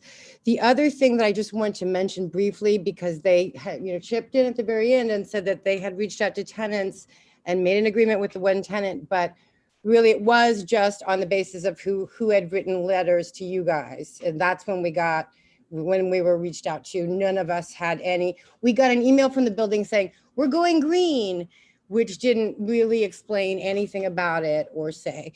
And then the last thing I want to say is that on numerous occasions, there's been mentioned like, oh, facade problems, stucco coming off, peeling, making it sound like peeling paint. I appreciate that the one engineer was mentioning that this is not just a simple case of something on the surface that is coming off. These are cracks that come all the way through the building. The roof repair is not going to solve our problems. It actually happens that when the weather comes from whichever direction it comes from, for me it's south, southeast, it comes directly in through the wall. It comes up from above the window, it comes below the window, it travels in between the slabs and drops in within 20 feet from the window. And this is something that, again, you've seen the video, you've seen pictures, it's real. I don't know what analyses they did. I don't know what kind of upkeep they're required to do every 5 years, but it has not solved this problem over the last 25 years. And we really are living under illegal conditions. And I can only say that whatever vibrations in construction happen, which as Olivia pointed out, is really, really hard to handle for everybody in the building, not just the 7th floor, that is a vibration that is affecting what is already a system that is not holding water for us. So I'm really hoping that you won't allow it. Thank you so much for your time. Thank you. I do have a question for you, Ms. Stevenson. Sure. You talked about that's your fire egress. Do you have anything, the roof is your fire egress. Do you have anything on that? Like, is there some kind of an agreement or something where the tenants Yes. out with fire department or something like that? It was years ago when, again, they did the conversion to bring this up to code to make it residential. So it would have been, what are we talking? They finally, I'm sorry, the years flow. It's been 32 years, but it's been, maybe it's like 15 years, I guess, since they got that done, and they came in and moved all our electric outlets up and everything. And they had this whole thing initially where they were going to build a fire escape or a way for us to get from one side of the floor to the other. And then finally they said, oh no, we're just going to put a glass door in between you and that unit. So you can break their glass door and go in through their private space if there's a fire and get to the back stairwell and then you can run up to the roof, and that's where you're going to be safe from the fire. So I'm not, the architect who signed off on that, I could find the plans. I have the plans. That'd be helpful. Okay. Okay, I'll look for that.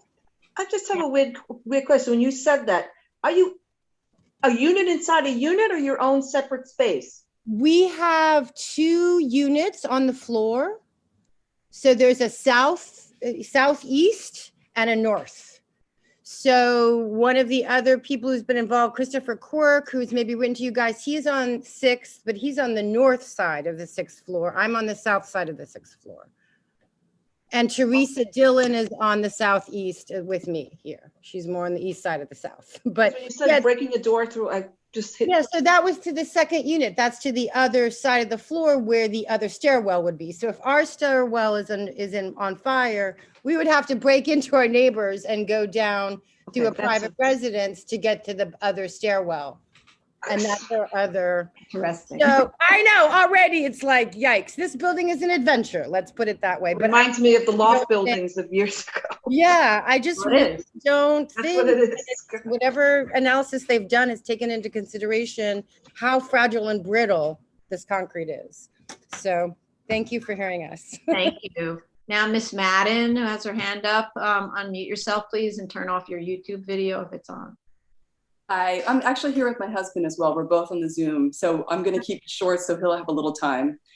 First of all, I wanted to mention that since this project's been going on, I've just kind of taken a look around the building, thinking about like structural issues and thinking about, for example, concerns, things that we just kind of take for granted here, conditions that most people think are pretty insane, like every time it rains, you get a flood. We're kind of used to that. But I noticed the other day that there is a crack. We're near the north stairwell, and I noticed there is a crack running from inside the building on the interior wall. It starts on the 7th floor, and this crack continues all the way down to the 1st floor. It's been painted over, it's been patched, but it's still there. To me, it's now that I'm looking at this with fresh eyes, it seems kind of significant, something that when someone comes to the building, they might want to look at that. So anyway, back to my original thought. So when I first heard about the project a few weeks ago, I was originally concerned about the impact from the construction. But since then, I've dug in a little bit, and now I'm more concerned about ongoing and future safety considerations. First of all, there is the fire issue that we've talked about. There is a risk, even if it's small.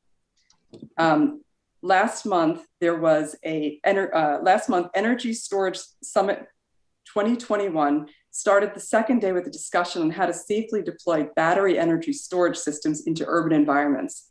One of the panelists, New York Power Authority R&D engineer, Stephen Wilkie, said that in urban environments, safety needs to be much more carefully considered than when siting energy storage systems in more rural and remote areas. So, as far as I can tell, this is the first of this type of project, and it's unprecedented. And in some ways, this would actually make the tenants of 315 Berry Street sort of like guinea pigs, that this project, untested in a residential building, would be done for the first time here. Concerns me. The Fluence edge stack batteries that I saw in one of the the statement draft under review, the environmental assessment statement draft under review, these batteries each weigh about 18,000 pounds. They're proposing 18 of these batteries. So that alone is 162 tons on the roof. And that does not mention the dunnage, the other equipment. I am very concerned about the foundation of the building. I'm very concerned about the exterior of the building. At the community board meeting, I believe it was the engineer that somebody said, this project will have no impact at all on any of the facade, that it's going to be resting entirely on the columns and have absolutely no impact. I'm concerned that that may not be 100% accurate and that any error could be catastrophic.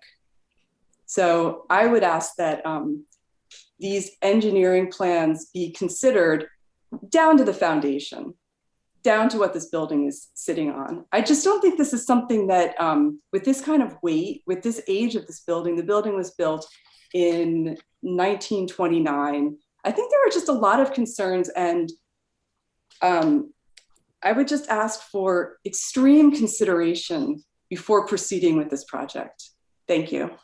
Thank you. And my husband is right here. Hi, I'm Chris Quirk. Can you please?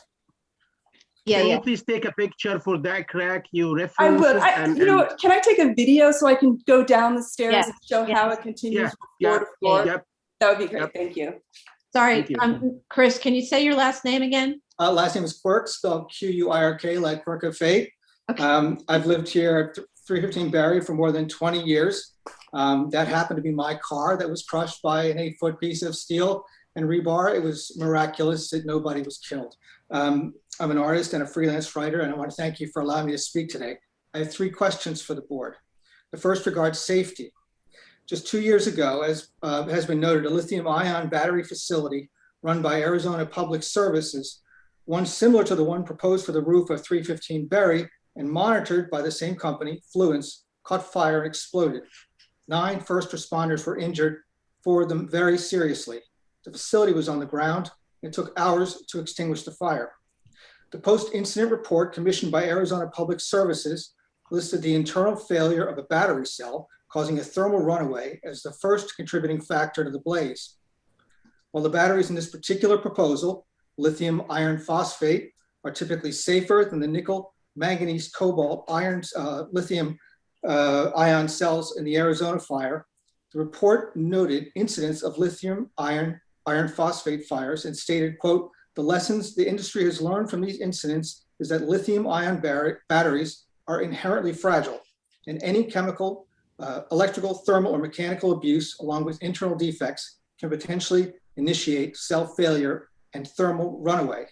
In fact, the fire suppression system, the report said, installed in the battery system in Arizona operated as designed, but was inadequate to stop the fire. So my question is, with that in mind, is placing a 3 megawatt battery array weighing somewhere on the order of 400,000 pounds or more on the roof of a 100-year-old building about 20 feet above where I am sitting right now, a prudent way to deal with peak energy shortage in New York City? Second, what if? Does the board need to consider what if? This project presumes a 20-year lifespan. Microgrid is a limited liability corporation. A city planner I spoke with, who has 4 decades of experience, said when he hears the word limited liability in regard to a development project, alarms go off in his head. What would keep Microgrid, in the event of fire, explosion, full or partial building collapse, or fatal accident, from declaring bankruptcy, closing up shop, and leaving town? In the event, heaven forbid, of such catastrophe, who will be left holding the bag? And what constraints might the board consider placing on firms involved in this project to ensure that those who are liable could be held responsible? Third, is this really the proper place for this kind of facility? Microgrid says they have done more than their due diligence in seeking out sites for substations. They've claimed more than 200 locations that they display on a map submitted to the board in one of their letters. According to the map, Microgrid made dozens of bids to landowners. As has been noted, all of them were rejected except for 2. Why? Because the landowners refused to put a massive battery substation on the roof of a building that people are living in, especially when Microgrid has not done anything like this before, because Microgrid did not offer enough money. Other factors, as you've heard, we still don't know for sure. And now even the landlord of 315 Barry, who's being paid for the lease of the roof, is expressing chagrin about going forward with this proposal. Whatever the reasons, Microgrid Networks comes to you now, hat in hand, demanding that you solve their problems. The real problem is the city needs safe, sensible places to store energy for peak periods. Is the roof of 315 Berry Street a safe, sensible, or sane place for this kind of substation, or is there a better way? Thank you. Thank you. Thank you. Okay, thank you very much. I see hands up now of some more people, so we'll let them in. We have Therese, sorry, one second. I lost them. They got let in. I've lost their names. Hold on a second. Okay, so we have Dave Beatrice, is that correct? Dave and Beatrice, not sure. So unmute yourself, please, or unmute. Yeah, there we go. Dave Beatrice, that's it. Can you hear me okay? Yes, yes, you have 3 minutes. Thank you. I just want to, I think my friends and neighbors have actually touched on pretty much everything that I would, but I just want to let you know that I'm also on the 6th floor, and I too have concerns about the safety and the structure of the building. I have lived here since 1998, with the exception of 5 years I was in LA. But I've done my own sort of, doing construction here. I've taken pieces of chunks about 12 inches by 4 inches of concrete, full pieces. 3 at least have come off while we've been doing work here.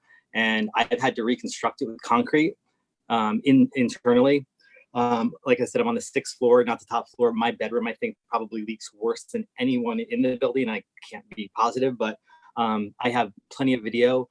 I've had no less than 12, but closer to 20 city inspectors come in who say they cannot do anything. One of them actually told me, because I haven't had heat in my bedroom for 3 seasons, that it seems like the building has shifted and that the steam is not getting into my radiators. I can stick chopsticks through.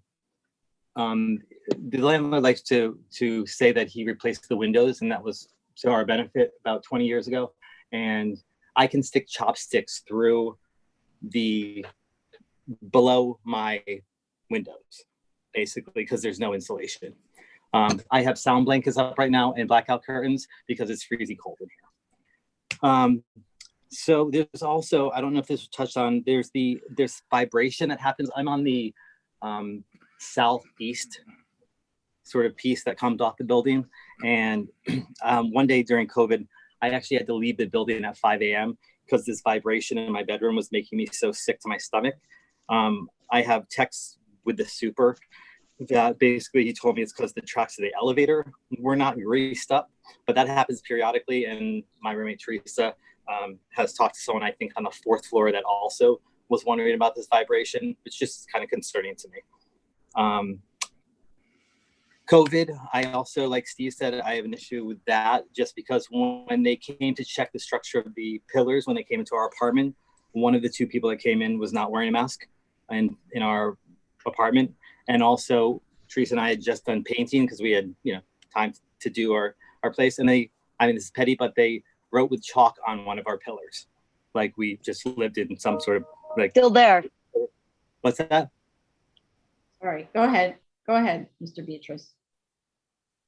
Yeah, so that's, I think that's pretty much it. Sorry to talk so fast. Thank you. No, fast is good. Fast keeps you on 10 minutes. Thank you so much. Thank you. Miss Dillon, Teresa Dillon, go ahead. Oh, can you hear me? Yes. Oh, hi. I live with David, and like he said, I pretty much agree with what everyone has already stated. I don't want to beat a dead horse here, but I just wonder why those involved in this project are so flippant about the issues we bring up with the leaks and the cracks. I don't understand why this is just such a flippant idea to you guys, because let me tell you, when I say leaks, I don't just mean a pot that you put in your bedroom and it goes away the next day. I'm talking about massive flooding. I'm talking you're up at 3 a.m. You have to call out of work. Your dog's freaking out. Don't even get me started about what happened during Sandy. That was a 2-day project for me to unflood this apartment. And when I talk about the concrete crumbling, there's a part in my room, I can see through the wall. And right next to me in Paige's bedroom, in Paige's kitchen, a giant chunk has fallen off that has actually exposed the rebar. And you're going to sit here and tell me that vibrations and all of these leaks don't matter to the structure of the building? This just absolutely seems ludicrous. I don't know why you would even want to do this project here.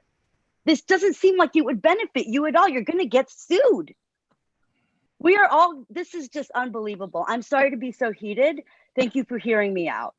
Thank you. We appreciate your call. There's one other person left in the waiting room, but she doesn't have her hand up. If there's anybody else who would like to speak, There's a Noah Jamison. Oh, Noah, Jemison. we didn't, okay, Noah Jemison, go ahead. Did you hear it? Can you hear me? Yes, we Yes, can. sir. First of all, I'd like to compliment the members of the board. I don't think I can handle your job, but you've been very steadfast and you've enlightened my knowledge about what's happening. And Mrs. Chairman, your description of the landlords who make commercial ventures without unilaterally, without contacting the tenants is spot on with our landlord. He does that all the time. Now that I've heard and seen the schematics for the roof, I'm actually frightened because I've been here almost since the inception of the building. We've been the center of attention ever since about 1980, 81. The whole build-up of this area came because of the artists and residents in the area. The same thing happened in Chelsea, and I'm sure it's going to happen somewhere else. For the first 25 years plus, we had serious problems with the roof. Just leaking continuously, and then we finally get it in shape so that we can have a little peace of mind. All of a sudden, you're going to put this type of weight on the building. It frightens me. Our landlord, whatever shape the building is in, is due to the tenants. It's not so much the landlord. They did a few things cosmetically. I'm sorry. Did I hear somebody Keep say? talking, Mr. Jemison. Keep No, go talking. ahead. Sorry, there's background noise. Well, I'm a student of this smart technology. I was raised in the South, and they would bring in all this new technology, these electrical stations, and this dropped them right down in the middle of our community. And 5 or 6 years down the road, there would be an increase in poor health, specifically cancer, to mention the point. I was walking down Fifth Avenue up in the 90s the other day around Central Park, and I could see the fixtures on top of the buildings for this 5G crap that's coming up. We don't understand that a lot of this invisible radiation is death. It's dangerous. And I heard a word a few minutes ago about smart batteries. I object to that kind of talk. I don't want to hear that. It's very good to see that we have some very talented and skilled people who are working with this. And I understand that you're in it for, it's your job, it's your business. But you should take under consideration that there are people in this building. And half of the reason we got into the building was to enjoy the roof. Now, most of us can't see these river. And if you put these with the schematic drawings, it seems that we're not going to be able to walk up and look at what's left of the horizon. I'm frightened now. Now that I see the extent of this, of these units, I didn't realize there was so many. There has to be some danger hazard. And that needs to be addressed. That needs to be addressed. And you can't say, well, they're just crazy ass artists and they don't matter, but because we're people. And we've had a lot to do with the renaissance of this area, so to speak. So we should be taken under consideration. Thank you. Thank you very much for your testimony, Mr. Jemison. Okay, I think we've heard from everybody on the call in other than one person. Somebody called in actually, last 3 digits, 673. If you would like to speak on this case, please raise your hand by *9 on your telephone. Oh, there we go. So that person will be allowed to talk, okay? So you unmute yourself with *6 on your phone. So I don't see that phone number. Hello, can I be heard? Yes. Turn off your YouTube. Turn off Okay. your YouTube so it doesn't. Yeah, I turned it off. Sorry. That was strange. I was on the Zoom raising my hand and I guess you can't see me for some reason. Can I still be heard? Yes. What's your name? State your name, please. Okay, hi. My name is Jennifer Kuipers. I'm a 5th floor tenant. I've lived here for maybe 18, 20 years. And I agree with all that the other tenants have been saying. I just have a few extra questions/notes regarding the, my concerns of the structural stability of the building are that, yes, the water seems to come in through the facade, but also goes across my ceiling, which is the floor above me. There's long cracks across the floor/ceiling way within the building. I mean, this is compromising the floors. And also there's significant cracking above the windows because the windows cannot hold the weight of the concrete above them. The older windows were a little bit better at supporting this, but they were also crumbling, and the cracks are big enough that I can see outside and I can no longer fully close my windows because they have settled so much, they are torqued. I'm just noting that. I would like a third-party engineer to come into the building and assess this.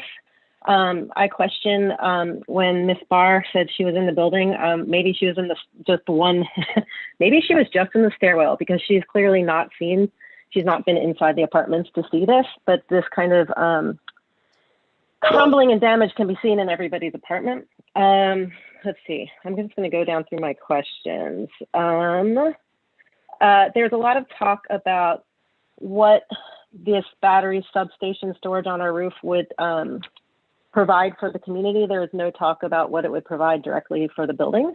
I also would like to know the amount of energy this would actually provide for the community. Is it even significant? Let's see. Yeah, how much extra energy? Going down my questions. This is in no particular order. I would invite Monty Bannerman and Rebecca Barr to rent Steve Silver's and Olivia Silver's apartment during the construction phase and live and work during this. See what they think about it. Let's see. Third-party engineer, the fence. I have a separate concern that has not been addressed. My internet service and many other tenants' internet service runs in cables from one side of the building where the dumpster area is all the way up, all 7 floors, all the way across the roof and down the other side of the building into my window because the landlord has refused to allow the internet companies to run service for certain tenants. So when this goes on the roof and the roof is fenced off, how am I going to have internet service? Because the landlord refuses. I've tried many times to negotiate with the internet company contractors, but they need the landlord's final approval. So that would be degrading my basic essential services. This is not even addressed. Let's see. Yeah, concerns about just the vibrations of just the drilling or whatever, the construction, how that's going to further shake loose the fragile aspects of the concrete in the building. Speak again to, there was absolutely no tenant outreach done for a year or less or more. I heard about this about a week ago from Olivia. That's not tenant outreach on the side of NTN. Any other third-party, Rebecca? That's it. That's all. Those are just underscores of some of my concerns. Thank you very much. Okay, thank you. Appreciate it. Okay, I think we have heard from everyone now who wants to raise their Zoom hand, right? Okay, so it's 7:15. So I don't think that there's more discussion that we should be having on this. You can hear the concerns from the commissioners. I know Mr. Lobel is well aware, we listen to comments from the community and in particular in cases when it's comments from tenants. We're not going to ignore their issues and concerns. We need every single one of them responded to with, say, credible information. And we need to find out how all of these, what sounds like serious building-wide, potentially structural issues, you don't normally see the light of day from your apartment where you're not looking through a window, for example, right? You don't normally share rainfall inside of your apartment unless you left the window open, right? So there's a lot of information that the applicant group has been sort of choosing for whatever reason to, let's say, undervalue. We value it highly. And I have to say, I personally am not thinking that this is a good idea for on top of a residential building. And I'm not thinking this is the place where you should begin. You should begin by finding other sites on residential properties. I'm certain that there are them because we've seen the installations elsewhere. And I was just looking up on, I think the number was Wide Street. I was looking at the region where you were saying that there were, that you need to be near the feeder. And I look at a really nice industrial building that's only 3 stories high that has an expansive roof. And I'm wondering, and I'm guessing because it's probably overbuilt in an M1 zoning district, I'm thinking, why wouldn't that property owner just love the income source? And maybe those are the places that you should be going and sweeten your deal. There's something about your deal that's not sweet enough. Otherwise, people wouldn't all be saying no, except for a property owner that doesn't take good care of their building. And by the way, we have a lot of experience with property owners who are, let's just say, not the most upstanding landlords. There's a lot of neglect, and the tenants suffer in exactly the same way that we're hearing about these tenants. So, Chair, I know that obviously there's been a lot of comments from the tenants, and we have understood what the board has told us. You know, I would just basically answer with 2 main points. The first being, just as a reminder why we're here, this is a special permit application. Special permits are not variances. Variances are grants where the board allows for waivers to allow an applicant to do something contrary to zoning. Special permits are not that. Special permits are basically narrowly drawn. And if the applicant is able to satisfy the narrow findings of the special permit, here being 2 primary findings, then the board is under what has been defined as a duty to grant the special permit. So they're discretionary actions. And by the way, I just think that the statement with regards to, you know, whether or not we should look somewhere else, that's incorporated into the findings of the special permit. We have to satisfy the board to a legal certainty that that there are serious difficulties locating this as of right. That is our burden. We look forward to providing the board with all of the evidence necessary, not only for meeting the findings, but also specifically with regards to safety. If there's one thing that I appreciate more now, having worked with this applicant, it's that facts and data and science are able to address many misconceptions. We look forward to submitting all of this to the board and frankly changing the board's mind. okay, so I just want to point out this board has denied special permits, for example, for schools when it couldn't make the findings because of safety concerns. Absolutely, So, Chair. This, right? you know, I've been to court and I've basically had denials by the board for special permits overturned. It goes in every direction. We understand the burdens here. Okay, good. All right. All right. Thank you, everyone. So how much time to respond to this enormous pile of questions and difficulties? Chair, I know that as a gating item, we're going to have to prepare and submit ZRDs. I would just ask Monty and Rebecca to weigh in with regards to timing, given that obviously there's timing issues, but we need time to submit. So Monty? Yes, so I guess, you know, I think I'd like to have an opportunity to kind of look through the list of many things that we have to address here, because I guess unless Rebecca, you feel you're able to kind of estimate how long to cycle all these items? Do you have an idea? I mean, I think it's something that sounds like at least a month, but maybe Tim, you can. It's more than a month. It's more than a month, because giving us sketchy submission is not going to help your case. So you need to give a complete submission. So I'm estimating you need 2 months to do a good job on this, and you're certainly going to need that much time to get the zoning determinations for the benefit of the community who's listening in. A ZRD1 is a determination by the buildings department on some of the questions we asked that have to do with zoning compliance. So this board often defers to the Department of Buildings and gets their interpretation on whether, for example, as say Vice Chair Shanda pointed out, the recreational space on the roof can be used instead by battery storage, which, you know, I don't really understand how it could be. So, for example, so all of those things we need to get DOB determination on. But before we get that, in addition to that, we need your response to those questions about zoning, right? So, right. Okay. So Richard, you agree that's going to probably take 60 days? If that's the case, then let's agree it's 60 days. I would say that the chair is very much correct in that. Okay, so we're talking 2 months, okay?